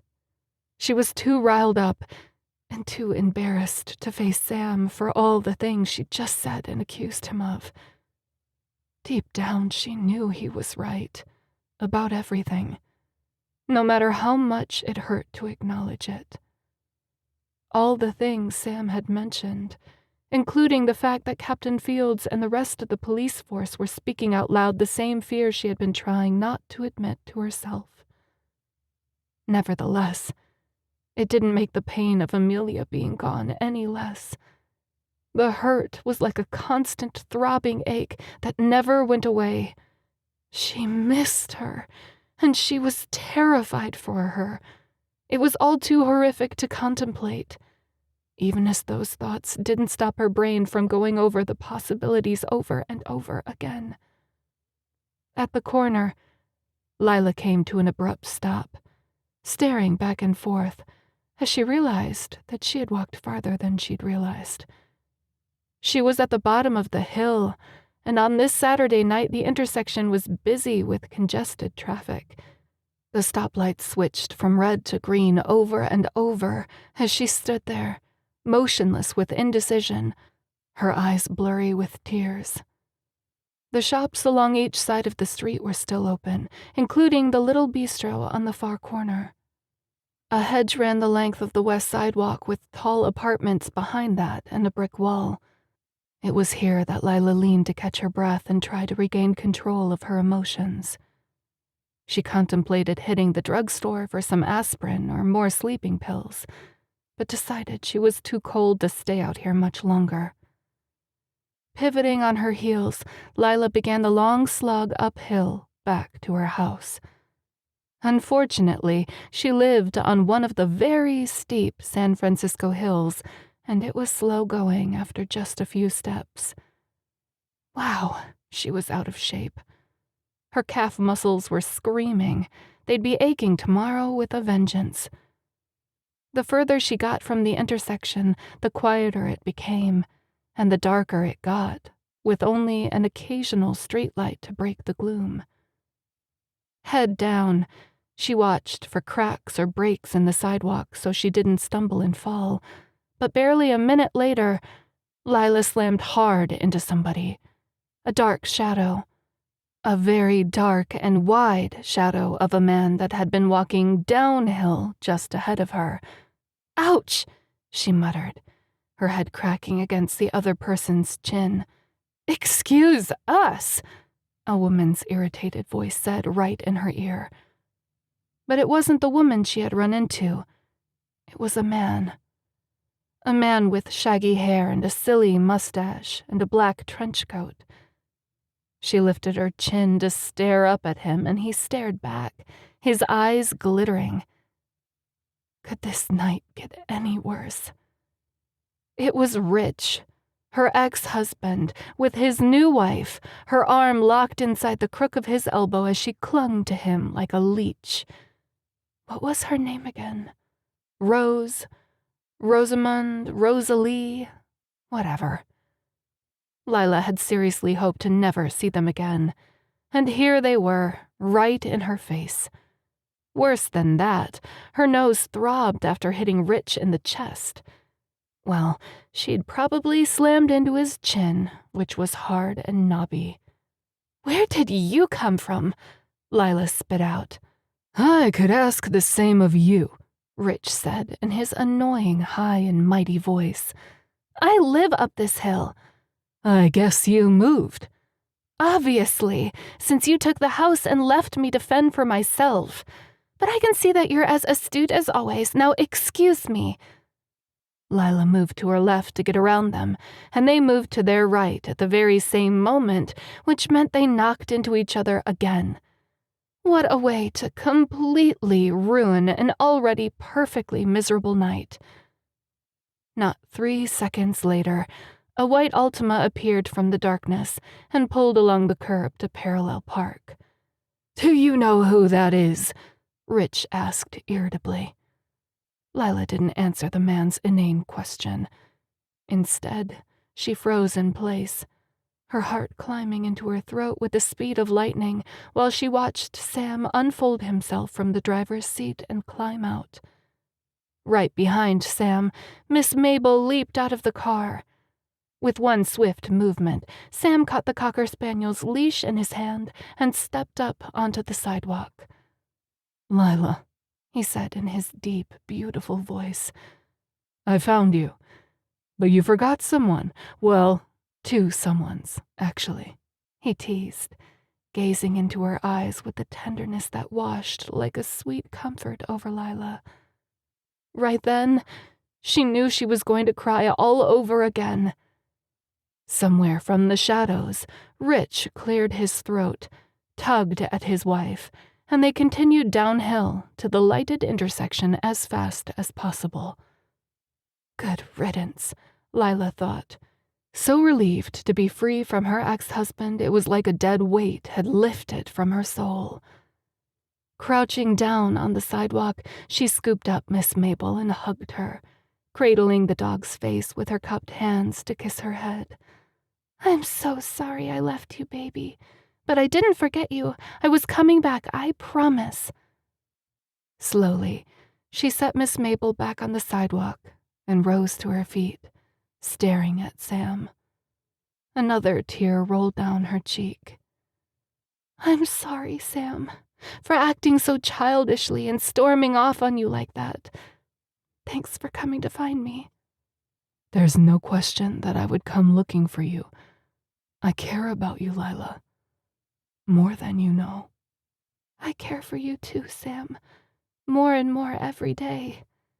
I'm just so agitated and frantic about Amelia. I don't like the way it's going. And I hated the things you said about what might have happened to her. It just hurts so much." "I know, Lilah. I know," he said softly. Standing before her, Sam's presence was large and rock-solid and comforting, and knowing that he came running to look for her just caused Lilah to weep all over again. Before she could speak again, his arms came around her, and Lilah leaned into him, trying not to break down into sobs. "I want to reassure you," he whispered in that voice that sent thrills down her spine. "I won't stop looking for Amelia. I never meant you to think otherwise, or to be afraid that the police wouldn't continue either. Amelia is permanently in the database, and if there is any kind of sighting or clue, however small, it will ping an alert. Promise? She asked, feeling a desperate need to be reassured. I hope you'll stick around and help me, Sam added, a hopeful tone in his voice. We will find Amelia, somehow, somewhere. I'll keep digging and looking. One day we will know the truth about her. I can promise you that. Nobody will give up. Least of all me. Thank you, Lilah whispered. Knowing that helps so much. The Steele family, and me, we're blessed to find you. I'll try really hard not to give up hope. She clung to him for a moment longer, gathering strength from his convictions and assurances, while trying to erase the sighting of Rich and his wife who had betrayed her 2 years earlier. Despite how annoyed she'd been a few minutes earlier, they didn't matter any longer. Her ex-husband was like a bad dream, a memory she would purposely forget so that she could move forward to find love with someone who would truly love her in return. I'm glad you weren't too far from home to find, Sam told her, while his gorgeous face and beautiful smile took Lilah's breath away. By the way, who is that you were talking to? She made a small, disgusted sound and shook her head. You'll never believe it. My ex-husband, Rich, and his girlfriend, or rather new wife, the woman he left me for. I hope they don't live in this part of town, but I think they were headed to one of the restaurants at the bottom of the hill, so of course I literally ran into them in the dark. You have a knack for that, Lilah Norwood, Sam teased her, referring to their own encounter weeks ago. But I don't think you were childish back at your house. You acted exactly like a friend who's worried and afraid for her dearest friend. And, he went on, crooking his head to gaze into her face, that Rich fellow is a complete fool, and I definitely do not want to be a fool like him. You are 1,000 times more beautiful than the new wife, in spades. No pun intended, he added with an adorable chuckle. Spades. Sam Spade, Lilah repeated, bursting out a quick laugh. Even so, the release of tension just made her eyes fill with those darn tears a little bit more. So how does it feel to see him again after all this time? Sam tentatively asked. Honestly, I have an overwhelming sense of total relief. It's the strangest sensation, but it's marvelous. Better than marvelous. And I'm so happy I met you. And... She stopped, trying to bring her scrambled thoughts in order. Under the streetlight, Samuel Spade was devastating to her heart, perfection itself. He made her breathless and excited every single time she was with him. All I want to do, he whispered, coming even closer, if that was possible, while her stomach jumped to watch those deep blue eyes of his on her face. All I want to do is grab onto this incredible woman I met barely 2 weeks ago. My previous life feels like an old dream. Meeting you has turned every waking moment into something new and exciting every single day. I feel the same way, Lilah agreed in a whisper. My relationship with you is more fascinating and meaningful than I ever expected. And we haven't even kissed yet. Instantly, Lilah clapped a hand over her mouth with a sharp gasp of horror. Scratch that. I didn't say that. Forget it. Rewind, please. Oh my gosh, I am so embarrassed. I've never done that before. I think I need a cold drink. Maybe just douse me with a big bucket of ice-cold water, okay? No, I will just take my dog home and we can pretend none of this happened. But Sam didn't move an inch. He didn't step back or loosen his hold around her waist. He just began to laugh, chuckling at her faux pas with a gigantic grin. Before Lilah could take another breath, Sam was scooping her up in his arms, his hand on the back of her head as he pressed his cheek against hers and kissed her gently next to her ear. "Oh, Lilah," he said softly in his deep voice. Sam's arms were big and wide, and he engulfed her completely, as if he would never let her go. It was the most exhilarating and all-encompassing embrace she had ever experienced. Breathing in his warmth and musky scent, Lilah was sure she'd died and gone to heaven. Her heart pounded so hard she swore it would jump right out of her chest and sail away to the moon.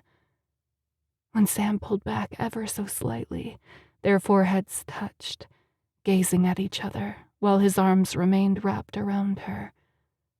"Well, gorgeous woman," he said in a husky voice. "I thought you'd never ask. I've tried to be a patient man, but kissing you is long overdue." "Is it terribly obvious that I've been waiting so very long for this moment?"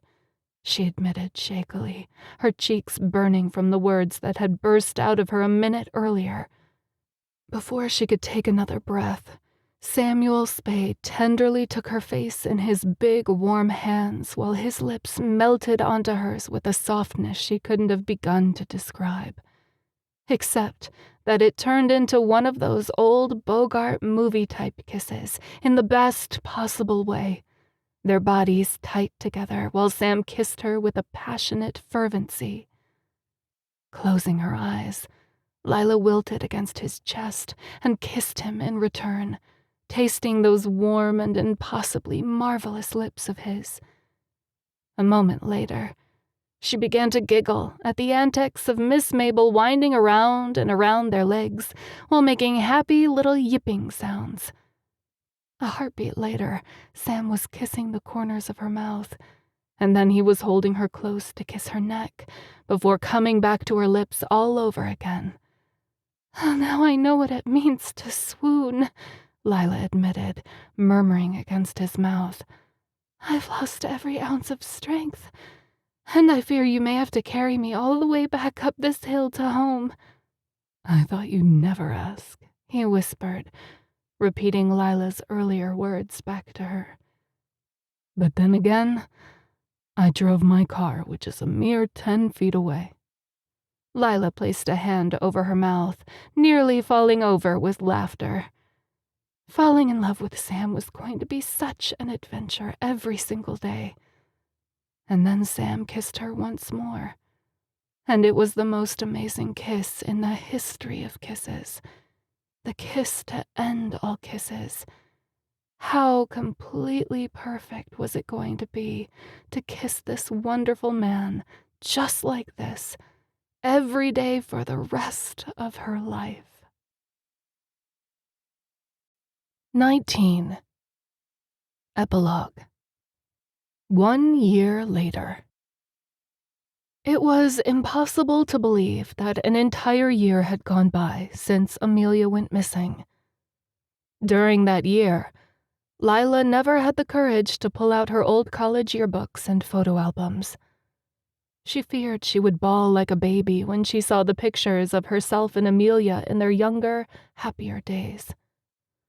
But one Saturday morning, a week before Christmas, Lilah padded out to her living room wearing leggings and an oversized sweatshirt with the logo of UC San Diego written in gold block letters. Slowly, she pulled the photo albums from her bookshelf, while a sick sort of anticipation filled her stomach. "Come and snuggle with me, Miss Mabel," she murmured to her cocker spaniel as she sank against the pillows of the sofa while music played from the speakers on the table behind her. The blinds were open, displaying a remarkably mild day for December, even though clouds threatened on the western horizon of the Pacific Ocean. Would there be rain later? Maybe. But at the moment, a sliver of sun peeked through the bank of dark clouds. Lilah took a sip of her hot cocoa and opened the first album while Miss Mabel snored. Memories assaulted her eyes and heart, and Lilah's breath stopped, her fist at her mouth. Amelia was in every single photo. There were pictures of her trying to cook their first meal in their first apartment after a year of living in the dorms. Burned spaghetti sauce caused the pair of them to flee for the nearest pizza spot. Pictures of them on campus, on the beaches of San Diego. A sneaky shot taken at the library while studying, making faces at the camera. Group pics with friends, driving in the car for a picnic while they sang at the top of their lungs out the open windows. A funny/sad one of them, with a pathetic little Christmas tree they had splurged on for the corner of their tiny living room. Birthday shenanigans, homecoming, football games, guys they had crushes on. It was memory lane on steroids. At one point, Lilah had to stop, a fist at her eyes to keep the tears at bay. "Maybe I didn't want to look at this after all," she whispered, while Miss Mabel licked her face. Okay, that's enough," she finally protested, swiping the doggy slobber off her face with the hem of her sweatshirt. The next page of photographs stopped Lilah in her tracks. She'd forgotten all about this silly, dorky day. A series of goofy smiles beamed across their faces while they wrapped their arms around each other and made faces at the camera. They'd taken a day trip to the boardwalk in Santa Cruz the summer they graduated, and Amelia had spied the instant photo booth and wouldn't take no for an answer. "We have to do this, Lilah," she cried. "Not since I was a kid with Sean at a Walgreens photo booth eons ago. My parents even have embarrassing photos when they were teenagers." "I've honestly never done it," Lilah confessed, glancing in a side mirror to see that her hair was damp and stringy with ocean water, her nose sunburned, and a smudge of sand on her cheek. "You didn't tell me I look a mess," she protested. "That's the fun of it, our corniest, weirdest pictures ever. For posterity's sake," Amelia added, inserting quarters into the machine.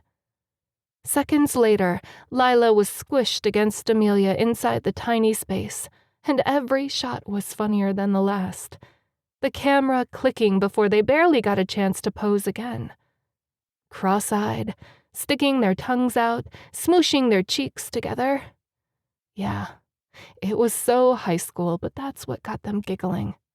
When the photos developed a few minutes later and shot out of the dispenser, the two of them had laughed until their sides ached. "We must make a pact," Amelia said solemnly when their laughter finally slowed. "We will never show these to anyone else for as long as we live." "That is a promise easily made and easily kept," Lilah had agreed. "There is no way I will ever be caught dead looking like that again in my life." "Shake on it, Miss Norwood," Amelia said, putting on a British accent. "So let it be written," Lilah had intoned solemnly, shaking Amelia's hand in return. "So let it be done. And now I'm starving for lunch. I want a juicy burger and those thick wedge fries with lots of salt. My stomach is already growling. Oh, and before we leave Santa Cruz, we need to grab a bag of saltwater taffy to eat on the drive home." After the photos, they'd shopped for new swimsuits, beach towels, and filled a picnic hamper with assorted sandwich foods, snacks, and sodas, including a giant bag of red vines to sustain them for the drive back to San Francisco. Their first taste of freedom. The memories were still funny all these years later, but also bittersweet now. Especially after Amelia mysteriously vanished into thin air over the last year's Christmas season. Tears misted Lilah's eyes. She pressed a palm against her chest, a sharp pain rising. In fact, it was a year today since Amelia disappeared off the face of the earth. It hurt more than Lilah could ever dream possible, and it probably would for the rest of her life. Her phone began to buzz with messages. The first was from Aaron. "Oh, sweet Lilah, I received your thoughtful card in the mail this morning. I confess that I burst into tears. I miss Amelia more than I ever thought I would. As sisters, we sometimes had an up-and-down relationship, but memories can be evil things. The bad floats away like vapor, while all the fun and sentimental solidify into memories I will never forget. Thank you for remembering that it was a year ago today we lost Amelia. I hope not forever, but with every passing week, and as the weeks turn into months, I find that I'm losing hope. But I try not to let my fear of the worst destroy me. Your words lifted my spirits and gave me renewed strength. When I return from my current business trip, I'll text you about lunch. I'd love to talk about her, if it doesn't drive you too crazy or bore you to death. XO." Lilah quickly wrote back, "It will never drive me crazy to hear you talk about your sister, my best friend. Are you kidding me? We can't ignore this horrible reality that we're living, but we have to hang on to hope. Otherwise, the pain might kill our souls. I'm looking forward to lunch and sharing good stories and memories about Amelia. Stay safe in your crazy FBI life, and I'm sending love to the entire Steele family. XO." The next text, a few minutes later, made Lilah's heart jump. Every time she heard from Detective Samuel Spade, her entire body lit up like fireworks and stars bursting inside her heart and soul. It never got old and hadn't slowed down a single bit. If anything, her feelings had increased for the man tenfold over the last year. Sam. I think the rain is clearing. I need to get out of the office, and I need to see you even more. Can I tempt you with a walk in the park with the dogs and then dinner afterward? Lilah. Of course. I need some fresh air. I've been moping about the house all morning, and Miss Mabel will love you forever, of course. Sam. Sweetheart, I hope it's not just Miss Mabel that will love me forever. If that doesn't sound too corny, I'll pick you up in an hour. Lilah. Your love is never corny, just pretty darn perfect. Sam. Looks like I still have to work on it, since you just confessed that it's not 100% perfect. Lilah. You know exactly what I mean, Mr. Private Eye. She snuggled into her blanket for one last moment, closing her eyes and relishing Sam's romantic words. She was hopelessly in love with him. He was the first person she thought of every morning when she woke up, and the last when falling asleep at night. Lilah jumped up from the sofa, startling a drowsy Miss Mabel. Run and fetch your leash, my girl. We're going out before the doldrums of winter set in. Mabel gave a quick, excited bark, dashing to the front door to snatch the leash from the hook with her teeth, while Lilah closed the photo albums and placed them back in the bookcase, heading for the shower. 45 minutes later, Sam was at her cottage door, scooping up Mabel to carry her to his car while Lilah locked the front door. Should I have fixed us a picnic lunch? She asked, running down the sidewalk and throwing her arms around his neck after he shut the rear door when Mabel was safely stowed. Already done and in the trunk, Sam answered. I picked up deli sandwiches, plus those dark chocolate bakery brownies and sparkling apple soda. You know exactly what I like, Lilah said, as Sam kissed her softly. She lifted her chin and leaned into him, his lips warm and soft against hers. After a long moment, she murmured, I took a shower, but I hope you can't detect the scent of dog on my face. Miss Mabel was all over me this morning. You taste perfect to me, but then you always do, Sam murmured. When Lilah slid into the front passenger seat, Miss Mabel was already curled up in the back seat next to Bella, the enormous Rottweiler whose eyelids were half closed as she sighed in a state of half-sleep. I'm so glad you suggested this, she told Sam, as he closed her door and hurried around to the driver's seat. I needed to get out of my dreary mood. Sam nodded soberly. I know, sweetheart. Today's the anniversary. I was looking at our college photo albums and reminiscing about all of our past antics and crying a little bit, Lilah admitted, biting her lips. I can't believe it's been a year. Feels like a century, while at the same time it seems like it just happened yesterday. Sam reached out to hold her hand. His presence was always comforting, his strength and empathy exactly what Lilah needed. Let's dedicate this day to Amelia and go to some of her favorite places. That's so thoughtful, Sam. And sounds lovely. I desperately need a distraction. So, where are we going first? Each stop is going to be a surprise, he said with a sly wink. Should I be worried? Lilah teased in return. No, it's going to be a perfect day. At least that's my hope. She grinned. I'm intrigued. Onward, Mr. Spade. Sam pulled the car into traffic, and soon they were crossing the Golden Gate Bridge, white-capped waves swooping in from the open ocean to the bay, a deserted Alcatraz island, gray and alone on its solitary rock. 15 minutes after they drove through Sausalito on the northern side of San Francisco, the city melted away and became the panoramic Highway 1 that would eventually lead to Oregon if they drove another 300 miles. The road twisted and turned until finally they entered the redwood forest. I love this drive, Lilah said, leaning forward to catch the tops of the towering trees through the windshield glass. Sam threw her a smile. It's probably the last nice day until March. I figured we shouldn't let it go to waste. I adore Muir Woods Park, Lilah said, lifting their entwined fingers to kiss the back of his knuckles. Perfect idea. Miss Mabel and Bella will go crazy with joy. Moments later, Sam pulled into the park, paid the fees, and parked the car. After piling out of the vehicle, Lilah pulled on a hooded sweatshirt against the chill, snapped the leash onto Miss Mabel's collar while Sam did the same for Bella, and they entered the path into the woods.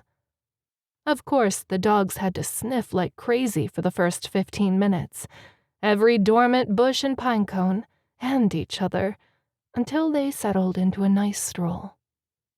Sam tucked Lilah's hand into his, and her stomach jumped at the feel of his strong fingers and warm palm locked with hers.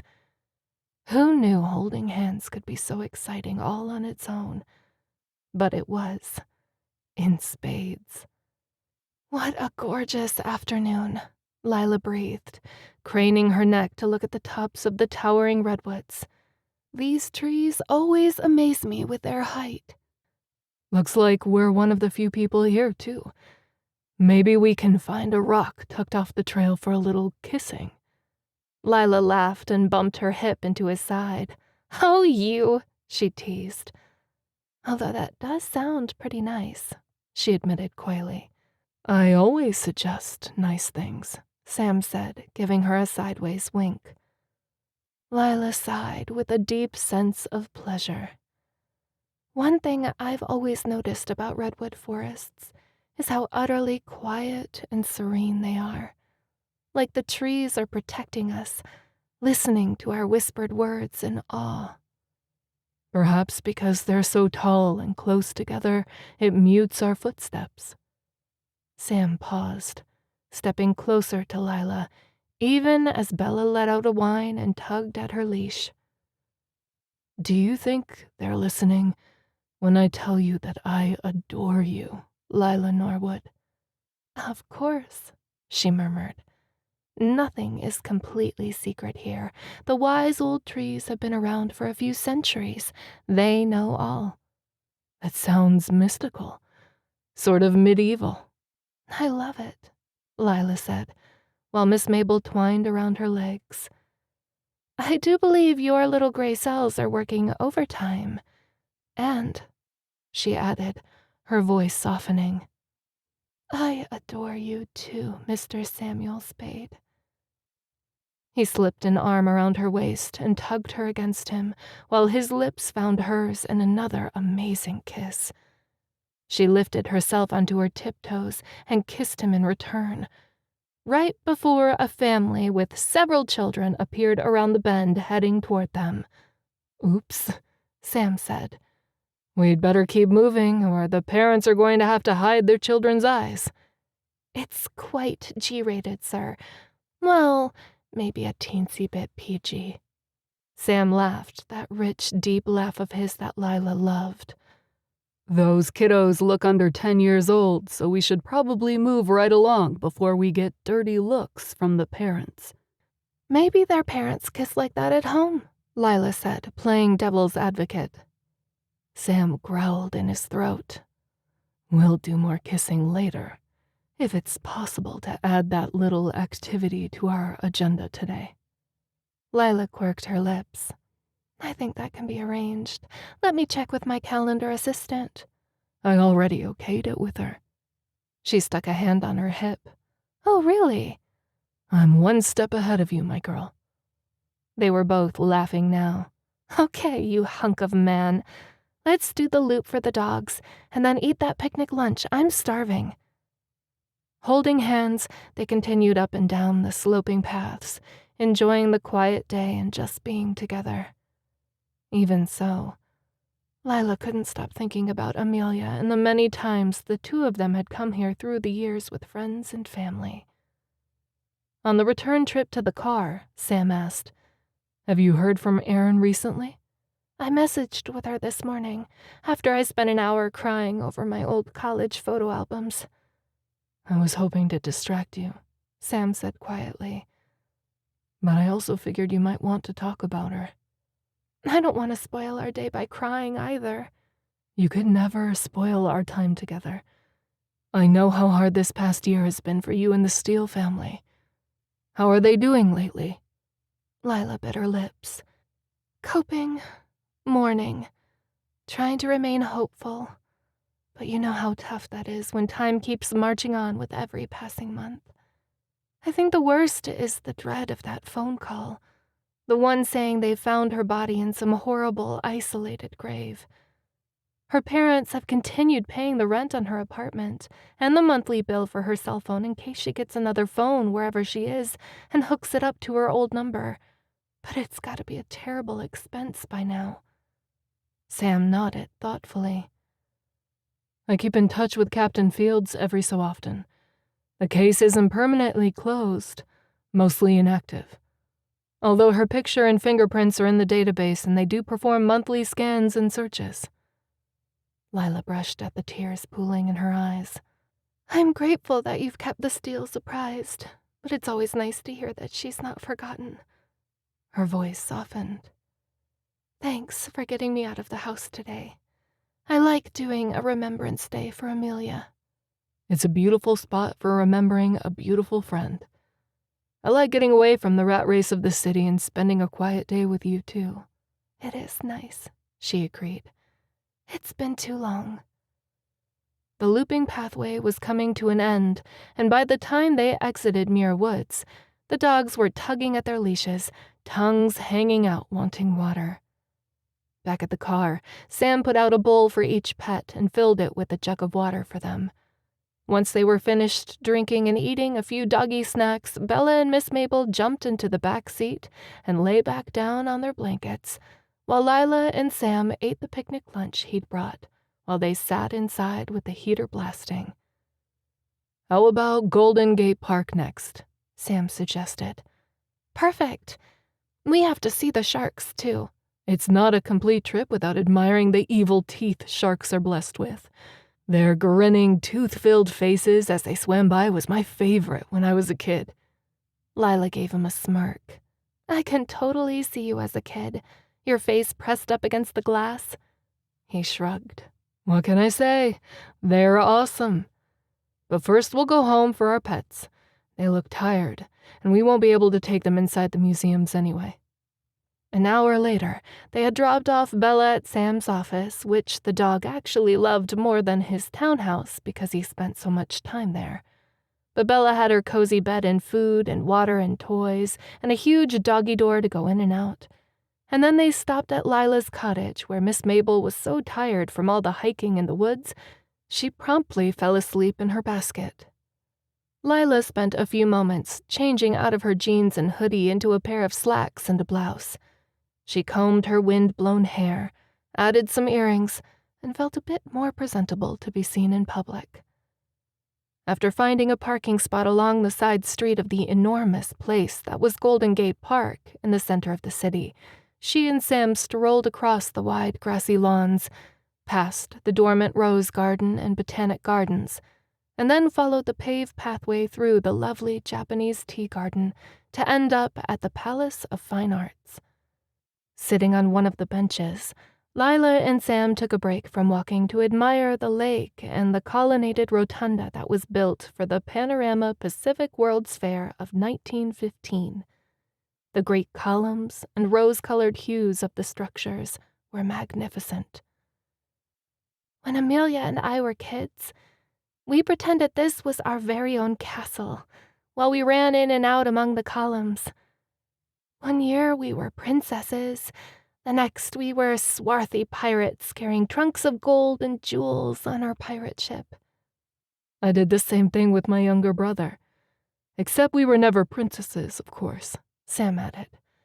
Knights of the Middle Ages, riding fine steeds and carrying mighty swords. So you're my Knight of the Round Table? Is there royal blood somewhere in your line, pray tell? I'll check the family tree when I get back home, he quipped. Eventually, the afternoon turned colder, and Sam and Lilah headed inside to explore the Science and Planetarium Museum. Sitting on one of the benches, Lilah gazed at the fierce sharks swimming and baring their teeth in a representation of the colorful and mysterious ocean.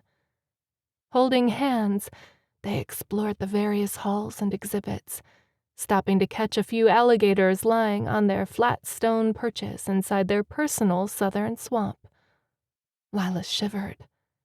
Alligators are one creature I would never want to be within 10 feet if I could help it. I guess you don't want to experience the adventure of swimming in a swamp, then? Lilah lifted an eyebrow. Is that a must-do on your bucket list, Mr. Spade? Not yet, but maybe I'll add it. I've heard that kids who live on the bayou actually go swimming when they know the alligators are out of the area at specific times of the year. She widened her eyes. Count me out. I'll watch and take pictures, thank you very much. Sam laughed. Jotting it down on my mental list. When they finally left the Academy of Sciences, it was closing for the day, and dark clouds were moving in fast as they hurried back to the car. December tried to fool us, but not for long. This may be hard to believe, but I'm actually hungry again. That's a good thing because we have dinner plans. Sam opened the vehicle door so Lilah could scoot inside. Let's keep celebrating Amelia's life. And ours. How about Fenton's ice cream parlor for a meal and one of their decadent desserts? Fenton's! It's been ages since I was there. Now that will be the perfect ending to a wonderful day. It might be perfect, but it certainly won't be the ending to our day. Oh, really? What else do you have in mind? That is my undercover secret for now. Lilah gave him a sideways look. I'll have to get my little gray cells working so I can figure out what else you have planned. Go right ahead and guess. But right now those little gray cells of yours need food to work properly, and so does my stomach.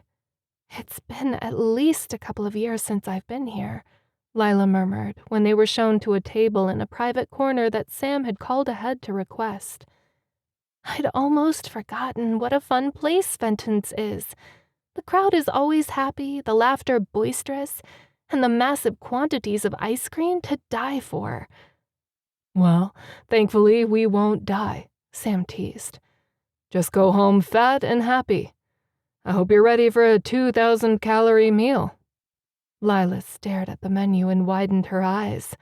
Yikes! Make that 3,000. Who's counting? At least 1,000 of those are free after all the walking we did today. You sound like a conniving private eye, but I like how you think. I think I'll take the grilled chicken salad and for dessert, the merry-go-round ice cream sundae. I'm a sucker for berries with lots of whipped cream. Excellent choices, ma'am, their waiter said, turning to Sam for his order. I'll take the Philly cheesesteak, please, and Fenton's famous black and tan heavy on the hot fudge. The black and tan is our most popular fountain dessert. After the waiter left to put in their order, Sam reached for Lilah's hand across the table, his eyes meeting hers with a smile. This place reminds me of my teen years. My family would come for birthdays and celebration days, like when I finished boot camp, or when my younger sister graduated high school. I like hearing you talk about your brother and your sister. I hope I get to meet them someday. Sam nodded. Be warned, Florida makes for one very long road trip. I have nothing against flying, Lilah quickly interjected. Touché. It was a good move. They've been very happy leaving the traffic of California to retire there. My dad called the other night, asking how my new spy business was going, as he put it. He sounds like a character. My mother keeps telling me they live within walking distance of the beach. She's trying to make me envious. Shall we go sometime and soak up the sun and ocean? I'd love to. Lilah cocked her head. Maybe in January, when it's horribly rainy here? Sam pointed toward the bank of windows. Storm clouds are moving in as we speak. Our semi-nice weather day is officially over. Lilah glanced up. This place is so bright and busy and pink, like an old-fashioned soda fountain from the 50s. I'd never guess how dark it already is outside. The talk and laughter inside the restaurant was loud and happy, and Lilah sat back against the cushioned bench seat with a happy sigh. Thank you for this lovely day, Sam. You knew exactly what I needed. It's not over yet, honey, he said with a sly grin. Oh, here's our food. What's that supposed to mean? She asked, widening her eyes at him. The waiter appeared with their food, refilled their drinks, and wished them happy eating. Dig in, Sam commanded, picking up his fork and knife. Lilah was so hungry she didn't need to be asked twice. The food was spectacular, and it wasn't long before their decadent ice cream desserts arrived, piled with several scoops and toppings galore. I always forget how enormous these things are, Lilah said, clapping her hands in awe at the mountain of ice cream and large berries. I swear there's enough ice cream in each one of these desserts for an entire family. Maybe we should have split one. Yeah, right. Think we can get the leftovers home before they melt? Sam grinned. I'd like to see you try. Now that would be funny. When Lilah got through half of her ice cream, she groaned, holding her stomach and trying not to laugh at Sam's jokes. I haven't had ice cream this good since the last time I was here, she added. I had a lucky suspicion about that, Sam confessed. So I went with my gut. All at once, Lilah's eyes watered and a tear snaked down her cheek. May God bless you, Amelia, wherever you are, she whispered, staring at the strawberries and raspberries nestled in the soft handmade ice cream. We all miss you, my darling friend, and we love you. Sam reached out his hand to tighten his fingers around hers. Someday we'll know the truth. I'm sure of it. Reaching into her handbag, Lilah pulled out a tissue and wiped at her eyes. I will try to eat one more spoonful before I pop. I see that you're almost done. You must have a bottomless pit for a stomach. That's what my dad used to say. Sam paused, gazing into her eyes. He also used to tell me something else, he added in a low voice. Lilah swallowed and took a sip of water. What's that? Sam's expression grew thoughtful, while a slow smile crossed his face. He told me that when I found the woman I loved more than life itself, the woman I wanted to spend the rest of my life with, that I needed to grab her up. He told me to not be a fool and let her get away. The next instant, Lila's jaw dropped when Sam slid out of his seat and knelt on the floor of the ice cream shop by their table, taking both of her hands in his. Lila's spoon clattered to the table, and there was a distinguishable gasp as the other patrons realized something magical was happening right in front of them. Lila, I adore you, Sam declared, his eyes drinking her in. You are everything I've wanted in a woman. I want to spend the rest of my life with you. I want to cherish you, adore you, and love you every single day. I love you too, Sam, Lila said softly, her heart hammering like crazy. He pulled out a small blue box and opened the lid. Nestled against the lush velvet lay a gorgeous diamond ring. Under the bright overhead lights, the stone shot bursts of sparkles in every direction.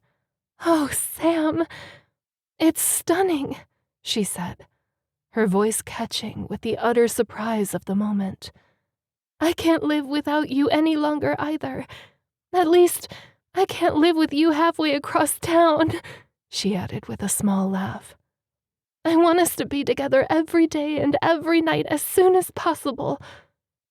Taking Lila's left hand in his, Sam slipped the diamond on her fourth finger, then softly kissed her hand. Lila Norwood, will you marry me? Her breath caught as she blinked away the sudden tears. "Oh, Sam, yes, yes, I will marry you." She reached out to fling her arms around his neck and held on tight for a moment, then kissed him passionately. Sam rose to his feet, picked up Lila in his arms, and swung her around in a small circle, his face buried in her neck. The watching patrons erupted into cheers, clapping their hands. Someone whistled, and then a group of teens across the room pounded their hands on the table while they made hooting noises and cat whistles. Lila started laughing, and then Sam was kissing her again, holding her tight. When her toes touched the ice cream shop floor again, there were shouts of congratulations from the neighboring tables. The moment was like a dream. It was a crazy place to propose, but it was also the most perfect location, and this moment was the best dream of her life.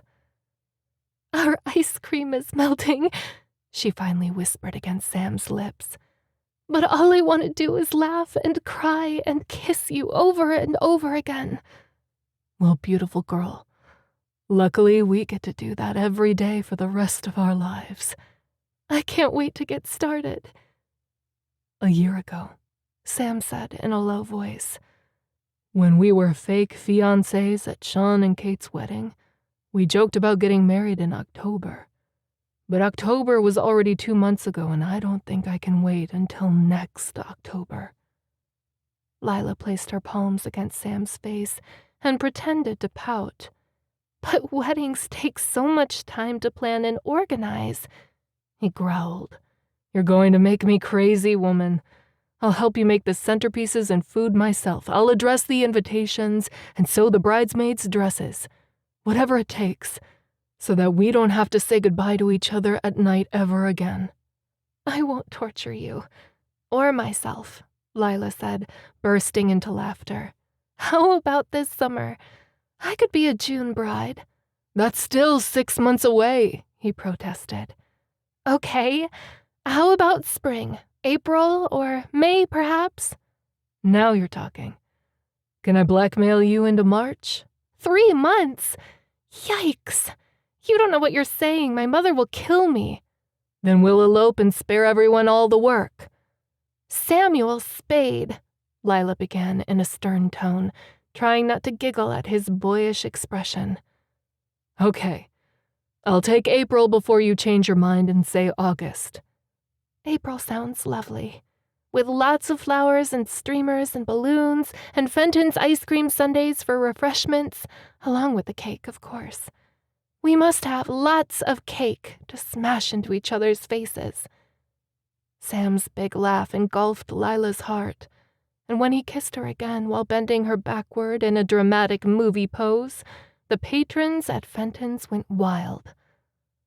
"Life with you is going to be an adventure, sweetheart," he murmured against her lips. "It already is," she whispered in return, trying not to burst into laughter at the whoops and hollers and applause surrounding them. Sam's smile filled her with an incredible glowing light when he added, "I adore you, Miss Lilah Norwood." Slipping her palms around Sam's neck, Lilah brought him in close to kiss his warm and sexy lips. A deep joy filled her, knowing that she'd spend the rest of her life with this incredible man. When their eyes locked, Lilah added in a low, tremulous voice, "And I adore you, to the moon and back, Detective Spade."